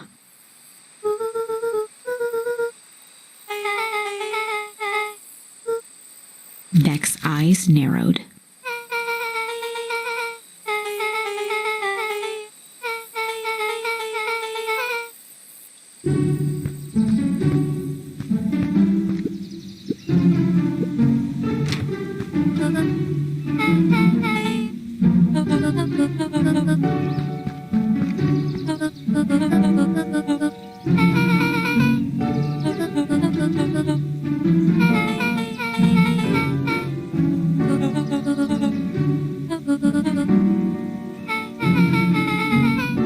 Ilona tried to put on a smile.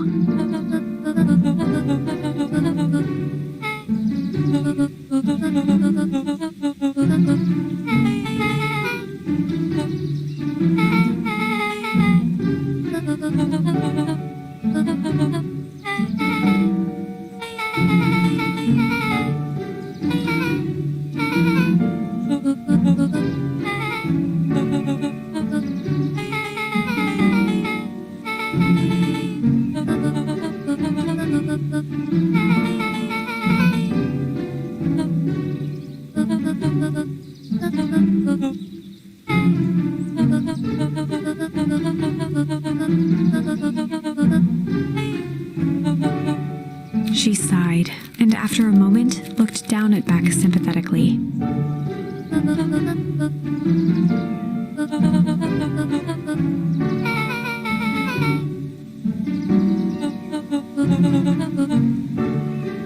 She flashed a sly grin and tousled Beck's hair.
Luka gave Rollo a quick elbow to the ribs.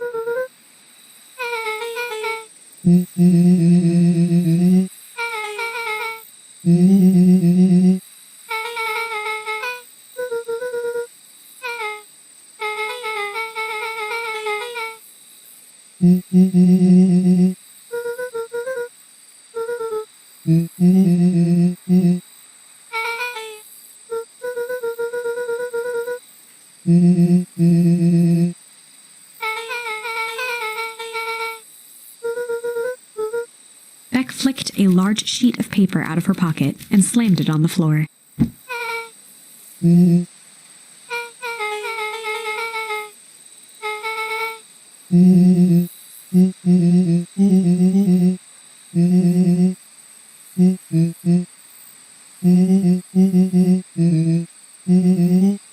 Rollo started to wiggle with excitement.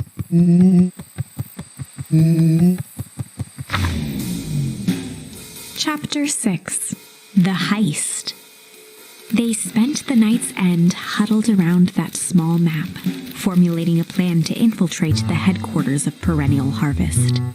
It would be no small feat, a modern facility equipped with all manner of technology. Not to mention the swarm of clipboards that would most certainly be scattered throughout. By the time the sun began to peek through the car window used as a makeshift balcony door, all were in agreement. This could just work. The final day before the festival would be used to prepare. They'd need to pool every resource at their disposal, pull every favor with a thread. Even enlist some unsavory characters around town with important tasks only they were suited for. Luckily, there was enough ill will and mistrust toward Perennial Harvest that alliances could be found at a bargain. Luka, Beck, and Rollo rubbed their eyes as they exited the treehouse. They hadn't slept at all that night. There was no time. The festival was to begin in one day, and they each had their assignments.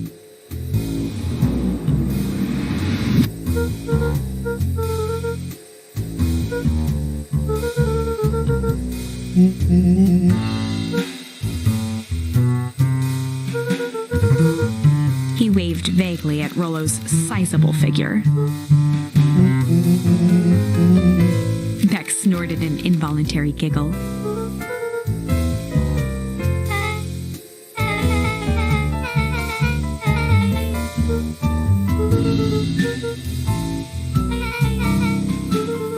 They each looked at each other with sleepy confidence and nodded.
Jeff wheezed out a long snicker. The joy in Jeff's face drained instantly.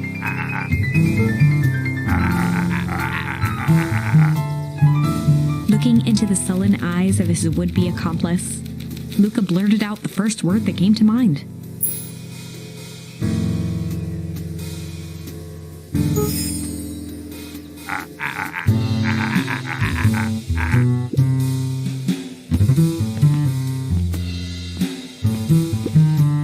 Luka wasn't ready. He shouted out again.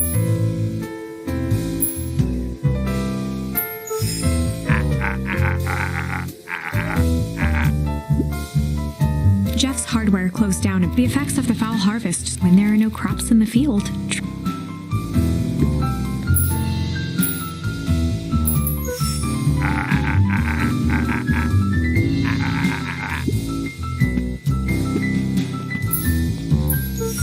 Jeff's brow perked up. Sensing some traction, Luka carried on with vigor. Jeff's scowl faded with a sigh. One good stomp of the foot was all Jeff needed to drive his point home.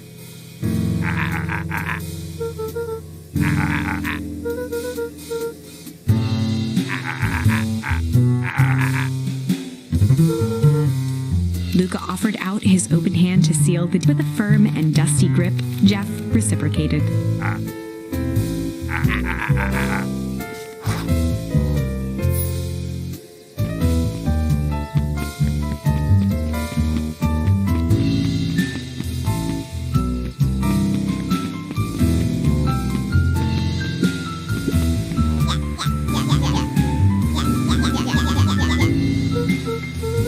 Iggy raised an eyebrow suspiciously.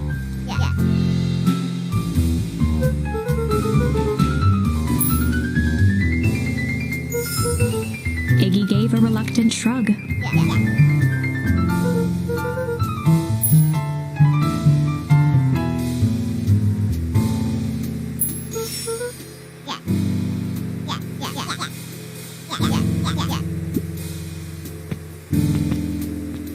Luka knew they'd need Iggy. Tried. Iggy gave a reluctant.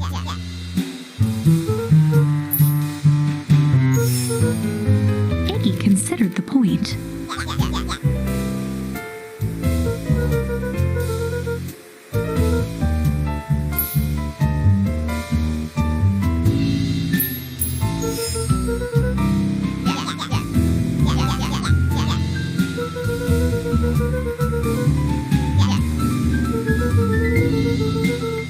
A wild-eyed grin spread across Iggy's face.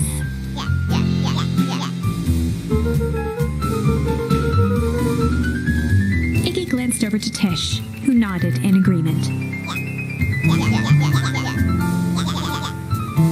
With a quick nod, Luka was off.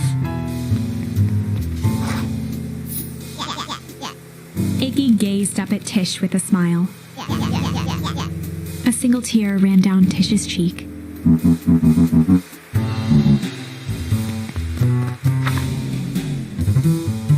Chapter 7. Into the Hive. A good heist requires preparation. And thorough preparation takes time, something they had precious little of. So far, everything was in order. Jeff, Iggy, and Tish all agreed to do their part. Beck radioed Luka that night with a simple and covert message. "We're locked and loaded on my end." And Rollo, after a lengthy confession, managed to persuade Roxy and Fitz to help. He stowed away in mission control for the night to avoid attracting attention. Rollo, being uniquely suited for the role, would be the first to breach perennial harvest. The outfit provided by Jeff wasn't perfect, but a convincing disguise is 10% wardrobe, 90% confidence. Rollo took a few vigorous breaths and shook out his arms.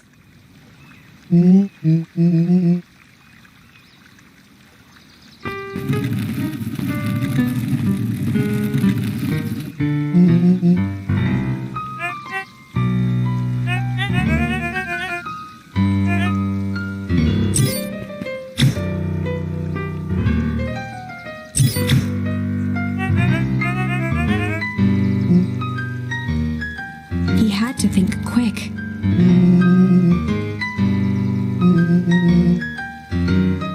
Rollo sighed, adjusting his tool belt.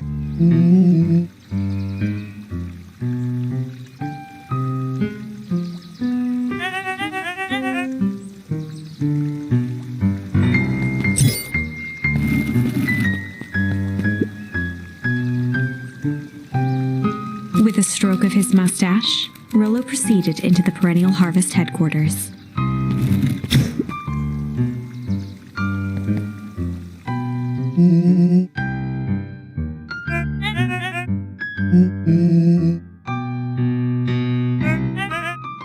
He stammered and flipped through the pages of his clipboard.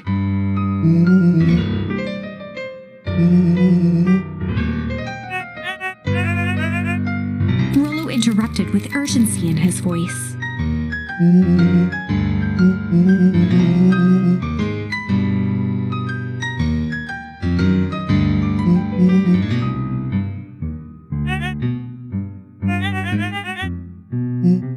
Rollo panicked.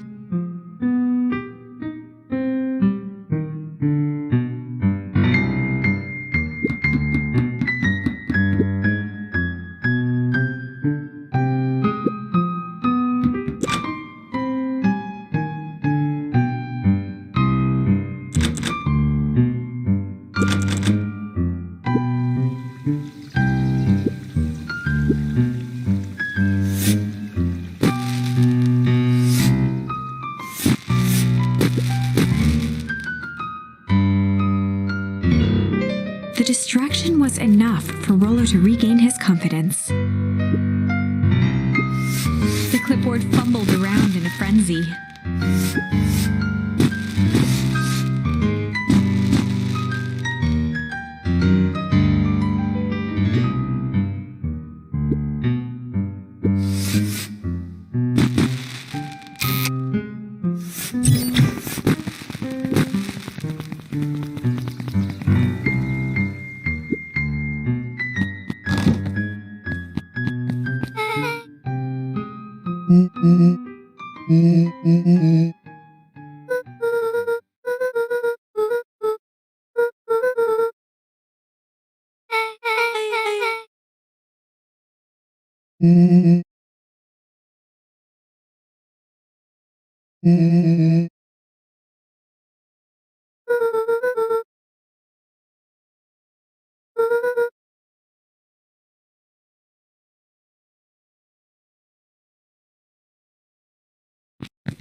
Solomon stopped in his tracks.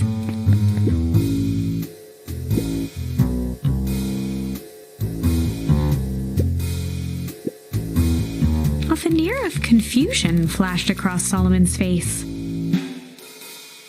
His words rushed out dramatically.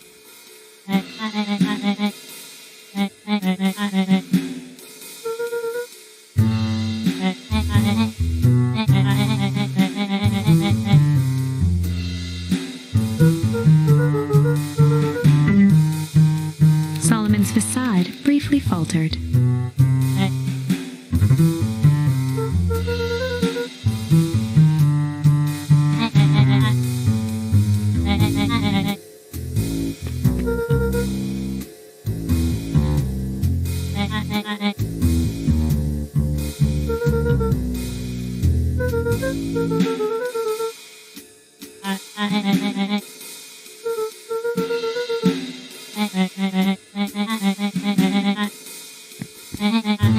Luka happened to notice a plaque above the door.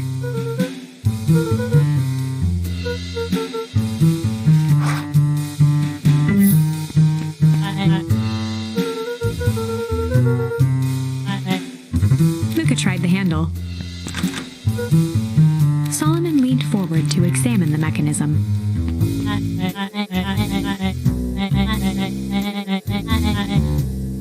Luka smiled and looked at his watch.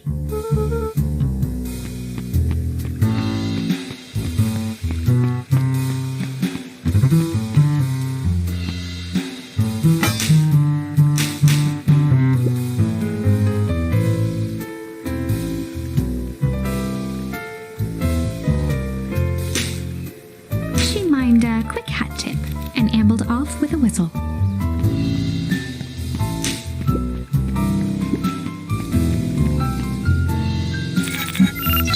The light on the keypad changed from red to green.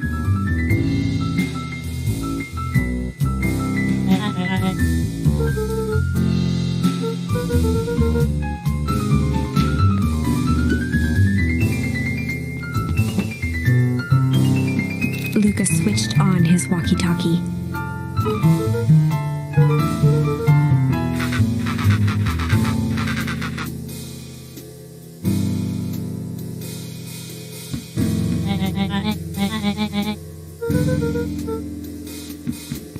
On the computer screen, a green cursor blinked in a password field.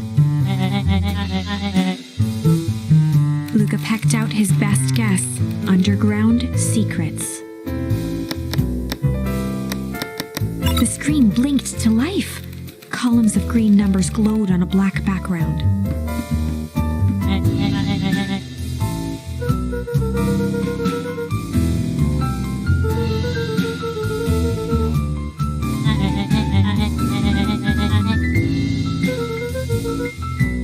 Solomon's jaw clenched into a half smile. Luka quickly scanned the columns for number 24601. Once again, Luka scrutinized the numbers on the screen. In that moment of distraction, Solomon reached forward and pressed a large red button.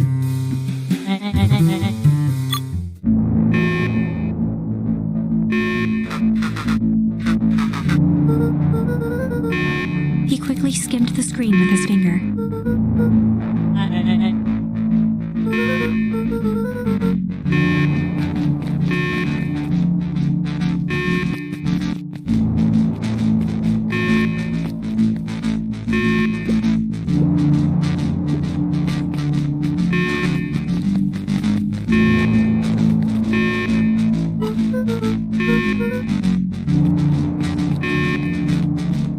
Mr. Kerr approached with a sneer and spoke into his walkie-talkie. With self-satisfaction, he called into the hallway.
Nellie leaned over to examine his teeth.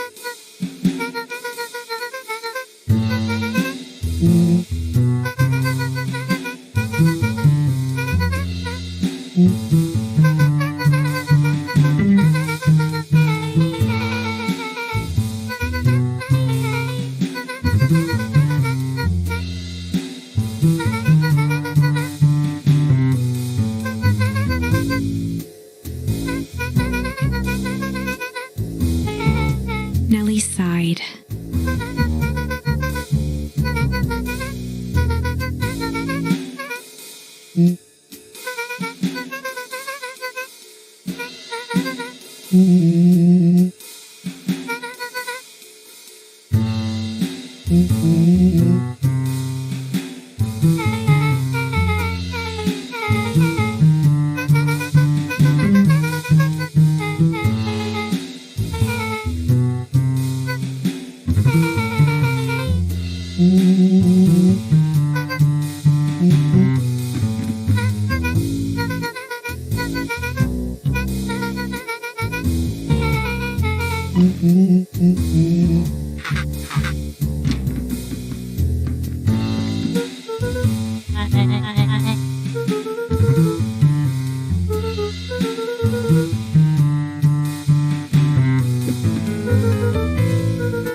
Solomon muttered inaudibly.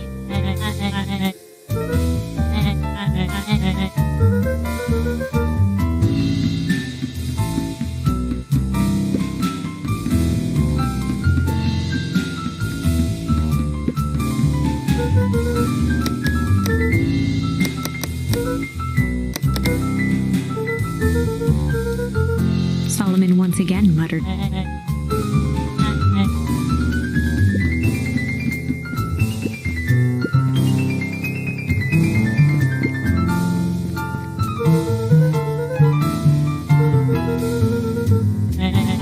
Luka held his hand up to the ashtray.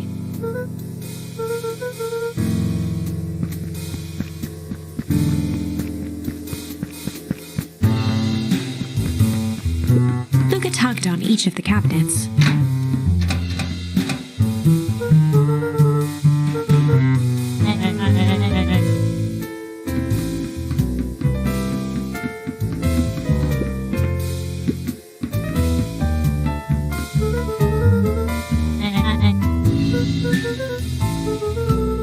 With a subtle, quivering lip, a smile. They heard the trampling of frantic footsteps from the hallway.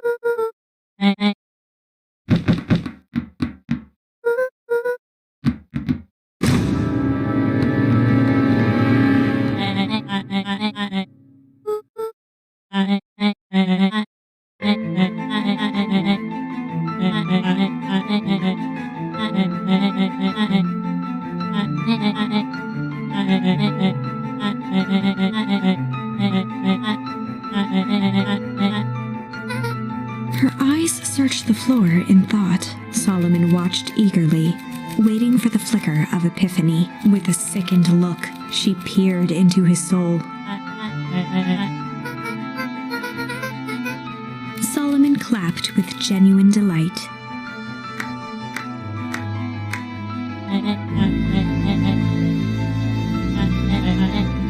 Solomon glanced down, examining his youthful form.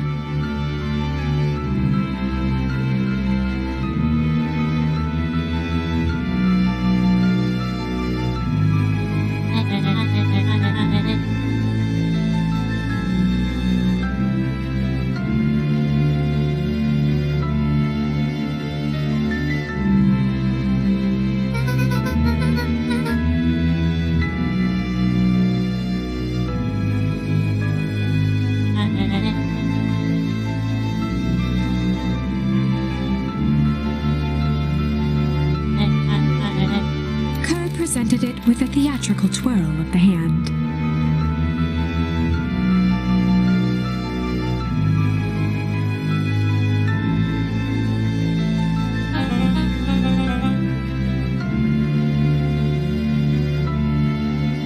Before he could finish, Rollo snatched the vial from Kerr's palm.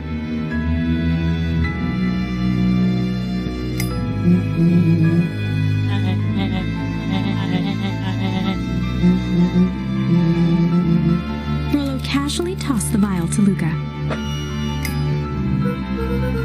Luka jiggled the vial mockingly.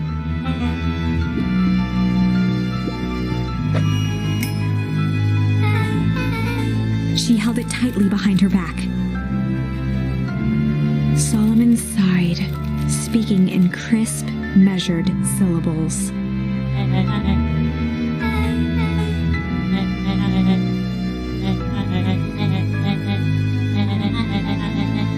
He pursed his lips with feigned sincerity.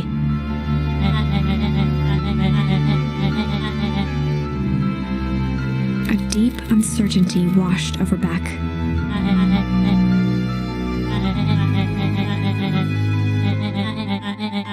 She looked to Nellie shakily. With a dispirited nod, Nellie sighed in defeat. Beck slowly approached Solomon.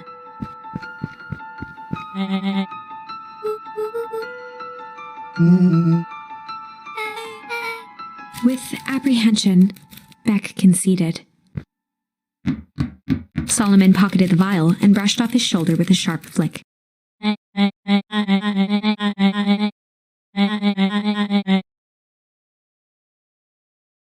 The blood drained from Kerr's face.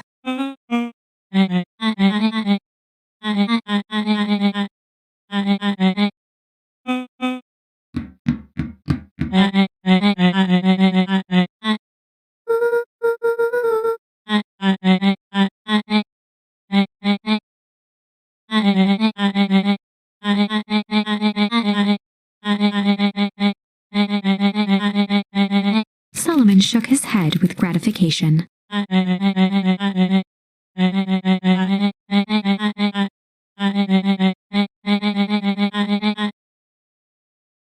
muffled applause resonated faintly through the walls.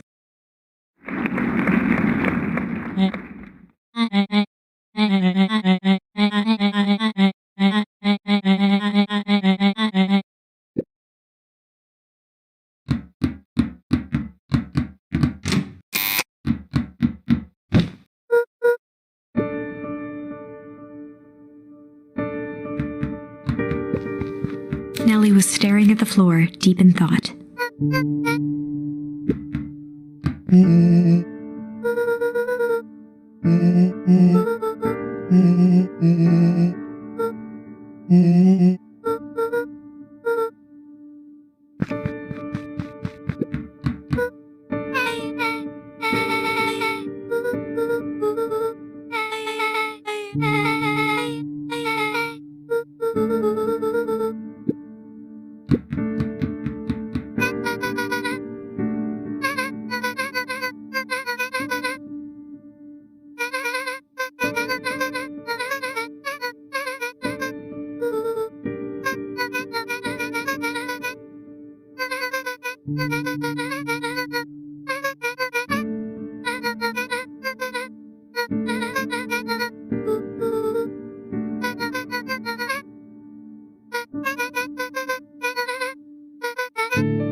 The color dropped from Luka's face.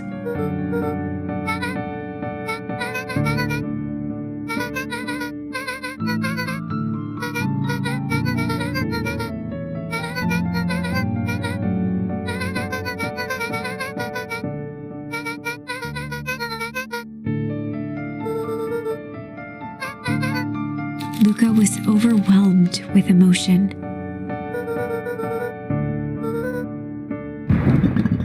A sudden explosion sounded from the hull. Chapter 8. Comeuppance. Ears still ringing, Gran picked herself up off the ground. Through the dust and smoke, she looked over to see Mrs. Fratelli helping Hiram Tolliver to his feet. She'd had to beg, borrow, and steal to acquire those explosives. How many nights had she spent visualizing how she'd use them to make things right? And now, her one shot at destroying the source, that damned hole that swallowed so much of her life, was gone.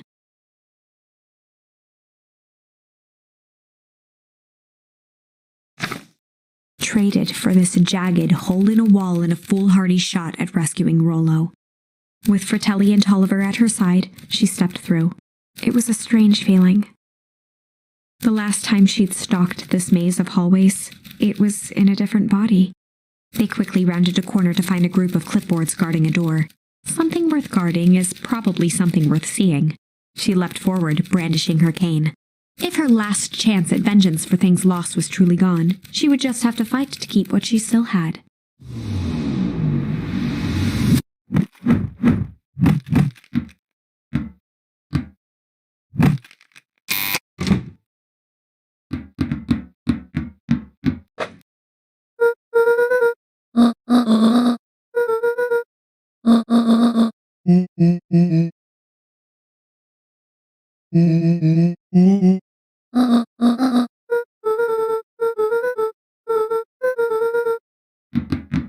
They made their way out from deep within Perennial Harvest, just as Solomon finished up his speech. Solomon pulled a glass vial from his pocket. In one smooth motion, he downed its contents. A triumphant smile grew across Solomon's lips.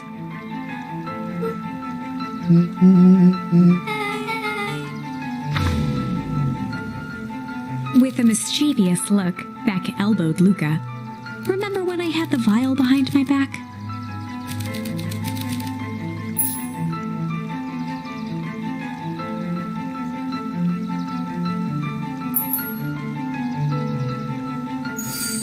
I might have tweaked his wonder potion with a little malice.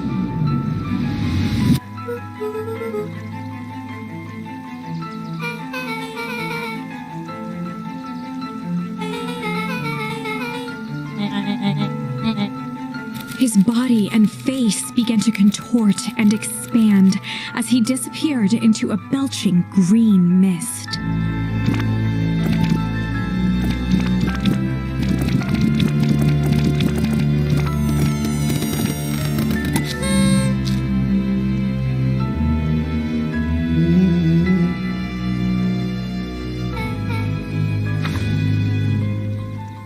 The crowd gazed in stunned silence at the now empty stage. The quiet was broken when William Kerr sprinted off stage and into the distance. He was never seen around Beacon Pines, or anywhere else for that matter, again. Watching the silhouette of Kerr disappear over the horizon, Luka began to laugh. First, a low chuckle that became uncontrolled, heaving laughter. Through his tears, he was vaguely aware that the crowd had begun to laugh with him.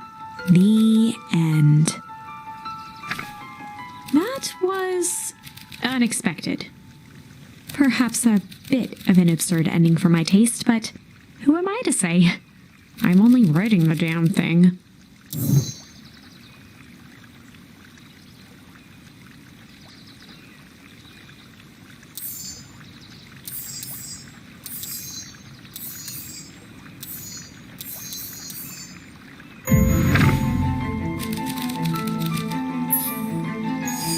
I might have tweaked his wonder potion with a little junk.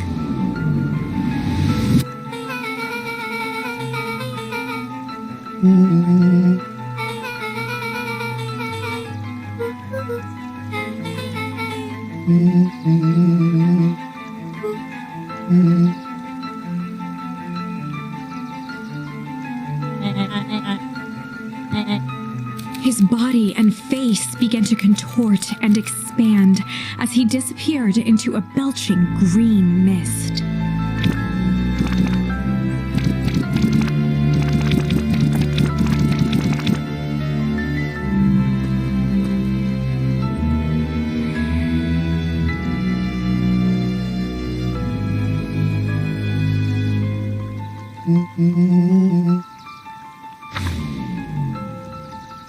As the last of what was once Sharper Valentine wafted into the air, the crowd began to disperse, still numb from what they had just observed. Sharper Valentine was gone for good. His end would be a new beginning for Beacon Pines, a new chance to let go of the things they had lost and grab hold of a new future. The end. Well, I'd be lying if I said that wasn't a bit gratifying. If that feels to you like a good note to end on, I won't stand in your way.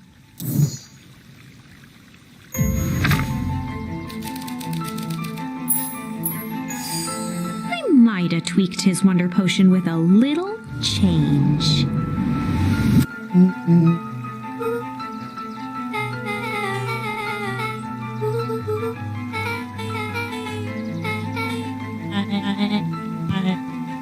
His body and face began to contort and expand as he disappeared into a belching green mist.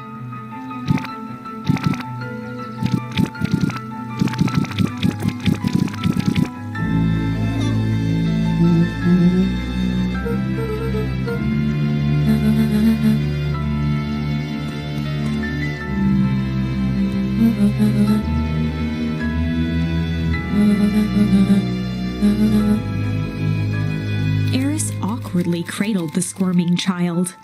She looked to her brother, her voice shaking with uncertainty.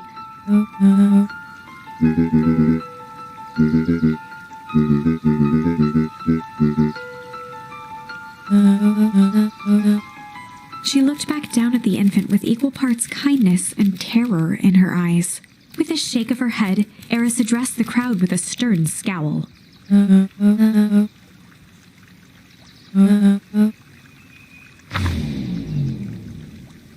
Epilogue.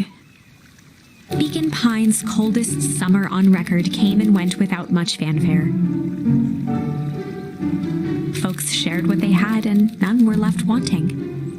The new school year was ushered in by the falling leaves of autumn. After everything Luka, Rollo, and Beck had been through, middle school was bearable. The chill of winter didn't seem to bother people much. They kindled a hope for a better future in their hearts. When spring arrived, farmers planted their crops with a sense of joy and optimism. And as the dawn of the first day of summer came again, its light slowly spread through the shallow valley. It crept over the town square, across the river, past the neglected welcome sign, and came to rest on a young boy sleeping at dawn, his mind at peace, knowing he is here for a reason.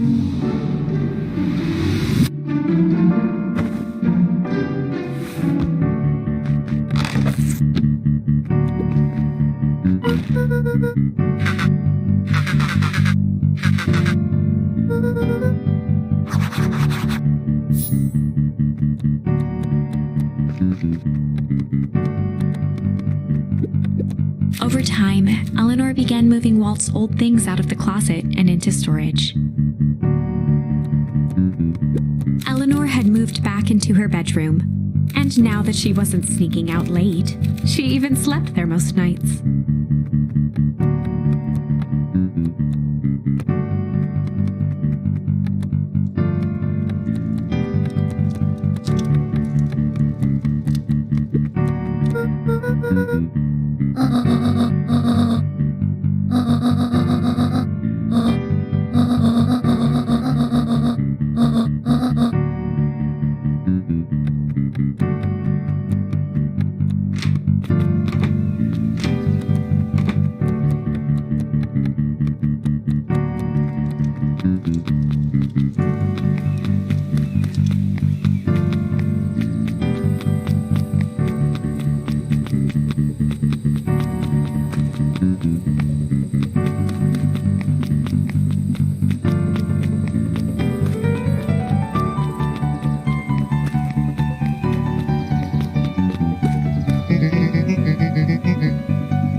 When Perennial Harvest collapsed, most of the clipboards skipped town, but some stuck around and dedicated themselves to making things right.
Luka gently first.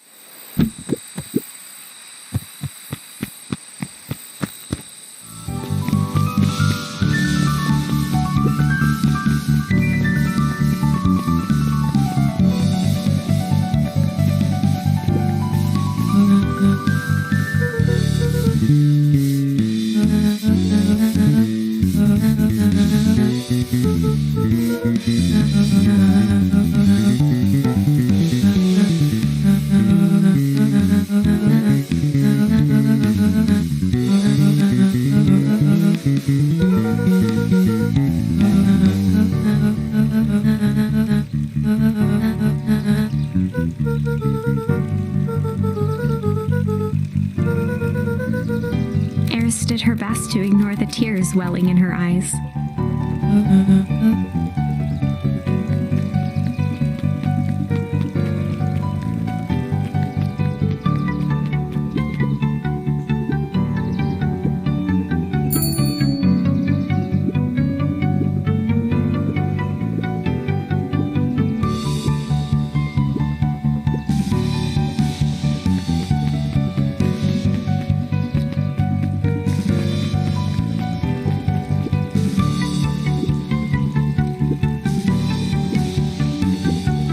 Closing her eyes, Miss Hatch took a deep, relaxing breath.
Mrs. Fratelli glowed with a carefree smile.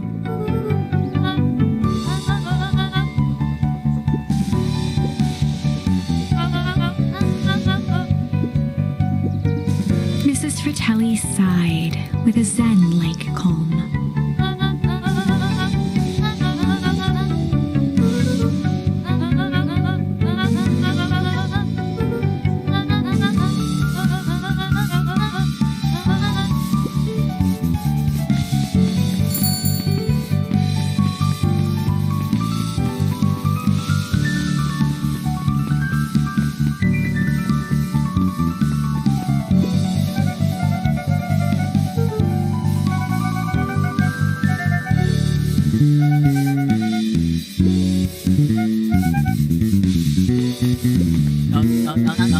He playfully waggled an apple.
Over the school year, Kato and Bert had become close friends.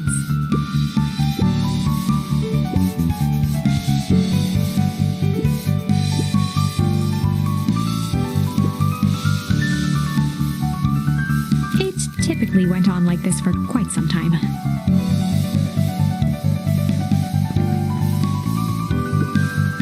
Luka peeked over Piper's shoulder.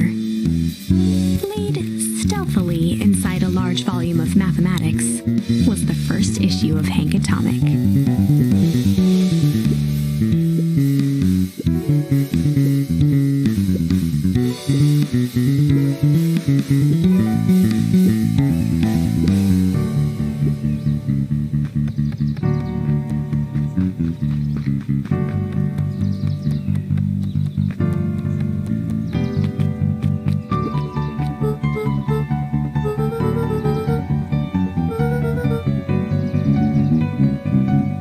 Mr. Nuncreed shook his head.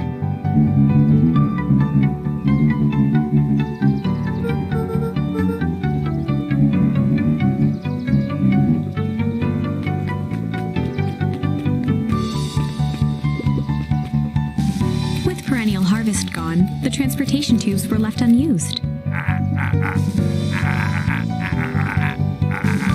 Well, maybe not completely unused.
This is it. The end I've been waiting for. Honestly, I'd begun to lose hope of ever finding it. But then you came along. I don't know exactly how to thank you. It's hard to explain how much this means to me. It's funny, now that our time together is finally ending, I'm at a loss for words. Let's just watch the end together.